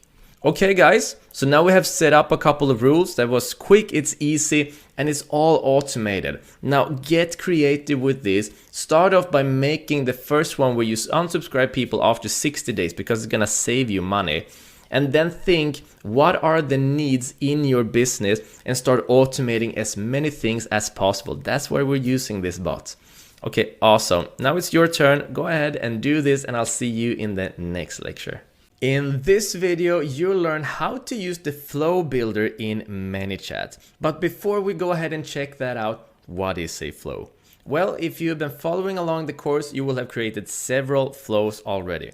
And you could say that a flow is basically whenever your bot is having a conversation with someone, then that is a flow. Now, a flow could be very small with very few steps, or it could be very long with a lot of steps. Let me show you what I mean. So let's go ahead and click on automation and then click on default reply. Now, this default reply is a flow in itself. So what the bot is doing here, it is interacting with someone and offering that person several different options to click on. So this could be regarded as a tiny flow. Now, if you remember when we created this default reply, we also added in something that was called What's This button. And What's This is a flow in itself. So from this conversation, we can start a new conversation by clicking here. And that is a flow. And a flow can involve actions, it can involve several triggers. A flow is basically when your bot is interacting in conversations with others. Let's go ahead and check out the flow builder. So if we scroll down here and we click on flows, we get an overview of all the flows that we have created and also the default flows that are already involved in here. And you're gonna find, for example, What's This flow? It's gonna be in here as well. Now, let's go ahead and create a new flow using the flow builder and I'll show you what's new in it and what's different. So go to the upper right corner and click on new flow. And then let's give it a name, flow builder test. That sounds good. And then click on create. So we already recognize this interface. We have been creating flows in here before, nothing new. We can enter a text, we can create replies, etc. But what we want to do now is that instead of having it like this, where we take one step at a time, we want to get a bird's view so we can see all of the steps from afar. And the way to do that is by simply clicking on Go to Flow Builder in the upper right corner here.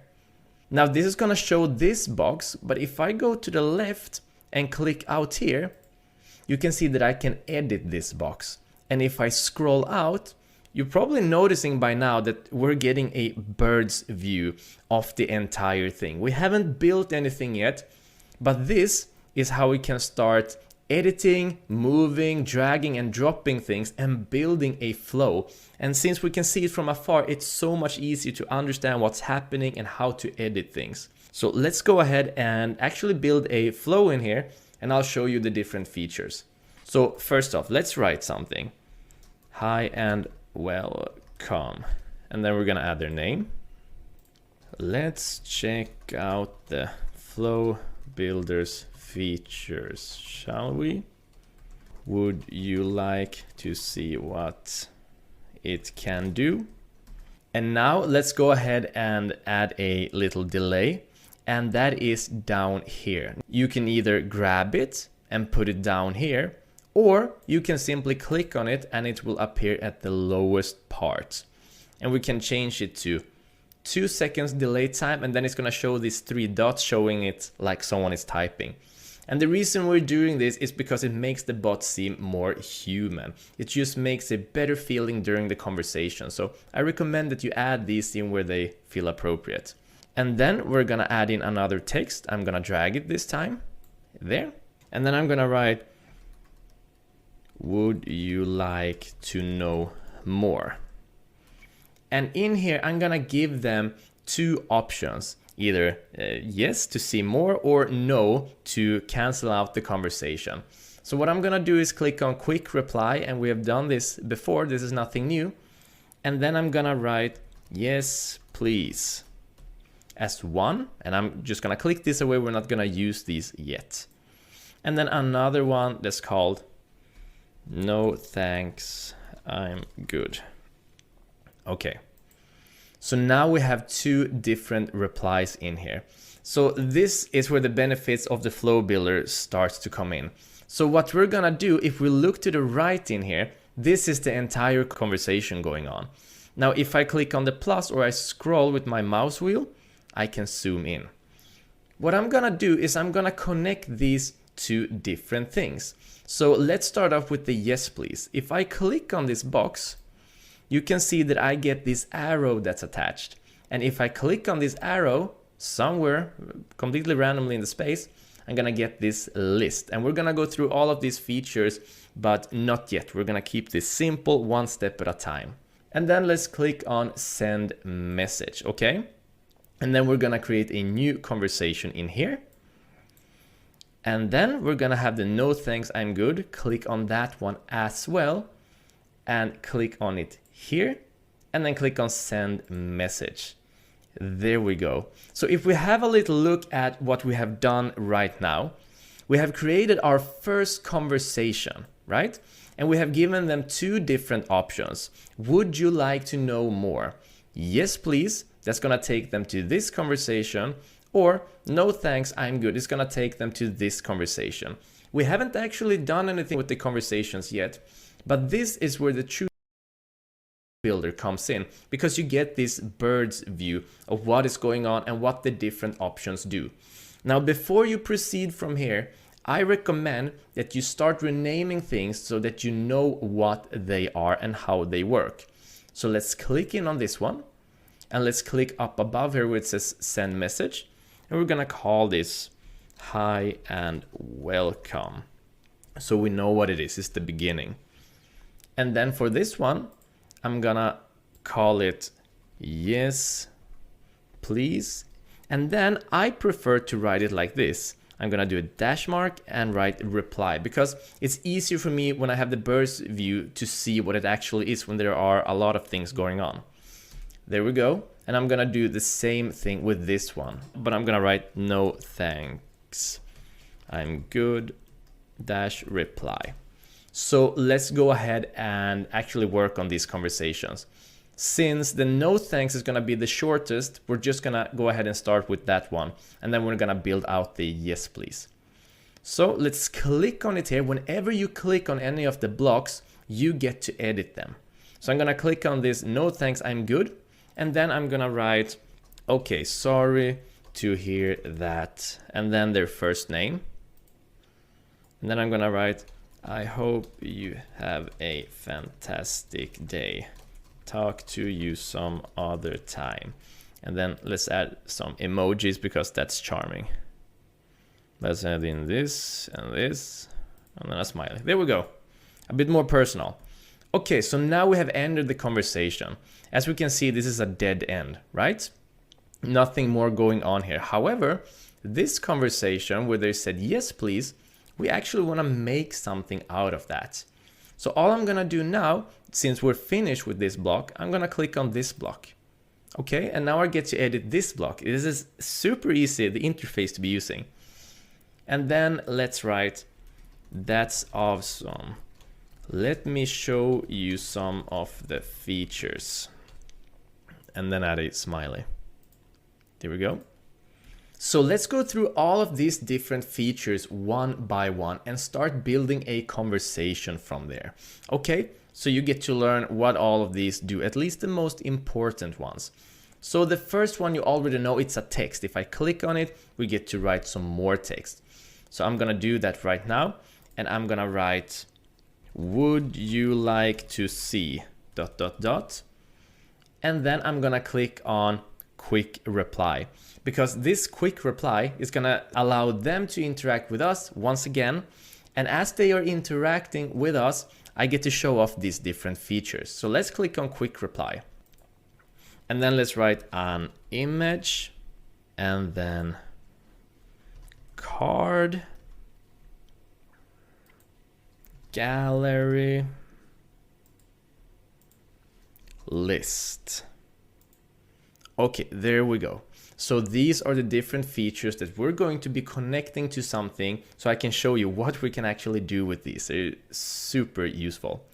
So the first one is an image. Now, in order to connect this to an image is super easy, just like I showed you before. All we're gonna do is click on this one, click it somewhere, anywhere you would like here, and then click on send message.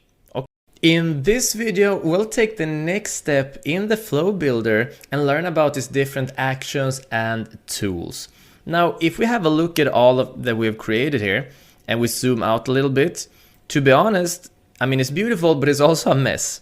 So what you can do to make a little bit more space and arrange things differently is click on this button here that says auto arrange steps. So let's click there.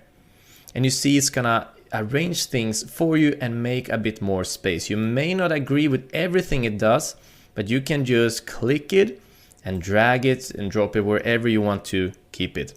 So it's a very, very useful tool to have. Now let's zoom in a little bit. There we go. Now remember, the first thing we spoke about when we ended the previous lecture was this one over here. So there's someone saying here, so we're asking them, would you like to know more? And they're saying, no thanks, I'm good. Now we want to add an additional action in here. We want to actually unsubscribe them from our bot when they click on this button.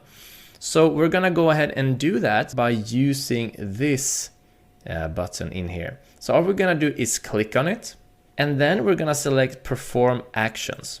And then you see this box popping up. And right now it's in limbo. It's not doing anything, it's not attached to anything. We have to first select what kind of action it's gonna have, and then secondly, we have to connect it somewhere in this flow. So let's go ahead and click on it. That's how we edit it. And then click on action. And then we're gonna scroll down and click on unsubscribe from bot. There we go. So now we have the action. All we need to do is connect it. And to connect it, it couldn't be simpler. We're gonna click on this one here and connect it to the no thanks, I'm good reply. And then we're also gonna change the name to unsubscribe action. There we go. So now when they click on the no thanks, I'm good, they're going to get unsubscribed, and then this reply is going to appear. And all of this is gonna happen in a millisecond. But the important part to know is that when you connect an action to a box, the action will always happen first. And you can see that by reading the next step here. Okay, so when you connect an action to a box, the action appears before the box event appears, whatever that might be. Maybe it's a gallery, maybe it's a text. The action will always go first. So that is how we add the unsubscription to an option in here. Now let's explore more options that we can be using. Now let's move up a little bit. So we have this card here of Mr. Pug, if we remember. Now what we want to do with Mr. Pug is that we want to add a tag to people who are interested in Mr. Pug. So what we're going to do is we're gonna click on this box here. And then once again, we're gonna click on perform actions. And then we're gonna take this action box here and we're gonna click on it. And then we're going to select add tag in here. There we go. And let's add the tag Mr. Pug interested. We're creating our own tag. Okay. Select it. Now it's added. And all we need to do is click on it and add it in here. So whenever, as we can see, whenever they click on cards, then they're going to get this tag because this action is going to occur before this card shows. Again, we can see that from here. So let's explore a couple of additional features and what we can use them for. Okay. So what we also could do in here, for example, is that if we have a tag connected to them, we also might want to send them into a sequence. So maybe we have a conversation about this person and we would like to activate that sequence as they get sent this card. So all we would need to do is that we're already getting the tag added, but we also want the sequence to begin. So we're just gonna click on action, scroll down, and then we're gonna choose subscribe to sequence. And then we would just pick that very sequence in here. So now there are two things happening as soon as they click on this button of cards. Okay, very handy to be using. And then we can be using additional tools as well. If we click on this button once again, you can see that there are more things in here. We already know how to send a message. We've been doing it plenty of times already. We know how to perform actions. We know how to attach them. We also already know how to start another flow. Remember, we did it in what's this? And if we scroll down, all the way down here,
gallery. There we go. And then we're going to create another one. And again, send message. Let's click on this one and let's call it women's products gallery. There we go. So what we want to do now is we just want to make sure that we edit them. We remove the text in here, and then we would add a gallery in here. And within this gallery, we would be adding the products for the men's products. Okay, just adding the image, the title, etc. We could even be adding a buy now button. And similarly, we're gonna do the same thing. We're gonna remove the text. We're going to click on gallery. With the difference is we're going to be adding the women's product in here. Okay, so if you're following along so far, everything should be making sense. Let me make some more space so this is easier to navigate and see what I'm doing. Okay, so remember now when they click on our products, the ManyChat is going to have a look. Are they a male? If they are indeed a male, yes, then they will be taken to the men's products. If they're not male, no, they will be taken to the women's products. And this is not a question that they will be getting. This is a condition. Many bots can get this information from their profile already. So if you are a woman clicking on this one, you will be automatically taken to women's products. If you're a man clicking on this one, you will be taken to the men's products. It's extremely useful when it comes to showing specific products. Also, you can do the same condition, but when it comes to tags or when it comes to opt-ins, etc. Very powerful tool. Okay, awesome. So let's click this one away and we get an overview of what we have done here. Now, the next thing that we can do is that we can click on the button here. And now we already know what condition is and how it works. We can click on something that's called randomizer. And this is a pretty exciting thing. Now, a randomizer works the very same way as a condition when it comes to attaching them. So what a randomizer is is that it's going to be taking them to a certain reply or a certain flow or a certain gallery, depending on what you have set up at random. Okay, so let me first show you how to connect this. It's the very same way. Now for this example, to make it easier, I'm just going to remove condition here that we already set up. There we go. So I have removed the condition. And then I'm gonna use the randomizer. So I'm gonna connect our product to the randomizer. And then I'm gonna have option 1, randomizer. And then I'm gonna have option 1, men's product, and option 2, women's product, or option A and B. So what this does is when they click on our products, they're going to be taken either to men's product or women's product at random. And one of the biggest and most useful tools for the randomizer is when it comes to, for example, if you're having several daily deals and you don't have enough information to know what to show them specifically, or if you have created a bot with quizzes. Now, quizzes is a great way to make people interact with your bot. Now, the more people interact with your bot, they're having something that's called micro engagement. So the more they're engaging with your bot, the more they're engaging with your brand, the more likely they are to be making bigger decisions like going to your website, like buying a product, etc. So you want to build this relationship, you want to get this interaction going. So this is a way to use the randomizer. Now, clearly, you don't want to show the men's or the women's products at random, right? And then let's look at the next feature. So let's click on this button once again, and we have something that's called a smart delay. Now, a smart delay is just like it sounds. It's a waiting time before the next step occurs. So for example, if I put a smart delay in here, let's say the smart delay is going to be for 1 day, and I connect this to women's products. That means that it's going to take 1 day before they get the reply, or they get to be shown the gallery with the women's products, because I've added on this delay. Now, in this case, that wouldn't be very smart, but sometimes it can be tactical to use this delay. For example, if you know that there's a certain sale going on, or there's a release going on, or maybe you're using a questionnaire or a certain quiz that you want to pull out over a longer set of time. So you can get very creative with how you use this tool. So let's take this one away. And then finally, if we click here, we have something that's called comment. And this one is going to be of great use to us. Now, this isn't something that the bot uses. This is something that you use. This is internal only. So let me show you how it works. First, let's zoom out so you get a better view. You see we have created this beautiful mess, and let's add it on the top and zoom in. So this is basically your post-it in the flow builder. So if I click on it here, I could, for example, write product section. I could decide that I want it in a large size. There we go. And I also want it in a larger font size. There we go. Now it's more clear, isn't it? So if I scroll out now, let's say that this would be the section where the bot is handling all of the products. Let's say that we have created an option and a flow that goes out into a product sequence, or just a product section. We could put this comment note up here so we know what is in here. We could put another note in another section that says, for example, employees flow, employees section. When your bot flow gets huge, then these comments or these post-its is going to come in very, very handy. So everything in the flow builder is going to help you get an overview of what you're doing. It makes things easier to manage, easier to connect, and allows you to understand much better what it is that you're actually doing because of this bird's view. So that is how you use the flow builder. It's actually very simple to use once you do get into it. In my opinion, I enjoy using the flow builder over the basic builder whenever I simplifies things. It gives me a better look. And once you've created a beautiful mess like this, remember, you can just go ahead and use the auto arrange steps, and it's going to be arranging things for you. A lot more space in here right now and a lot easier to see. So that is the flow builder, guys. If you have any questions whatsoever, you can ask them to us in the Q&A. making it this far. I strongly recommend that you follow along with the steps to really get the hang of this. This is a practical course. You need to get your hands a little bit dirty and do this in order to properly learn it. So good job. See you in the next lecture. Okay guys, I'm super excited to share this video with you because in this video I'm going to explain and I'm going to show you how the e-commerce template, the pre-built template for e-commerce businesses is laid out. Now in order to access it, log into your ManyChat account, go down to templates on the left hand side and click on e-commerce. Once you've done that, you can see that these are the templates content and it contains of some really cool pre-built features already. So you only have to click on install here and then you will pick the page, the Facebook page that you would like to connect this chatbot to. And we're going to pick R&J's super sale for this. And then you would like to click on install. Now in here, we can see what the templates contains of. If I scroll down here, now you can see some general elements. These are things that we already built out or have a look at already when we build the default reply, the welcome message, and the main menu. Now, if these boxes are checked in and green, these things that you already built out will be replaced with the templates ones, okay?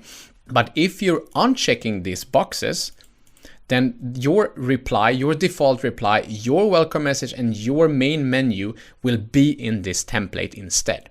So this is a decision that's totally up to you, but be aware of if you are enable this box, just like it is right now, the current main menu that you already have created will be fully replaced. Have that in mind. I don't mind, so we will have this in check. Then you can see the different other options here, like the growth tool. And the growth tool is basically a tool that will help us to get subscribers more easily. And we will go through the growth tool with JSON growth tool and everything in another section. Now, we also have some keywords. This is awesome, right? Look at this. We have some keywords that is when somebody is typing in, for example, order, then we will trigger another conversation, which is awesome, right? So these are keywords that are already pre-built with pre-built conversations and actions. Wow, this is really handy.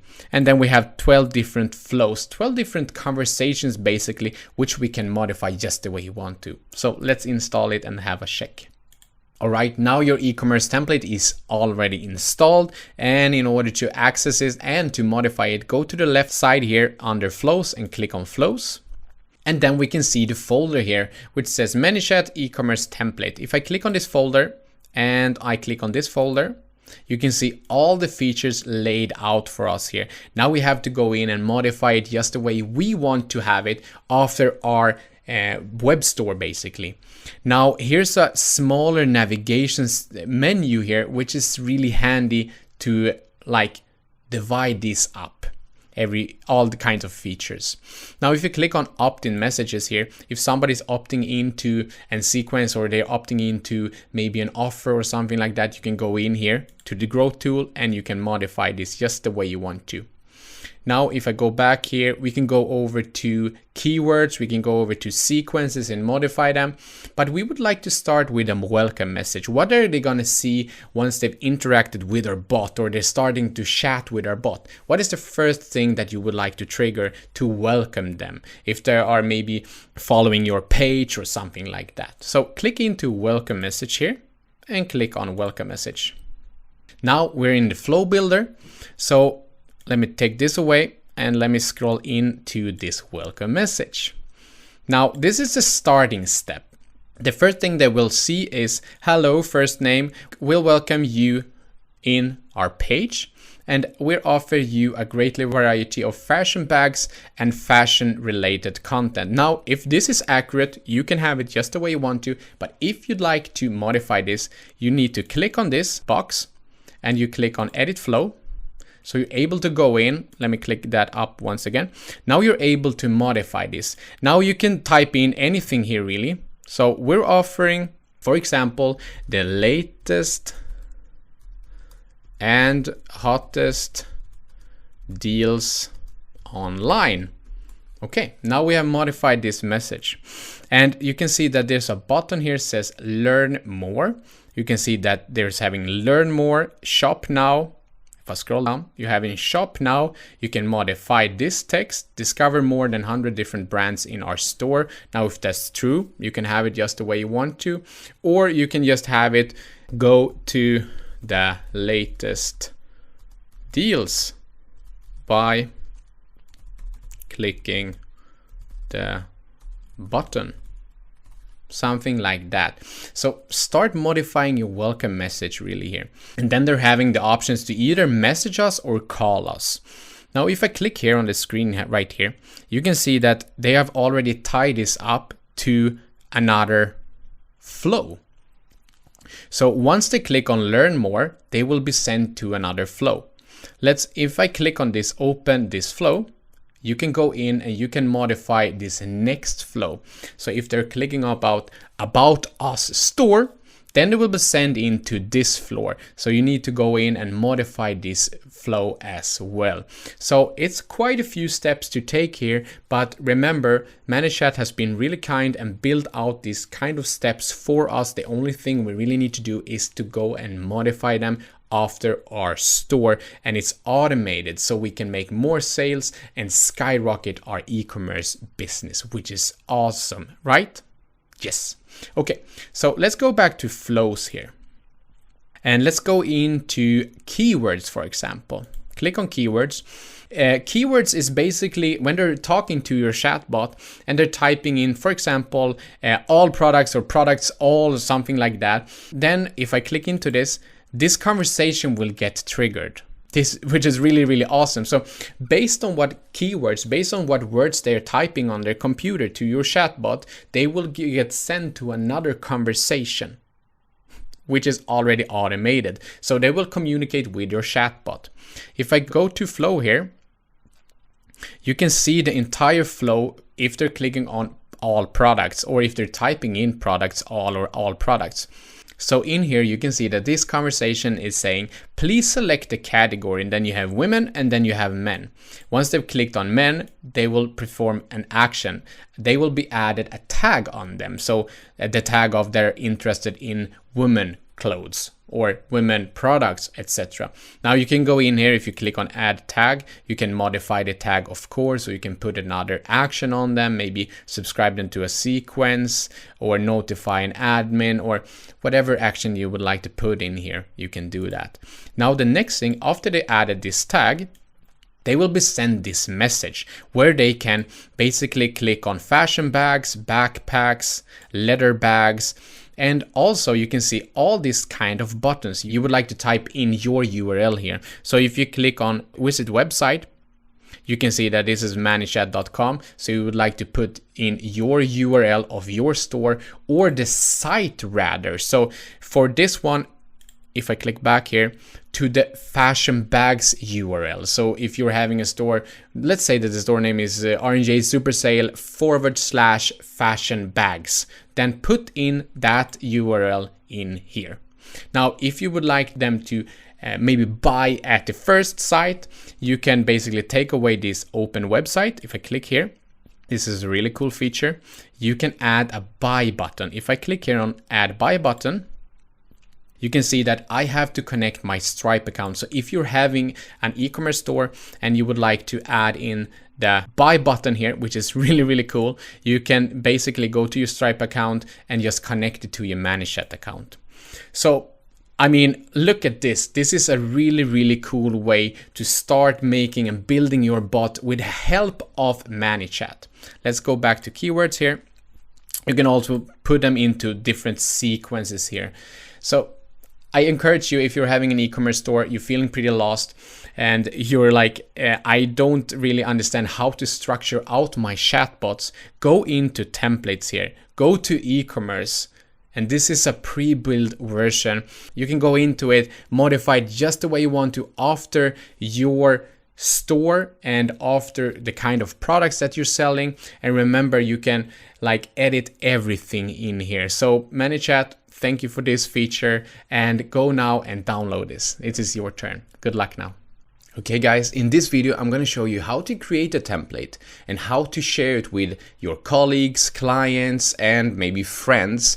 And this is a really cool feature that ManyChat had created for us. So we're going to go ahead and click on this create my first template. After we build that out, I'm going to show you how to build a pretty simple kind of chatbot, and then we're going to create a template that we can share with friends and clients or colleagues. Now, before we go ahead and click this button, we're going to go over to automation. And then we're going to create a main menu and a welcome message. Let's start with a welcome message. So we're going to create a template to selling online courses. And I'm going to show you how to create that pretty simple. So in here, under automation, you see the welcome message, and you will probably see this menu here, the basic flow builder. Now we can use this actually. First of all, we can welcome anyone that's subscribing and typing in something to our chatbot and saying, hey, and then we're gonna type in the brackets and click on first name. And then we can write something like, glad to see you writing to us. Can we help you in any way? Please click any link down below. Okay, and then let's put in some emojis here. Something like that. Now we can add a button here, or we can add more buttons, or we can add some quick replies. Now by now, if you went through this course, you should already understand what add a button and add quick reply means. Now we can add some buttons. Let's do that. So first of all, we can add in a phone number. So for this, it could be call us, and then you can add in the phone number here. Something like that, and click on done. Then we can add another button saying visit our course, and then you can add in the website address here. Now for this, we're gonna take this is our digital marketing course. I'm gonna copy this URL, and then we're gonna go over to the website and paste that in and click on done. Now to this button, visit our course, if I click here, we can add an action here, basically saying that we add a tag on these people that are clicking visit our course and maybe don't buy our course. We can continuing maybe sending out a message sequence to them and saying, hey, here's a discounted price for this course. We saw that you clicked the link, but you didn't buy it. Why didn't you buy the course? So we're gonna add a tag here saying clicked visit our course, and then new tag, click here, and then click on done. Now we know that anybody who has clicked this button is going to get divided up in a certain tag within our ManyChat account. So we can start sending out some sequences to them, or we can start sending out some discounted prices for that course and maybe some valuable content to them, etc., which is really awesome. And now we're going to add one more button here saying something like not interested, and then we can send them a message. That message could say something like, glad you checked in with us. Type stop to unsubscribe. So you give them an option to unsubscribe from your list, which is really good because you don't want people on your list costing you money, because the more subscribers you're having on a list cost you more money. So you don't want those customers that are not interested, or there's persons that are not interested in your like products, services, or whatever you're doing. So you would like them to click on either type in stop or unsubscribe to your list.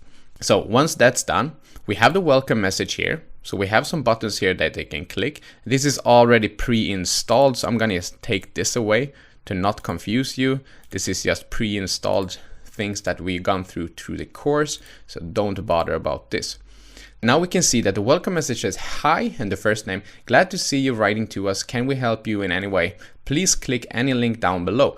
Either they can call us, we added their phone number, or to visit our course, or to not interested, and then we're sending them a message. So please type stop to unsubscribe. Now when we created this welcome message, let's go over to the main menu under automation and click on main menu. Now we can click and just type in anything here really. Click on edit menu. Now, the main menu, as we went through earlier in this course, is this navigation menu beneath when they're typing in send a message. This menu is here static. So this menu you can basically do whatever you want with, but I like this like about us. Then you can maybe reply with a message or open up a new website. So if you're having maybe a website outside of, well, if you're selling a course maybe on your site and you're having an About Us navigation menu section also on your page, you can basically click here on Open Website and you can add that in here. So it could be Robin and Jesper's course.com/about us. And then you can click on done basically. And then our services in here, you can type in, for this example, our course. And then you can just open a website once again. If you would like to navigate them to another place, this is a best way to go about this, to click on open website, go to the URL, copy that URL and paste that in here and click on done. Okay. Then we can just take this sub menu away, or you can type in here, for example, our courses. So when they open up a website and maybe you have your own website with your own courses and you're having a lot of courses, they will come to a website where you see all your courses or all your services or all your whatever you're doing. And then you can also have this under menu. So if I click here, either to reply with message, this is the menu and this is the sub menus. Okay, so if this says our courses, it could be one course here, maybe the Facebook masterclass, it could be the Instagram masterclass, it could be another masterclass here. So you understand how the system works. And then you can also have this contact us and make sure to put in, either you're putting in the website or you're putting in sub menu, which means that you can put in some different options here for them to contact you, either by phone, either by message, either by email, etc. So this is what you can do.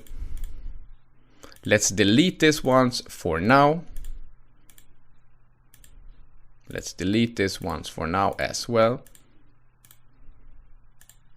Okay, cool. So now we're having about us, our courses, and contact us. And you can see on the right hand side here, it's right beneath the send message button. So whenever they're clicking on about us here, they will be sent to a website, or they're clicking on our courses, they will be sent to a website, or they're clicking on contact us, they will be able to contact us.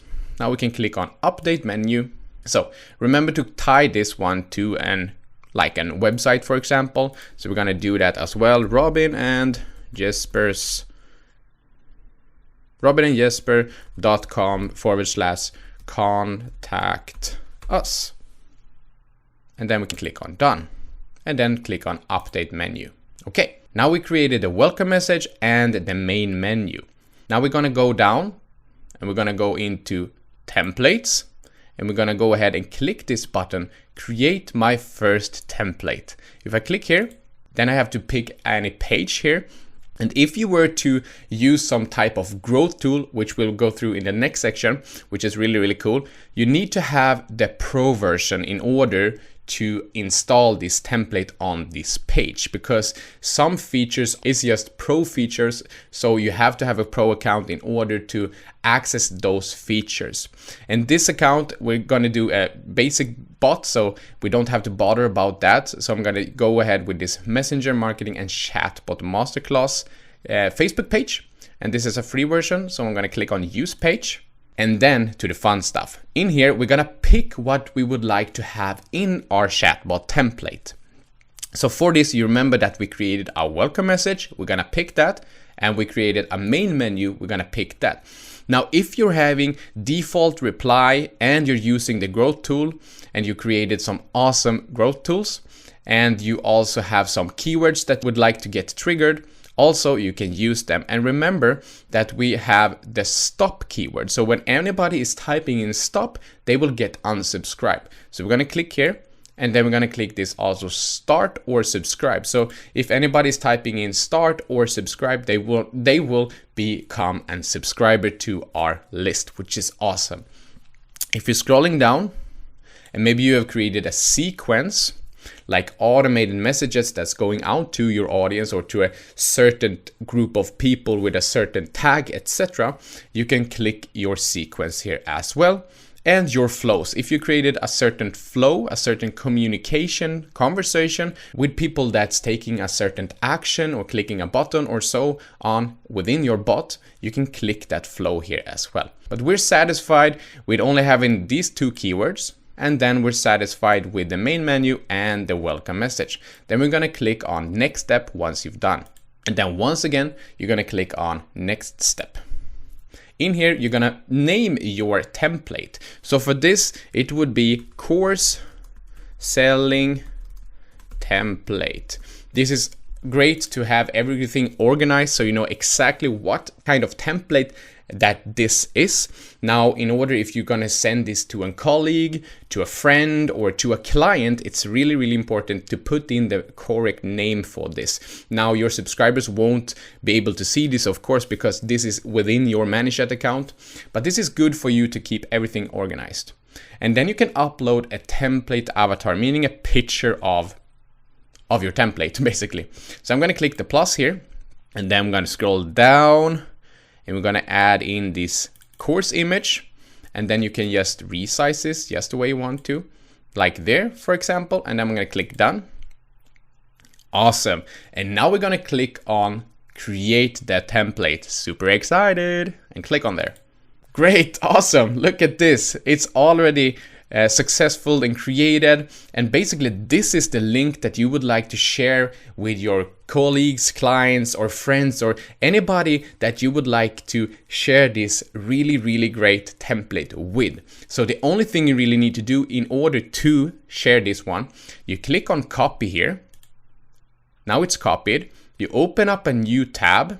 Let's say you're writing an email, and then you finish off with this. You just paste that in, Control V or Command V, depending on what kind of computer you're having. And then you just paste that in here and you click on enter. And once you've clicked on enter, you can see that this is the course selling template created by, well, me in this case. And the only really thing they need to do now, once they've got this link, is to click on install. And then they're gonna pick the page that they would like to install this one on. So let's say that we would like to go ahead and install it on RNG's Super Sale. Then we're gonna click on install.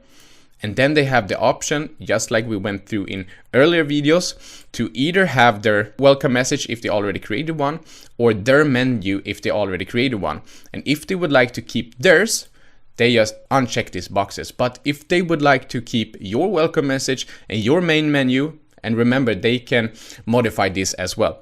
But then they just having this on enabled, and then they click on install now. And here you go. You have basically installed, you have created and you have installed your own template that you can share with friends, colleagues, and clients, which is really, really cool basically. Because if you go here to templates on the left hand side now and click here, you can see course selling template. Awesome, right? So click this and you can just write something about it if you would like to share some more details, etc. So this is basically it. When you created your template and you would like to access it to share this with friends, you only click into templates here. You can see my templates. You click the template, you click on copy, and you type that in a message, on an SMS, or maybe in an email. You share it with somebody. The only really thing they need to do is to open up a new browser, a new tab, and just paste it in and click on enter. and they're having your template that you have created. Now it's your turn to play around with this. If you haven't already, go and download the template that are like related to your business. So now it's your turn really to play around with templates and learn a lot, okay? And share your knowledge with friends, family, and clients. Good luck now. In this video, you'll learn what a growth tool is and also how to create a Facebook comment growth tool. But first things first, what is a growth tool? Well, a growth tool is basically a way to grow your audience, okay? That's why it's called a growth tool. And the way you're gonna grow your audience is by using different tools for your bot to get in contact with your customers, okay? So there are many ways to get your bot to engage with your customers. It could be from a landing page, it could be directly on Facebook, it could be on your Shopify from the little help panel in the bottom. There are many different ways, but all of these different ways are called growth tools. And we're gonna go through several different, very important and super useful growth tools in this section. But the first one that we're gonna learn is called a Facebook comment growth tool. Okay, so I'm gonna show you exactly how that works. So what we wanna do is actually go to our Facebook page, okay? And then what we're gonna do is that we're gonna create a post. And the way this works is that we're gonna create a post and we're gonna write something that intrigues them. So they want to reply. And when they reply, the bot is going to automatically open up a conversation with them. Okay? Now that's a Facebook comment growth tool. You get your bot to engage whenever someone comments, right? So let's start off and write something. Let's say that we're having a Shopify, an e-commerce store. And then we could write something like, which one is your favorite product from the R&J's super sale? Comment down below.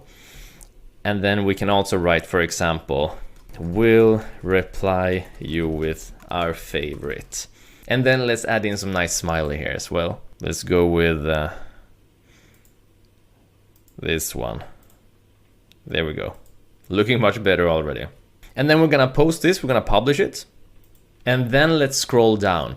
And here it is. So this is our post. Which one is your favorite product from the R&J Super Sale? Comment down below. We'll reply you with our favorite. Now, whenever someone replies here, they write a reply in here in the comment section, then the bot is gonna open a conversation with them. But in order for this to happen, we need to create the actual growth tool and connect that growth tool to this very comment. So we're gonna go ahead and do that right now. So let's go to our ManyChat dashboard in here and then go down to growth tools. So you have a couple of example growth tools in here, but we don't need to concern ourselves with that. All we're gonna do is click on new growth tool up here in the right corner. And then we're gonna go down and click on Facebook comments here. Just click on it. And this is where everything starts. So the first thing we're gonna do is select a post, and we're gonna click there and then simply select the post that we just created and click on it. There we go. And then we wanna click on this confirm so that we know that we're following the guidelines and everything. Nothing strange about that. And then there's something that's called track first level comments only. And you want to activate this.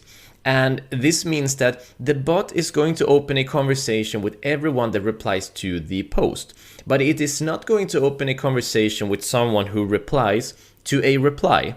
So for example, if someone replies, hey, my favorite product is blah, blah, blah. And then someone writes, oh, really? Me too. And replies to their reply instead of the post, then the bot won't open a conversation. And I think this is a very good thing because it lessens the spam and is going to get more engaged users. So in our experience, this is preferable to have. Track first level comments only. And then when user leaves a comment, send message after. And here as well, I recommend that you go with immediately. And the reason is they're on your page, they're writing a comment, thinking about your product. You wanna hook them in while this is still fresh in their mind, okay? So I recommend that you keep this on immediately, unless you're having some special kind of idea or some sort of reason or some sort of question that begs for some space in between. But generally, go with immediately. And then you can exclude comments with these keywords. Now that could be anything from, for example, you don't want to open a conversation with people who are writing in certain products. You could add in certain curse words if that is your preference as well. You don't want to have a conversation with those, or anything. Just add in the keywords that for whichever reason you would like this bot to ignore. And then the reverse here, we could add in certain keywords that the bot is only going to be opening with. And this can be very handy because you could have this growth tool and connect it to certain keywords, and then we could make another growth tool to the same comment and open it up based on other keywords. So you can get more specialized in this, but we're going to go with a general growth tool here, and we're not going to add in any keywords. And then next up is the auto response. Okay, and the auto response, that is going to be the first thing the bot says when someone has replied to our post. So this is going to be the opener. Okay, so now it says, hey, full name, can I help you with something? Just write down a reply and I'll get in touch soon. That's not very personal, and it's not very interesting, and it doesn't go hand in hand with our post. So we're just gonna remove all of this, and we're gonna write something ourselves. For example, hi, and then add in their first name because that's much more personal. Thanks for letting us know. And then we could, for example, write, our favorite product is the pug ring. It's absolutely adorable. And then let's add in a couple of happy smileys. So there we go. So this would be our opener. This would be the first thing that the bot says when they open a conversation with them. So you might also want to add another question in here to get them to trigger a reply. Because remember that the bot is going to open a conversation with them, but unless they reply to the bot, they will not count as a subscriber. And if they don't count as a subscriber, we also won't be able to reach them with all of our bot's functions. We won't be able to broadcast to them, nothing. They won't be a subscriber. So we could, for example, trigger them to write something more. What exactly is it that you like about that very product? And then next up, we just scroll down and we could click on next. We come to the next step, which is called the opt-in actions. And the opt-in actions is basically that if they reply to the auto response, that is the conversation opener that the bot has, if they reply to that one, they will officially count as a subscriber. And as they now count as a subscriber, they have just opted in. So this is going to be the first thing that happens to them as they write their reply. Basically, this is going to be the first thing that happens to them as they get subscribed. Okay, are you following along so far? So we have a couple of different options in here. And the option number one would be don't send an opt-in message at all. This could be if you want to do this manually. Maybe you don't have that many people subscribed yet and you want to write to them manually, or maybe you're doing high ticket sales and you want to handle those customers by yourself. And then we have the other option, which is send to everyone who replies. And this is the one we prefer to go with. And it's also the most common one because you want to continue the conversation. You want them to not only get a subscriber, but you also want to market something to them, maybe get them into some sort of sales or market funnel, or put them into a sequence. There are a lot of different things that we could be doing here. Basically, this is where we get creative. So the first thing we can do is to actually send them a reply. And this is the default reply if we're looking to our right here. It says, welcome Jesper. Thank you for subscribing. The next post is coming soon. Stay tuned. P.S. If you ever want to unsubscribe, just type stop. Now what we could do instead to make this more personal, we could click on edit in here. Okay? And then just click on confirm. No worries in here. Nothing is going to be lost. And then, just like we have done before, we could start making this personal. So let's remove all of this text, and we're not gonna go in depth in this because you've done this already, you know how this works. But we could, for example, just to give you some ideas, we could write which of the following categories are your favorite, and then let's add in a smiley. Let's add in a happy smiley, and then we could, for example, add a quick reply in here, and then we could write the different categories that we have on our Shopify. We could write, maybe we have pets, for example, that could be one. Maybe we have got clothes, and maybe we have got watches.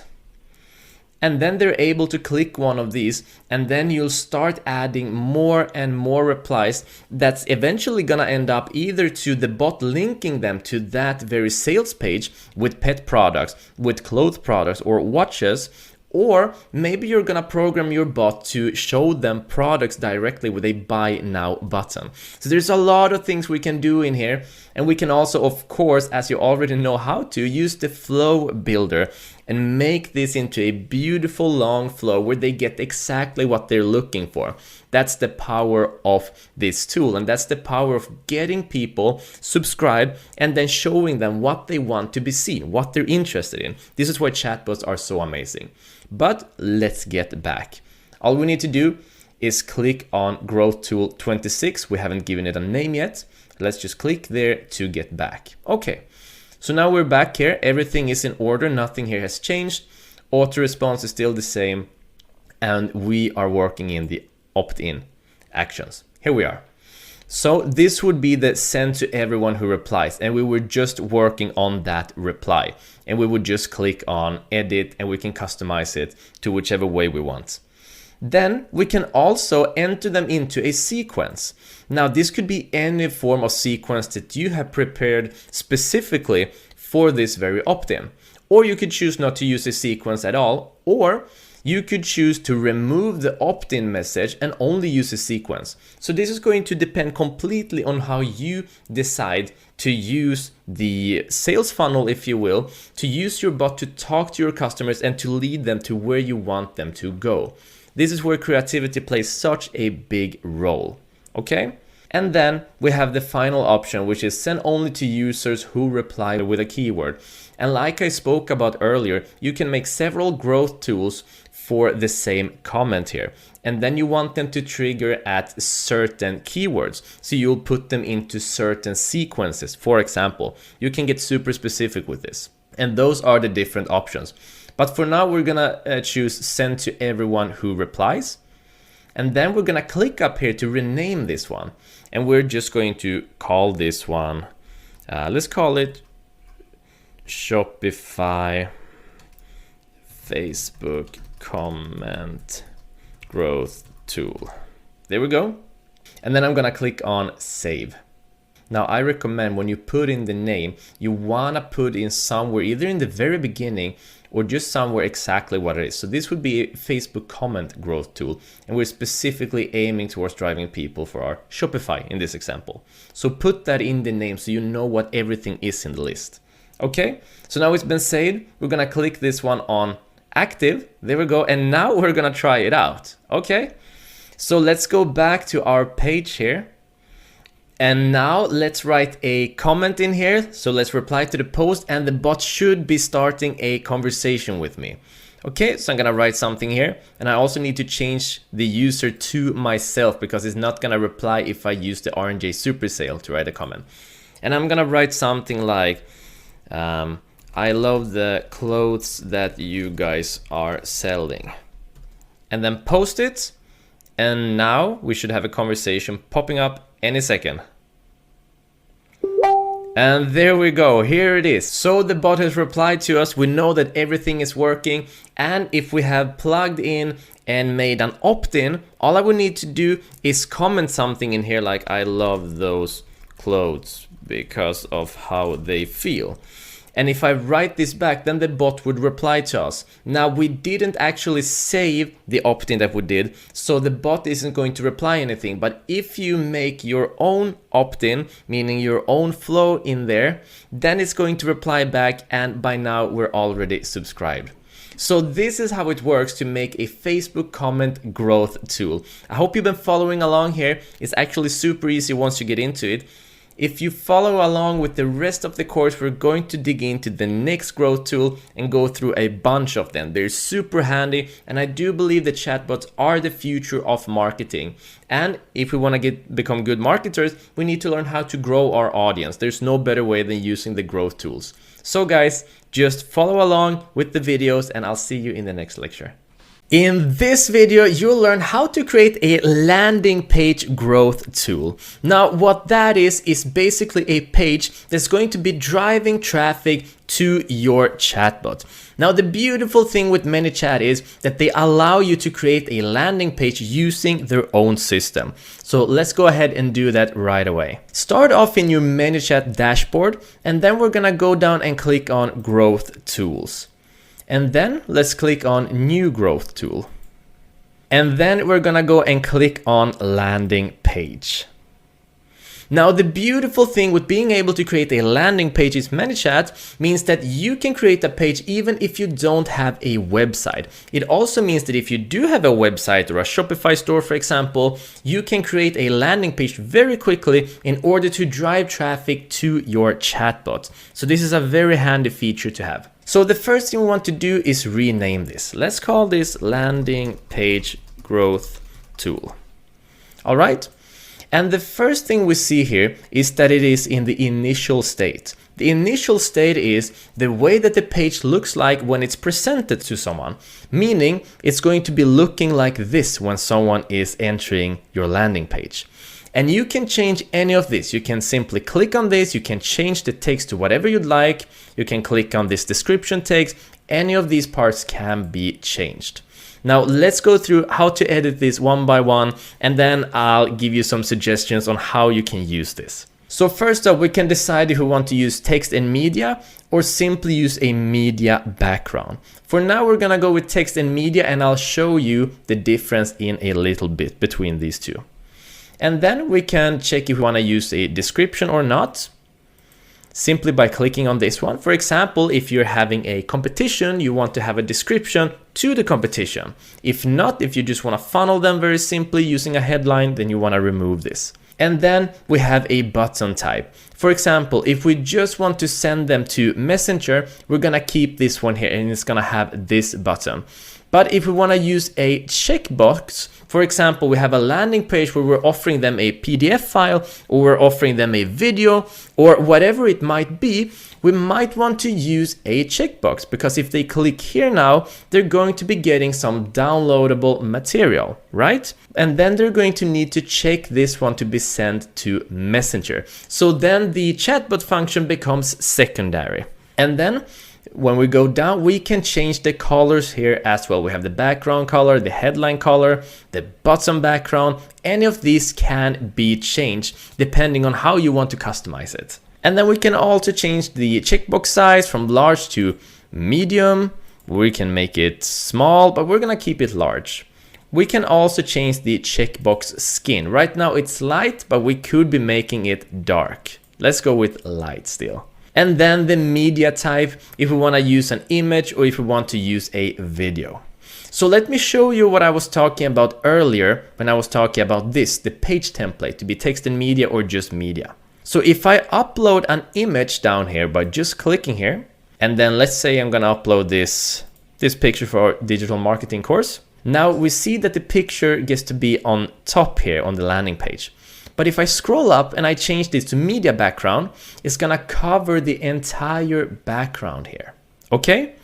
And we can do exactly the similar with using a video. So if I click on video here, I'll need to link to a YouTube or Vimeo video, and I'm just gonna enter that link in here. And then we're gonna have that video being played up here above the headline. You can also decide if you want it to be played in another part in here. Or you can go ahead and use a media background, and then that's going to be playing across the entire background, meaning this entire place. So there are several ways that you can customize your landing page with.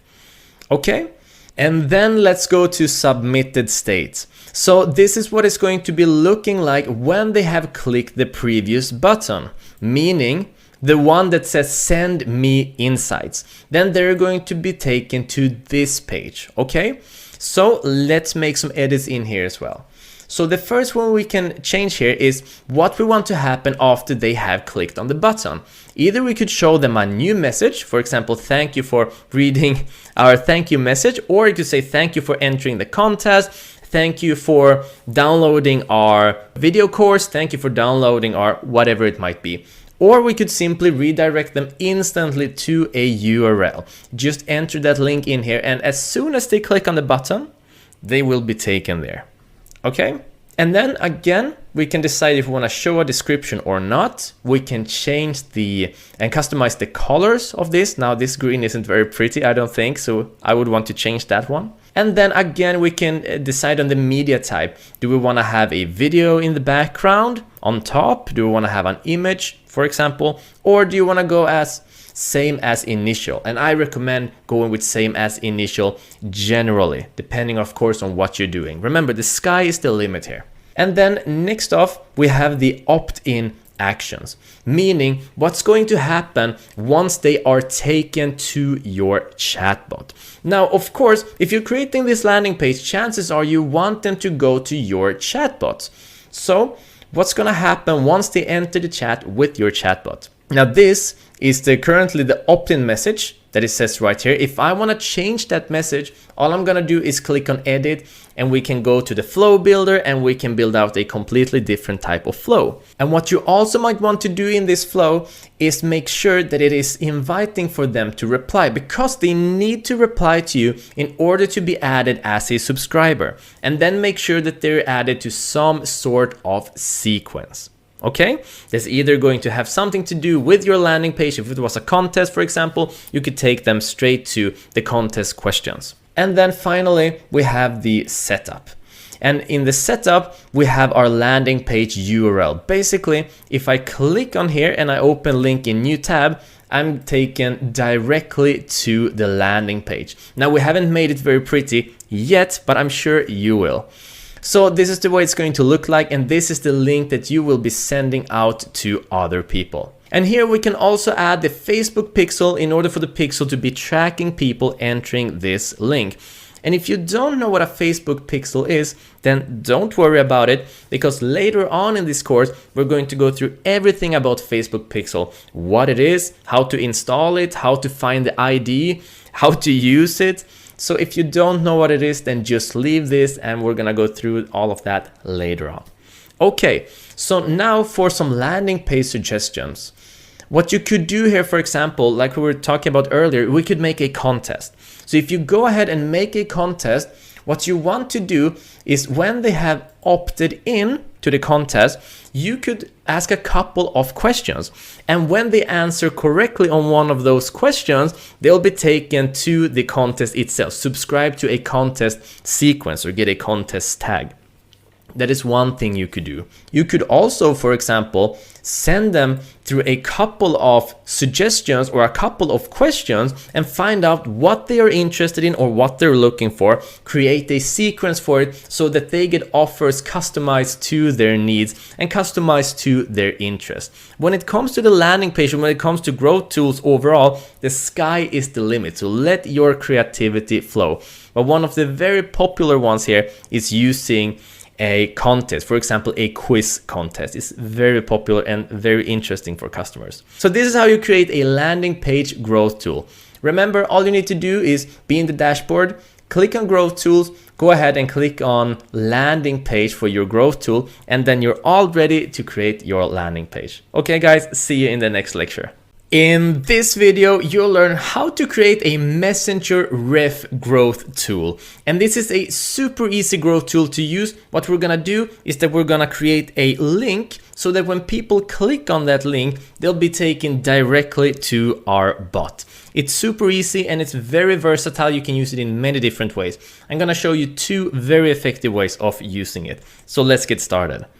So let's start off in our ManyChat. And then we're gonna go ahead and click on Growth Tools. And then we're gonna click on New Growth Tool.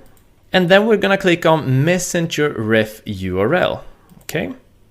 So the first things that we have here is the opt-in itself. So what is going to happen when they click on the link? What is the bot going to be saying to them? That is called the opt-in, the first thing the bot will say to them when they click on the link. And then you also have the option of adding them to a sequence. Now, we're going to come back to this in just a second. The first thing we're gonna go ahead and do is start with this setup. And remember, before you do anything, remember to rename the tool so that you know exactly what it is. We're gonna call this Messenger Ref Growth Tool. There we go. So first of all, I'm gonna show you the easy way of using this growth tool, and then I'm gonna show you the slightly more advanced way. So the first thing that we can do in here is to create the link itself. Now, if I click on save, because I changed the name of the tool, if I click on save, we're gonna get a link. And this link, if I click on it, is going to take me directly to the bot, okay? So the first thing that we can customize is called a custom ref parameter. And this is just internally, this is for you. Now, if I call this, for example, referring underline friend. Now you can't make any spaces here, so you're gonna have to do a dash or a underline. Now if I call this referring friend, referring with two R's, there we go, then I'll know what kind of link this is. The only purpose of this custom ref parameter is that when you have multiple of these growth tools, you know what they all are for. You can separate them. So this is just giving a name to the link itself. This is for your own eyes. And when we have done this, we click on save again and we get the link. And notice that we have just added some info to the link. It says referring underline friend, okay? And then there's something called save payload to custom user field. We're gonna go through that in a second. Basically, now you're all done. Now this link works. All we're gonna do is right click on it and open it up to check it out to make sure that it works. I'm gonna click on it. I'm gonna continue as Robin Nordin, my name. And now I'll be taken directly to the bot. And now, of course, first time users, they're gonna get opted in and the bot is going to be saying the first thing that you have put into that flow, into that opt-in message. So now we know that this works. Perfect. So one of the things you could do with this, for example, is that you could create a blog post and just hyperlink any part of that blog post so they get referred here. Now, another thing that you could be doing is click on copy URL to clipboard. So it's copied. And then you could be adding this in the signature of your email. Now, if you're doing email marketing, I recommend that you use something like MailChimp or ConvertKit or something like that. But for the purpose of keeping things simple, I'm just gonna show you how to do this in Gmail. So now we're in Gmail. And all I'm gonna do is click on the wheel here, and then I'm gonna click on settings. And I'm gonna scroll down until I get to the signature part here. So what I could write in the signature, for example, could be something like, need more support, contact us here. And then I could mark this text and then just click on this link part there and then paste it in and click on OK. There we go. So now it's in your signature. Whenever you send out an email and they click on contact us here, they'll be taken directly to your chatbot with the opt-in message that you have set up for them. So super handy. Put it in blog posts, put it in, for example, you can put it in certain products, have certain growth tool for certain questions, or certain opt-ins if you have a product page on your Shopify and a certain category, and you know that there are common questions. You could put a certain opt-in there with this growth tool. The possibilities are endless. Okay, this is the simple way. Now let's go back. So we have the URL already, but what we want to do is that we want to add a little bit more information. So for example, if you have some sort of affiliate or some sort of loyalty program, you might want to know the name of the person who is referring people. So what I could do here is that I could create a new custom field, because this is the custom field. It says save payload to custom user field, and a payload is preparing the bot to store a custom field, but it won't be able to store it just yet because it won't get the information. So you could just see the payload as preparing a custom field. Okay? So what we're gonna do here is that we're gonna create a new custom field. We're just gonna call this invited by, and then click on plus new custom field. So what we want to get from this is people's first and last name. So let's just write the description here. The person who is sending the link and referring people. And then click on create. There we go. So now we have this custom field in here. We're gonna click on that and it's all set. And then I need to click on save, because this is gonna update and change the link. There we go. So what we want to do now, because we created a payload, remember this is a slightly more advanced version, we want to get the first and the last name from the person into this custom field. And since everyone has a different first and last name, that means that those variables are dynamic, meaning each person that comes in is going to have a different name and a different last name. So we can't set that up in here, and we're not going to be asking the question. Rather, we're going to have them sign up directly with their first and last name in the custom field as they click on this link. So what we're gonna do is go ahead and mark this, right click and click on copy. Then we're gonna go to opt-in actions, and we're gonna change this up a little bit. We're gonna click on edit in here. And then we have the opt-in message, the first thing that the bot is going to be saying to them when they click on the link. And we're just going to go ahead and click on add button.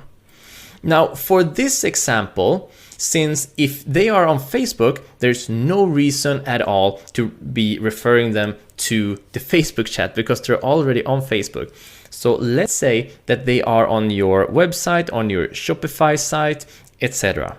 So what you want to do is create a button here that's going to open up the chat for them, referring them from your Shopify or your website to the chat. So click on open website. And then we're just gonna call the button start here, right? And then we're gonna go ahead and paste in the URL. Now, in order to get the information from this customer, all we're going to do, and follow along here, because this is super simple, you just need to remember these steps, is do dash dash. So there are 2 dashes. And then we're going to click down here and we're going to add in their first name, there we go, and we're going to add in a plus sign, click back here, and click on last name. There we go. So what this does is that when they click on this link, they will be saved to the invited by custom field with their first name and their last name.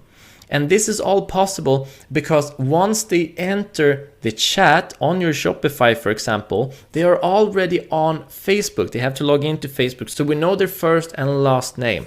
So once they click on this button, start here, and they're going to be taken to your chat with whatever questions you might have for them. So this is super effective way of doing things, of referring them into a flow, into a specific flow, into a specific sequence, or whatever you wish, just extracting a little bit more information from them.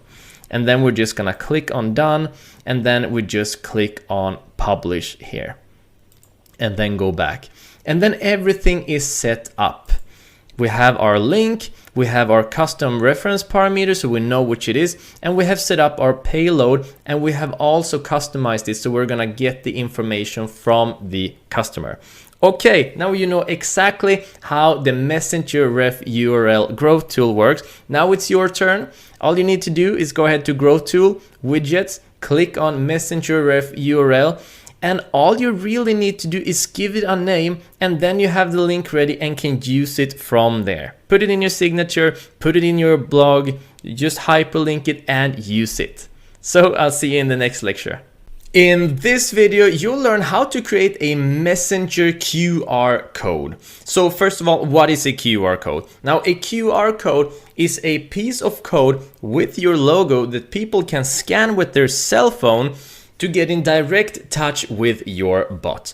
Now, QR codes are getting more and more popular. Now, currently in Sweden, we're even paying our bills using QR codes.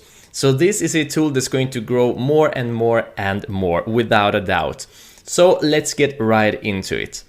What we're gonna do is start off in our ManyChat dashboard, and we're gonna go ahead and click on Growth Tools. And then we're gonna click on New Growth Tool here.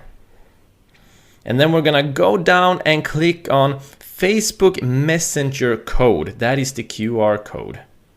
There we go. So before we set anything up, let's just go ahead and click on the Messenger code here so I can show you what it looks like. So this is what the code looks like, and this is primarily for offline businesses. So what you do is that you go ahead and you print this code, you set it up anywhere basically. You can set it up on live booths, you can set it up on your business cards, amazing for business cards. You can set it up outside your local business, etc, etc. The possibilities are endless, and then people scan this code with their phone and they will get in direct touch with your bot. Super effective offline marketing. Okay, so what are some of the practices of using this code?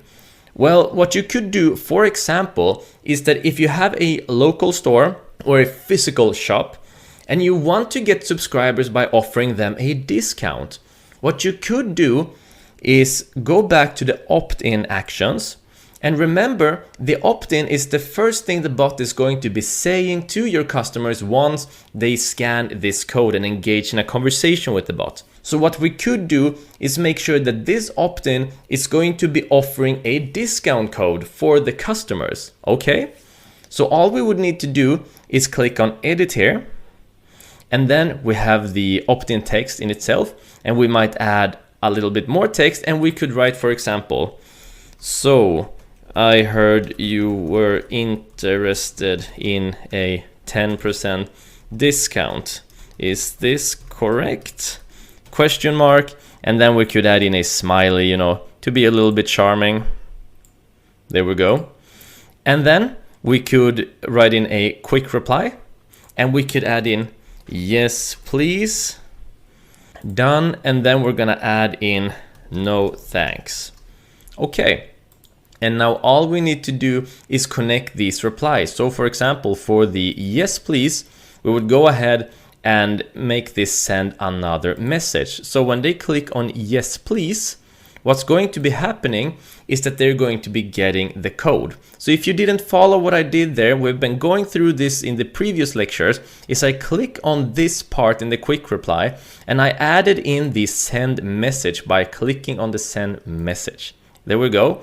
I click on done. Then when I click on this button, I'm going to write in the text that the bot will reply with when they click on yes please. All right, awesome. The code is 10% discount for you. And there we go, and now they have the discount. All we need to do is click on the opt-in message, make sure that everything is correct. We're gonna need to write something in here as well, so something happens when they click on no thanks. But then this is set up. All we need to do is click on publish, and the opt-in is ready and done. Let's go back to the growth tool. So that is how you set up the growth tool to give them a 10% discount. And this will be the code itself in here that you're gonna click on download code image and just set it up. Just put it outside of, for example, or inside your physical store, put it on your business card, put it on any live booth, put it on any advertising wall or in your physical ads that you put up, for example, across the city. Just put in this code. So how do you access the Facebook QR code scanner? Well, it's actually quite easy. And for this example, I'm gonna use WikiHow. Now, all you need to do is enter the Facebook Messenger app. And when you do, you're gonna see your own profile picture either to the upper right corner or to the upper left corner, okay? One of those corner. Then you're just gonna click on that profile picture and you're gonna see your own profile picture as a QR code, okay? And once you click on that code on your own profile picture, again on that QR code, you're gonna get the option of scanning the code or seeing your own code. All you need to do is click on scan code and then scan whatever code that you would like. It's that simple. And then when you teach your customers to do this, when they scan your code for your business, which is going to be this code in this case, then they're gonna be in direct contact with your bot. So I strongly recommend that you use this if you have any physical business or you do any physical form of advertising, or once again, if you use business cards, put this on your business card. And if you have a physical business, remember to print out a small tutorial on how people access this Facebook QR code scanner. Okay, because that's gonna save you a lot of trouble. So this is how you create the Facebook code. Now it's your turn to go ahead and do this. All you need to do is go to Grow Tools, access this Facebook QR code scanner, and then set up your opt-in and you're all done. Print it out and you're all done. Awesome. See you in the next lecture, guys. In this video, you'll learn how to integrate your chatbot into your Shopify store. Now, if you have a Shopify store and you have any form of live support, then you should know that about 80% of all the questions can easily be answered by your bot. So all of the questions about shipping, returns, product information, we can give the customers full access to all of that information through our bot.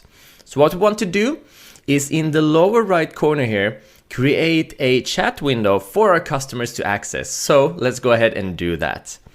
So first off, we are in our Shopify store. All we're going to do is access the back end of our store. So all I'm gonna do is / and write admin. And this is gonna take me to the back end of the store. And now we're just gonna go ahead and click on apps. And then we're gonna click on Visit Shopify App Store. And now we're going to search for Facebook Messenger and hit enter. So the app that we're looking for is this one. It says SMS plus free Facebook Messenger. Now we're gonna click on this one. We're not gonna use the SMS feature or any other feature in this except creating a chat window for our chatbot on our Shopify store. And then we're gonna click on Add App. We're gonna go ahead and give it full permission. Click on Install App. So there we go, it's installed and we're inside the app itself. Now there's a lot of features in here, a lot of things you can do with it. We're only interested in one single thing, and that is getting that chat window so that the customers can gain access to your bot. So the first thing we wanna do is go ahead and connect your Facebook page. Just click up here. And then we're gonna click on Connect. And now you will have been asked to log in, and just simply log in with your own account, and then you get to a window that is going to ask you to select the pages you want to manage or the pages that you want this app to manage. So you select the page where you have the ManyChat installed, and then once it's all done, you're going to end up here. And once it's added in, we're going to click on Connect. So now it's connected, and this is verified by showing our logo and our name up here. We're gonna go down and click on Messenger Marketing.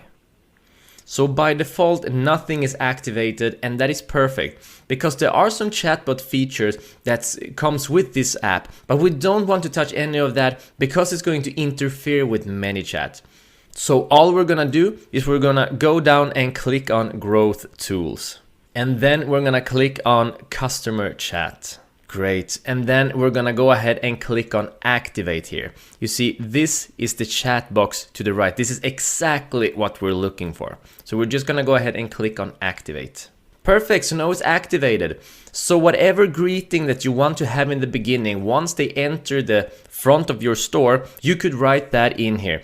And this will be the greeting for everyone who's already logged into their Facebook account and is going to go directly into the chat. And this will be for people who aren't logged into their Facebook account and seeing this chat bubble. There are more customizable options in here, for example, color, so you can match it with your store, but I recommend that you just stick to the Facebook colors.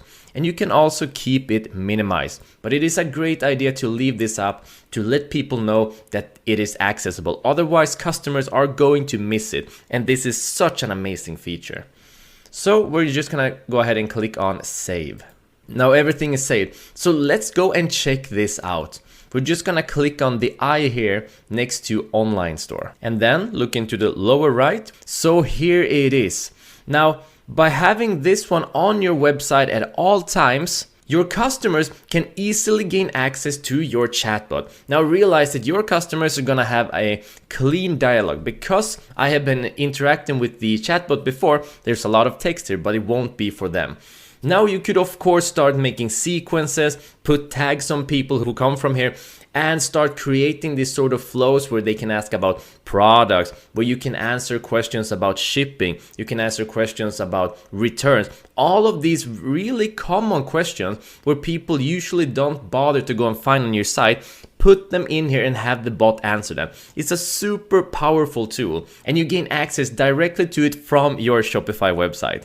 So now you know how to integrate your chatbot into your Shopify website. Awesome. I'll see you in the next lecture. In this video, you'll learn how to create and use the checkbox growth tool. Now, a checkbox growth tool is pretty much what it sounds like. It's creating a checkbox for your customers to fill in and then be sent to Facebook Messenger in a conversation with your bot. So for this example, we're gonna use this post that I just created. And what we're gonna do, as you can see, it says here, workout with Linnea. Get in the shape of your life with Linnea's new program. Click the checkbox and sign up below, and we'll send it to you personally. Now what we're gonna do is create that checkbox and then add that button so that they can sign up. And the usages for these are unlimited. I mean, you could be offering an ebook, you could be offering a program, you could be offering a discount code, basically anything. Now this is just a quick post I made. You could do it on your landing page. You can have this static somewhere like in the footer of your page, and the uses are unlimited. So let's get started. Start off in the dashboard of ManyChat, and then we're gonna go ahead and click on growth tools. And then we're gonna click on new growth tool in the upper right corner. And then we're gonna scroll down and click on checkbox. Now notice you need the pro version for this. So click on checkbox. And here we are. Now the first thing we're gonna do is just rename it. Checkbox for program on website. There we go. So I know what it is, where it is, and what the function is. Now, the checkbox is a little different. You know, Facebook has different rules for different tools, especially when it comes to bots. And they are changing constantly. And one of the rules for the bot is that you need to have some sort of button on your opt-in when they get sent to your bot. So what we're gonna do here right away is that we're gonna go ahead and take care of that opt-in. So simply click on edit here and then confirm. So what we're gonna do here is that we're gonna add some additional text. We're just gonna click on text here, and then we're gonna give them the option of being sent the program. So let's write, for example, simply click on the button below to receive the program. Okay, and then we're just gonna click on add button. Now we could, for example, open a website where we send them to a download link, or we could click on send message, for example, and then go ahead to that message. And in here, add the download link or attach the file, the program file, for example, and then just write a text with that. Here is your program, ... All right, and then just click on publish. Now remember, you need to have some sort of button or some sort of text in here. Let's give this button a name as well. Get the program. Here we go. You need to have some sort of button or text in here in order to use the checkbox tool. It's one of Facebook's new rules. Okay, and then we click on publish. There we go. So we have set it up. We have set up a button. We have set up so that they take on an action and they can actually get the program. Let's go ahead and go back. We're just gonna click on checkbox for program on website and we'll end up in here. Now we're gonna go to the setup. So click on setup here. And we have already done this in a previous lecture called customer chat for your website. So if you haven't done this step already, go back to that lecture, check that video out, and just install the JavaScript snippet. Once it's in, you don't have to do that anymore. Okay, so now what we're gonna do is that we're gonna go ahead and add this possibility, send to Messenger. And to do that, we're gonna use this little piece of code in here, okay? So we're just gonna go ahead and select this, right click and copy. And now we're going to go to the customization part of our website, which for me looks like this. I'm using a tool here called Elementor, and it's outside the scope of this course to go ahead and go into WordPress customizations and usages. Just for this demonstration, we're gonna use this tool, but you could also not be using any plugin at all, as long as you know how to add text and customize it. Okay, but if you wanna use this editor, just go to WordPress plugins and download Elementor. I think it's great. So what we're gonna do here is that we're gonna go ahead and grab the text editor, hold it, and just drop it down below here. Okay? I'm gonna remove all this text, and then I'm gonna go to the part that says text. Now it doesn't matter what plugin you're using or if you're using a plugin at all, they all look the same when you're in the text editor. So I'm just gonna go ahead and go to text here. I'm going to right click and I'm going to click on paste. And this is where the code goes in. So in here right now, we have just created that checkbox, okay? And then all I'm gonna do is click on update. So now we have added the checkbox in there. And in order for it to actually function on the website, we're going to go back to ManyChat and activate it first, okay? So let's go back to ManyChat in here. And then we're just gonna go ahead and go from draft to active. Click on here. And we're gonna go without checking because we don't need to go through the widget checking. It's still in beta, it's not that effective. So widget activated. So now all we're gonna do is go back to the website and make sure that it's working as intended. So here's the website, let's update it. And there it is. So this should all be up and working right now. And if it doesn't show, then try updating the page or simply make sure that you actually saved it down. Go back, add in the code, save it again and give it another try. Sometimes it just takes a little while for it to update. So we have the check-in box. Now we need somewhere to actually be sent to. We need to add a button in here as well. So what we're gonna go ahead and do is that we're going to go back to ManyChat. Here we are. We're going to scroll down and we're going to go to step number 4. Don't worry about this yet. We'll go through that in a bit. We're going to go to step number 4, copy all of this code, right click, copy it, and then we're gonna go back to the editor. Here we are. And we're going to add another piece of text. We're gonna click on that one and add it in just below or above. That's up to you. Remove the original text in here because we're not gonna use it, and then go to the text editor. From visual to text editor. It always looks the same when you're working with text. And then all we're gonna do is just paste that code in here. And as you can see, we're already getting, being shown live here, a button added. So what we can do is we can click on the visual here, and then I'm gonna click on Align Center, because I know already that the previous checkbox is in the middle, so I want the opt-in to be in the middle as well. So let's click on Update. This is gonna update the page, and then let's see how it looks like. So here we are, scroll down, and there we go. So now I can check this and then click on Confirm Opt-in, and I'll be sent directly to the bot. That's awesome. Now what we also can do is we can change the text on the Confirm Opt-in. So if I go back to the editor here and I click on text here once again, in the code where it says confirm opt-in, all I need to do is remove that piece of text, and I could write, for example, send me the program.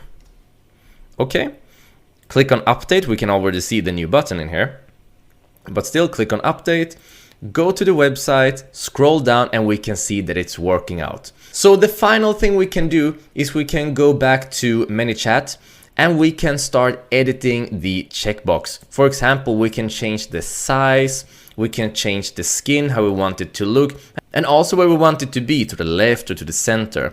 And once you've done all of this, then basically you are done. You're all set up and ready.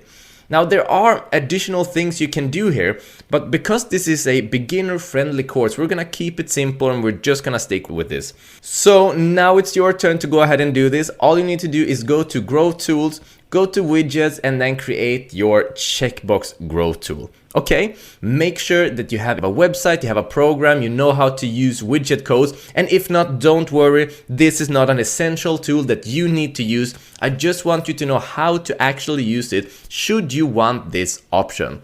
Okay guys, awesome. I'll see you in the next lecture. In this video, you'll learn how to use the overlay and embeddable widget growth tools. Now, these are great tools to use on your website if you want to redirect people from your website to your bot, for example. They're also really great if you're offering any sort of discount, if you're offering any sort of maybe an ebook, and just have the bot send out that item to your customer, and then you get to redirect them from the website itself. So, first off, if you don't know what an embeddable widget is or an overlay, let me show you. So we're gonna start off in ManyChat's dashboard, and then we're gonna go to Growth Tools. And then we're gonna click on New Growth Tool in the upper right corner. So the first thing that we see up here, those are called overlay widgets. So if you look to the right on this part of the screen, we can see how it's going to look like. So the first type is a bar. Now a bar overlay widget is something that's gonna fall down on your website like this, right? So if we have a website, like this one for example, then that bar would be falling down from the top up here. And that's gonna prompt them to be sent to Messenger, where perhaps you're offering a discount, perhaps you're offering an ebook or whatever it is, or maybe just simply a form of service. Now it doesn't just have to be a bar, it could also be a slide in, for example, which looks like this, where it's sliding in from the corner. We could also use a modal, and a modal is where the background of your website gets blurred out, and then there is an offering that's gonna pop up in the middle of the screen. And this is really great when you're offering, for example, an ebook, or having some sort of offer that prompts them to think twice before leaving your website, or maybe even before going further in your website. One of the best ways to get subscribers for your bot overall. And then we also have the page takeover, which looks like this. Basically, it takes over the entire page, just like the name sounds like it does. And then we have embeddable widgets as well, and we're gonna go through them at the end because they're a little bit different. So let's go ahead and set up a bar overlay widget at our website. So all we're gonna do is go ahead and click on bar. There we go, and we're just gonna give it a name up here. Let's call it overlay bar for website. There we go. So the first thing that we can do in this is of course to set it up like we want it to. We can change the text in here where we prompt for our offer. For example, click on the button to receive the program. So if you're offering a program, for example, to receive the ebook, it could be anything. It's just a great way to get more subscribers because you're offering something. So when you offer something to your audience and they get something in return, that's the best sort of trade. Okay, so the first thing that we have here is the initial state, meaning how it's going to look like in the very beginning, right? And you can allow them to hide this bar or not. If you don't allow them to hide the bar, then you're just gonna allow them to exit the bar. So they're just gonna be allowed to press it away. It's up to you to allow it or not. And then we have the button type. Either we can have it like this, where you send them directly to Messenger, or we use a checkbox. And if you've gone through the checkbox video, you'll know that there are certain rules that apply to the checkbox videos that are a little bit different. So generally, for simplicity's sake as well, I recommend using the send to messenger because it's just easier to use overall. Then we can mix with the colors, the background color that's gonna be here. Currently it's white, we could be changing it to any form of color here. And if you wanna change it back to default, it's just 6 Fs. So it's 1, 2, 3, 4, 5, 6. There we go. And then we can change the color of the headline as well.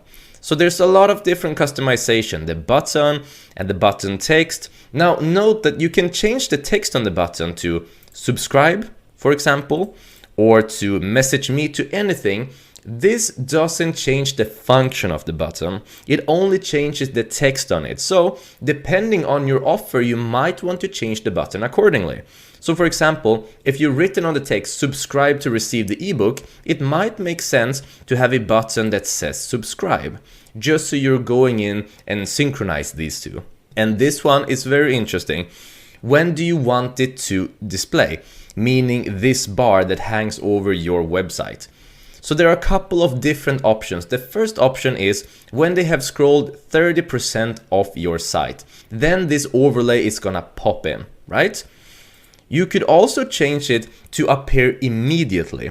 Now, I don't recommend that it appears immediately for the reason of when someone enters the website, first they want to take in the website, and before they can actually perceive any offer or understand anything that pops up in front of them, they're gonna need a couple of seconds to just settle in. So if you take immediately on this one, most people are just gonna click it away. So unless you're having a very specific offer tied to the website, I don't recommend going immediately. Then you could also go with exit intent. Now with the exit intent, this overlay is going to appear whenever they move their mouse to the exit up here. So if anyone has the intent to close down the window or exit your website, this is going to appear. And you might want to time this, for example, with an offer that says, wait before you go, and then give them a certain type of offer. And for that, you may also, instead of a bar, might want to use a modal, for example. So it's all very personal, what kind of offer you have, what your website is about, and what type of display intent you have. The display intent being this one. And then we could also go with having a certain percent scrolled. Now, the great thing with this is when they have scrolled through for a little bit, you know they're dedicated to your website, right? So it can be a great option to have. And then you could have when scrolling to an element with target ID. So if you're quite cunning in website development or you created your own website, you'll know that you can get your elements or widgets a certain ID. So if they reach that element or reach that widget, you can have this pop up at that moment to make this much more precise. And then finally, we have when certain seconds have passed. So for example, if you make it display after 30 seconds have passed, you know that they are at least slightly more dedicated to your website than someone who just goes in and then exits. So there's going to be a higher chance that they are interested in whatever you are offering them. Okay? And then we have show widget to the same user again after and then a certain amount of days. You don't want to be spammy because most people are banner blind, meaning they only see things popping up as some sort of advertisement and they just press it down by routine. You don't want this to show all the time. So if they pressed it down or they accepted it, you might want this to show again after 3 days. 3 days is a pretty good standard. And then you can also choose if manually closed by user, show again after never, always, hours, or days, for example. So when you've set this up, you move on to the next state. Remember, this is the initial state. And the next state is the submitted state. That means what's gonna happen when they have clicked on subscribe. So let's go there. So now when they have clicked on subscribe, we can decide if we want to show them a new message like this, like thank you for reading our thank you message, which we can edit here. It might be something like, we could write, for example, view in Messenger to get the new ebook. As an example, just to prompt them and show them that in order to get the ebook, they have to move on to Messenger. Now, if we don't want to show them a new message, we could also just direct them to a new URL. So if we're having them subscribe to us for a certain offer like an ebook, we could just send them to a certain landing page or a download page where they're gonna receive that offer. And then you can also decide if you're gonna open this URL in a new tab or in the current tab. Generally, if you have some goods going on the current site, you don't want them to leave your website, want them to stay there for more content, you want them to open in a new tab. And then we have the opt-in, and once again, we already know what the opt-in is, right? So the opt-in is the first thing, or rather the first contact that they're going to be having with the bot. And here, if you're having, for example, you're offering an ebook, you're gonna want to go ahead and click on edit. You're gonna want to give them a conversation so the bot sends them that ebook or sends them that discount or whatever it is that you're offering, and make sure that they get the goods. And in return, of course, you get a subscriber. It's such a win-win situation. And you can also, of course, subscribe them to a certain sequence. Now, if you're offering a program and you have a sequence that allows them through certain days get new pieces of a certain program, maybe leading to an upsell to a bigger program that's gonna cost them. For example, I mean, the sky is the limit here. You could do anything with this. And then finally, after all this, we get to the actual setup. Now, if you don't have the JavaScript snippet installed, then go to a previous lecture in the course that's called Customer Chat for Websites. Now, chances are you're going to want the customer chat on your website. And even if you don't, check out that video, because there you're gonna learn how to install the JavaScript snippet. It's very easy, but it's in that very lecture. And then, as you're also gonna learn on that lecture, you can decide if you wanna hide this on certain pages or if you only wanna show this on certain pages. And then also decide which devices this is going to be for, mobile and desktop, desktop only, or mobile only. And then finally, this is an advanced feature if you wanna pass certain values from the widget to custom fields. And this is an advanced feature that we're not gonna bother, it's not gonna be too beneficial for us. Okay, so we have everything set up. All we're gonna do now is make sure that it works, okay? So let's go ahead and move it from draft to active and continue without checking. And this is gonna work instantly because you have the JavaScript snippet installed. You only need to install that once. Okay, it saves automatically. Now let's move on to the website. Let's refresh this and see how it looks. And there we go, here it is, and this is the way it looks like. So now we know that it works, and all I would have to do is go ahead and click on subscribe, and I would be sent to a conversation with the bot. Now it works perfectly, and that is great. Now when you try this out for yourself, just remember two things. First off, remember when you decided for it to show. For example, I decided 30 seconds, so I had to wait 30 seconds for this to show. And also, if you check this once, then know that it's not gonna show again until 3 days. You're gonna have to go in incognito or just make a new widget to test it out on the website. So perfect, we know this is working. It's super easy to set up and it's so effective. Let's look at the final thing, which is called an embeddable widget. Now, an embeddable widget is slightly different. As you can see, it has a slightly different look to it, and it is something that you add on somewhere to the website. So let's go through that as well. So the different choices are, you can either use it as a button like this, sort of like we did it with the checkbox earlier, or you could actually have it as an opt-in box like this, which is much more alike what we actually did with the checkbox too. And again, you can offer an ebook, you can offer anything here. It's just slightly different because you can put it somewhere on the website. That's why it's called an embeddable widget, because you embed it on your website. So let's actually go with the button for this demonstration. And the first thing, just like before, send to Messenger or use a checkbox, right? We're gonna use send to Messenger.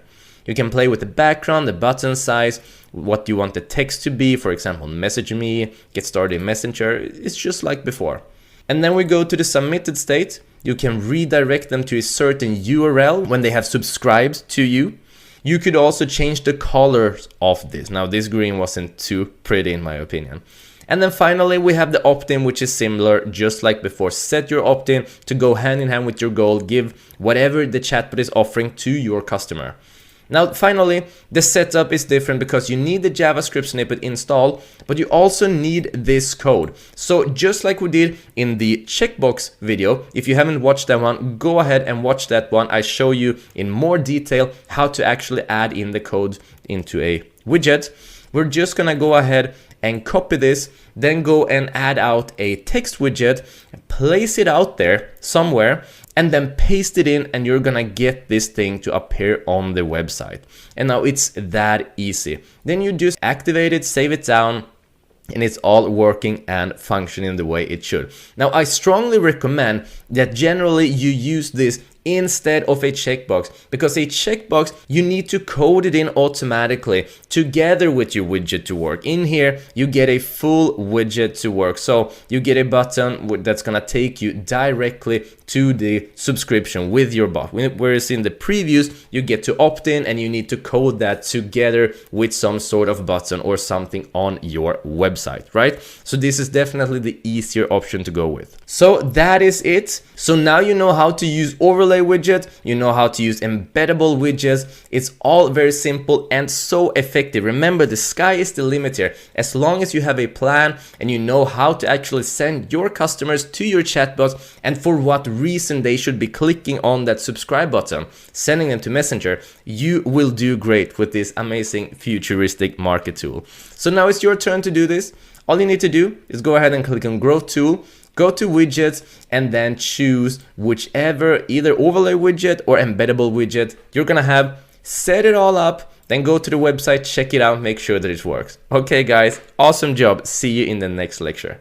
In this video, you'll learn how to use the JSON growth tool. Now, the reason we have put this growth tool last is because you need to have a Facebook ads account and know how to make Facebook ads in order to use this growth tool. So if you don't, you can go ahead and skip this lecture right now. Because in the upcoming section of this course, you will learn how to create a Facebook ad account, how to create Messenger ads, everything from scratch. So don't worry about it. Just move on in the course and you'll learn all about that. But if you're still here, that means that you already know probably about Facebook ads and how to create Facebook ads. So let's go ahead and use the JSON growth tool. So what we're gonna do is that we're gonna start off in our ManyChat dashboard, click on growth tools, and then go ahead and click on new growth tool up here, and then scroll down and go to Facebook ads JSON.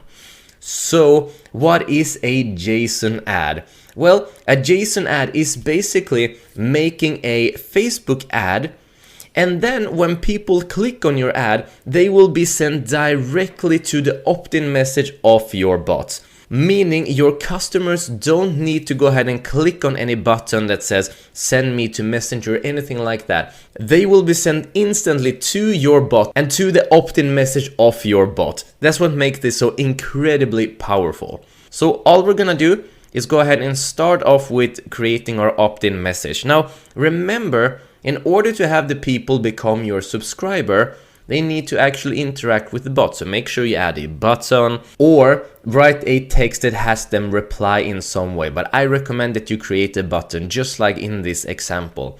Then we're gonna move on to the setup itself, which is in here. So all that we're gonna do with this code is that we're gonna copy it. So go down and then click where it says copy code to clipboard. There we go, so now it's copied. All we're gonna do is go ahead to Ads Manager and start creating a new ad. Now the JSON ads can be used with traffic, with messages, and with conversion ads. So bear with me guys, because I'm just gonna rush through this to show you how to do the JSON ads, and then all of the details in how to create good ads, how to set everything up, we're gonna go through in the next section.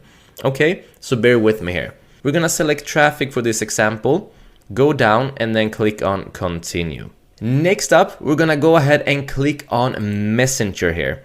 We're gonna scroll down, we're gonna skip all of this because you're gonna learn all of this in the upcoming section, and then click on continue. And then we're just gonna go ahead and scroll down until we get at a point that says Messenger setup right here, okay? So we're gonna go ahead and click on custom template and then click on get started. And now we're gonna move from visual and instead click on JSON. There we go. So you see there's a bunch of text already in here. So all we're gonna do is scroll to the bottom, click on the lowest point here, And then we're gonna scroll down again, make sure that you mark everything that's in here and just delete it. There we go. Now it's all empty. We're gonna right click and go ahead and click on paste. So there we go. We just added in the JSON template. Now remember, we haven't set up anything with our ad, but we can still test this to make sure that it works. All that we need to do is go ahead and check out what it says Messenger Preview. We're just gonna go ahead and click on this button, okay? So we're gonna click on it and then click on Preview in Messenger. So now when you've done that and it says success, you go to your Facebook. You can see that I just received a message here. Go in and there we go.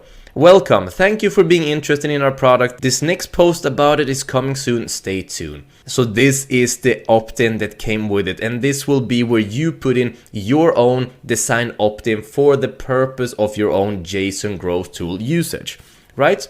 But now we know that the code was put in correctly and everything works. So it's actually this simple to do that.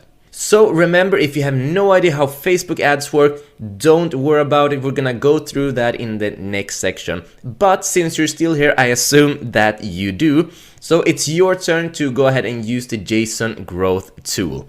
All you need to do is start off in the dashboard of your ManyChat, go to growth tools, create a new growth tool, choose the JSON growth tool, copy this code, create a new ad, either as a traffic, conversion, or messages ad. Scroll down, go to JSON, copy in this code, make sure that everything works, and then you're all set to go. Awesome work, guys. I'll see you in the next lecture. Alright guys, in this video we will be talking about custom fields. Now in order to access this page, go and click on settings on the left hand side here and click on custom fields. Now custom fields, what is it? Well, a custom field is basically a field within a profile of our subscribers with stored information. Information that we can use in order to make a more personal marketing for them. This is a better experience for the customer, and this is way better for us to have an understanding on how to market to that customer. Awesome, right? So access the custom fields here. Now we're having three different columns here. We're having the name of, if you're doing a market research, for example, you would like to name it in some way. And then we're having the type. So you can see here it says text and here it says number, and I will show you what I mean with this. And then also the description. This is for us to keep check of all kinds of custom fields that we're creating really. So let's go ahead and create a custom field, and I will show you in a flow how to use this and then how to store that information from your subscriber. Now click on new user field, and here we will mention whatever, if we're doing a market research, or what type of data do you would like to collect from your subscribers. So I'm going to put in a name here, and for this we will do a market research, and we will ask our subscribers for their weight in kilos. So I'm just going to type in that weight in kilos. And then you can pick any type here. Now, if you would like to receive the answer in text, then you can do that. And then all types of text will get stored from that particular question. And then also you can put in numbers here, and you can put in date and time, true or false. So whatever market research or whatever question you are putting out there to your audience, you can just pick any type here. And we will go with a number because remember, we are looking for an answer on the kilos from the subscriber. So I'm going to click on numbers here. And then this is just this description for you to have everything in check. And we can write in here, market research for weight in kilos, and then click on create. Now to the funny part. Now let's go ahead and go over to the left hand side here and click on flow. So we're going to create a new flow. So I'm going to click in the top right corner here on new flow. Then I'm going to name this flow, and I'm going to just type in weight in kilos, and this is just to have everything organized so I know what type of flow, what type of custom field, and everything in order. And then click on create. And then here we can either use the like basic builder, or we can go into the flow builder on the right hand top corner here. And I'm going to click on the flow builder. I'm going to click on this box here, and then here is where the text is going.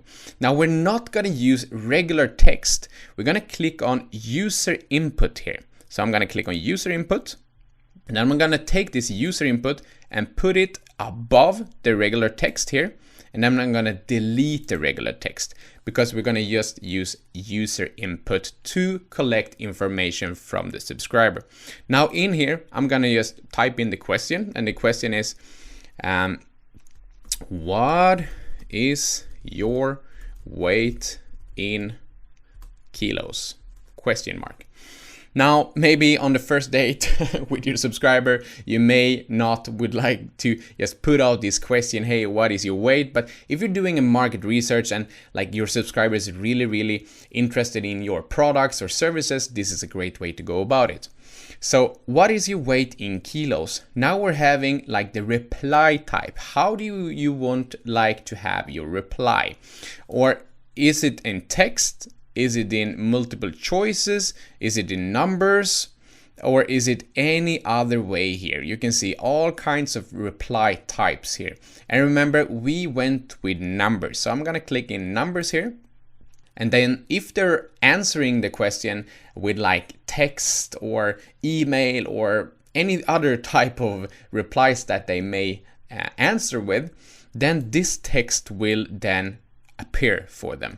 And this text says, please enter a number, use digits only. So when you're putting in number here as your reply type, they will only be able to put in digits here. And I'm going to put a smiley after this one. Beautiful, right? And then you can put in a button here. We're going to skip that. And then the information. Where do you want the information to get stored? Now click on this field here. And we can scroll down all the way down to our new created custom field. That was weight in kilos. So if I click here on weight in kilos, then we know that this information will get stored on this particular subscriber's profile. I will show you how to access the profile later on. Under the tab, or the field rather, weight in kilos, which is awesome. Now I can click the screen here, and then after they put in the weight in kilos here, we can put in a text here and just thank them for their answer. And we're gonna make that personal, so I'm gonna type in thank you, and then click on the brackets here, click on the first name, and then hope you're having a great day. Something like that, maybe a smiley. Cool. So this is a personal message really, and I really enjoy this. So I'm gonna click on publish here in the top right corner, and then I'm gonna click on preview to see how this appears for our subscriber. And as you can see, I'm gonna just click on messenger here, and then I'm gonna tap up the answer here. The question is, what is your weight in kilos? Now, if I were to write this wrong, if I added in some text here, how will this appear for a subscriber? So if my weight is like 84 kilos. If I type in 84 kilos, look what happens right now. Please enter a number, use digits only. So you see how the bot is responding to this, and because I were making an invalid answer, they're asking me to just put in digits. So let me put in digits here. 84, only 84, and press enter. And then thank you, Jesper. Hope you're having a great day. Awesome. Now your question might be, where is this information? Where can I access this information? Let's go back to ManyChat. And then we can click on audience on the left hand side here. And then we can click on Jesper. And then we can see here, custom fields, weight 84 kilos. This is awesome, right? So if you're having like a weight program, weight loss program, you're having like a fitness channel, you're having something like that, or whatever market research you're doing, you can simply create a custom field like this. And with this information, you can really do personal marketing. Awesome. So this person has now answered with numbers what their weight is, and you can use this useful information to create a personal marketing strategy for this person. This is awesome, right? You can tailor-made your marketing for this person. So that is basically how you're creating a custom field, and that is what you can use it for. So in order to create a custom field, go to your settings on the left-hand side once you're logged into your ManyChat account. Click on custom fields and create a new one with a name, with the type of answers you'd like to receive. And then you can also, just to have everything in check so you know where you're having stuff, you can just put in a description here for yourself. And once you've created that, you would like to go over to flows, create a new flow, mention the flow, and to use your custom field. And to access the information, just go over to audience, click on the person that has answered, and then you can see the information is stored within the custom field of this subscriber. Awesome. Now it's your turn. Go over and create your first custom field. Under settings, go to custom fields and create a new one. Good luck and have a great day. Thank you for watching. Okay guys, in this video we will be talking about broadcasting. If you go into your ManyChat account and click on the tab broadcasting, you will see probably this one if they haven't in any way changed their interface. Now, broadcasting is a way for us to re-engage with our subscribers. So when anybody has connected with our messenger chatbot, then this is the way for us to reconnect automatically. Now, let's go ahead and create a new broadcast and I will show you exactly how everything works. Now, if you click up in the top right corner here on new broadcast, this will appear. So in here, you are creating your broadcast. As you can see where my mouse are at right now, this is the basic builder. This is where you build out your broadcast that you would like to send out. Pretty similar to email marketing. But on the other hand, we cannot send out, you remember the 24+1 rule? If not, go to that lecture and come back here again. We are not allowed to send out promotional like messages to our customers or to our subscribers rather, like a spam, because if they see it as spam, then our chatbot will get shut down. You remember, like if you ever have received emails, you know that companies can send out a lot of emails, like daily emails of deals. This is our way really to automate this process for new subscribers to re-engage with those. But we cannot just send out a lot of promotionals because we have to get answers. Okay, so this is where you are creating your, where you're building your broadcast rather.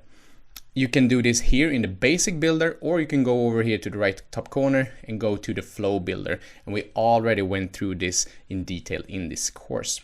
So here are where you are creating your broadcast. If you click on settings, you can see that there's 3 types of messages, like 3 types of broadcast that we can be sending out. Now the subscription broadcast is, we're not allowed for promotional or ads. So we're not allowed to promote our services or business, or we're not allowed to like promote our products to customers because then our bot can get shut down. What it is for, this subscription broadcast, is for anybody who is subscribers on our messenger. We can send out like valuable content or things around our business or ourselves to introduce us, to create this really valuable connection. Remember, like anybody who has this application, the messenger application in their phone, we are able to connect with them, to tell them about our company, about our services, but we are not allowed to send out promotional like messages, or we're not allowed to put out some ads within the subscription model. Okay, so with subscription broadcast, simply send out good content that is valuable for them, maybe around a typical product or something like that, but not your product. Okay, so have that in mind. Now, promotional broadcast, if you click here, you can see here that promotional broadcast message can contain ads and promotional material. That is great. But if you remember the 24+1 rule, we're only allowed to send out this one time to our subscribers if they have been like engaging with us in any way during these 24 hours. Then we have to stop promoting our products and services. But what we can do then is to use this +1 in that rule to send out a follow-up. So let's say that we're having an event next weekend. Now we send out this promotional, like come to our event or buy this product at sale or something like that. Then we can send them a follow-up broadcast in like a few days or so after that, before the event comes up. So they're just getting notified whenever this event is going live or this product or sale is going live. So this is a really, really cool strategy. You're sending out the promotional broadcast within the 24-hour time span of when they have re-engaged with you, so that you are re-engaging with them. And then you're sending up a follow-up broadcast the closer you're getting to this event, the sale or the event or like the webinar or whatever you're hosting. So that is basically the 3 types of messages, and they're having like different types of rules, and you can read them underneath here. And as I explained, do not send out any promotional like broadcast or material in this subscription broadcast. You are allowed to send out both ads and promotional material that are promoting your businesses, services, etc. And then you can send out this follow-up broadcast one time. And then they have to engage with you once again in order for you to continuing promoting your businesses, services, or like products or whatever you might have. Now let's jump on to targeting. Now, if I click here on condition, you can target like if you have tagged people and like segmented them into different groups, you can just click here on tag. We're having a lot of tags here. So if you would like to maybe send out a promotional broadcast to anybody who is like tagged in a certain way or has opted in through a certain way, or like somebody who is like a subscriber to a sequence that you've created, or typical gender, or local or language, time zone, or whatever you would like here. You can pick them here simply by just clicking on any here and then like move on. Okay, so if you're sending out maybe like promotional broadcast to like men's clothes, for example, then you would like to go here to condition and you will type in gender here, and then you will pick male here. And you can see how this goes. So we're only sending out like promotional, like broadcast to male audience. This is really good, right? So you really can segment your broadcast so you don't sending out like men's underwear to women. You don't want to do that, all right? And then you can also schedule here, like you see here. You can schedule it here whenever you feel for. So if you're having that event and you would like to go ahead and like create a follow-up broadcast, you can pick follow-up broadcast here and then pick the gender or the tag or like anything really.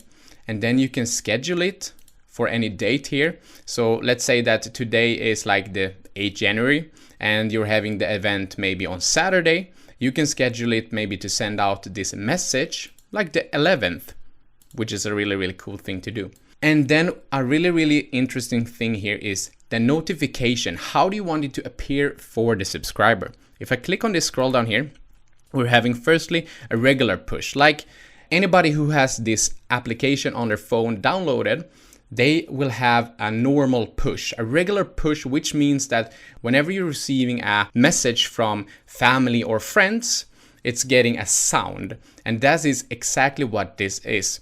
So if you're like putting out content, let me scroll up here. If you're using this subscription broadcast and you are every time that you're using this subscription broadcast, you are putting out this regular push and you are putting out content daily to your subscribers and they're getting this notification, they will most likely unsubscribe to you. I would, wouldn't you? So don't use that there. But if you're like sending out promotional broadcast, maybe once a week, once a month or something like that, I would go for the regular push. Otherwise, I would go for something like this. If you're having like a broadcast series with maybe like questions, etc., to really engage with them, you can click on only one regular notification. If I click here, you can see the meaning here. This broadcast will trigger only one regular notification, a ping in their phone, and then after that it will go silent, but it will get a notification, but a silent one. And you can do that here also. You're having like 2 regular notifications, so they will get 2 with sound, and then it will go silent and just a notification on their cell phone that's saying that you have written them something or sending them something, etc. And then you have the silent push, just like it is. It will display on your phone or on the subscriber's phone, but it will stay silent. You can do this as well. So if you're sending out like content around your business, around products, but they're not promotional, they're not ads, they're just helpful for your subscribers. You're trying to connect with your subscribers. You're trying to build that really, really important personal conversation and bond with your subscribers. You can use this method if you'd like to. So just try it out. And then it's just plain silence. There's no display of any notification, no nothing on their phone. They will just see that somebody has written to them, but there's no notification, no sound, no nothing when it's silent. So what I would use, I would go for regular push when you're sending out really, really important messages to your audience, such as an event is coming up, such as a product launch, or anything that's really, really important for your business. Don't be a regular emailer. Don't use email marketing, because you will get your bot shut down in worst case scenario. And for anything else, just play around with this and don't disturb your audience too much with regular sounds for the notification. So now it's really your turn. What I would like you to do, if you have subscribers, if you haven't subscribers, move on to the course and really master this system. If you're having subscribers and you're having a good idea of how to use this broadcast, go over to broadcast here and create your chatbot. Start with creating a great flow to engage your customers, and then go to settings and have the end in mind. Before you go ahead here, have the end in mind. Is it a way to connect with your audience, to create valuable content? Is it a promotional broadcast for your recent subscribers? And then do you want to follow up with a follow-up broadcast that you can send out after this 24-hour window? If you're unsecure of the rules of Messenger, go over to the 24 plus 1 hour video and watch that, please. But if you're ready, go ahead and create your chatbot, and good luck to you.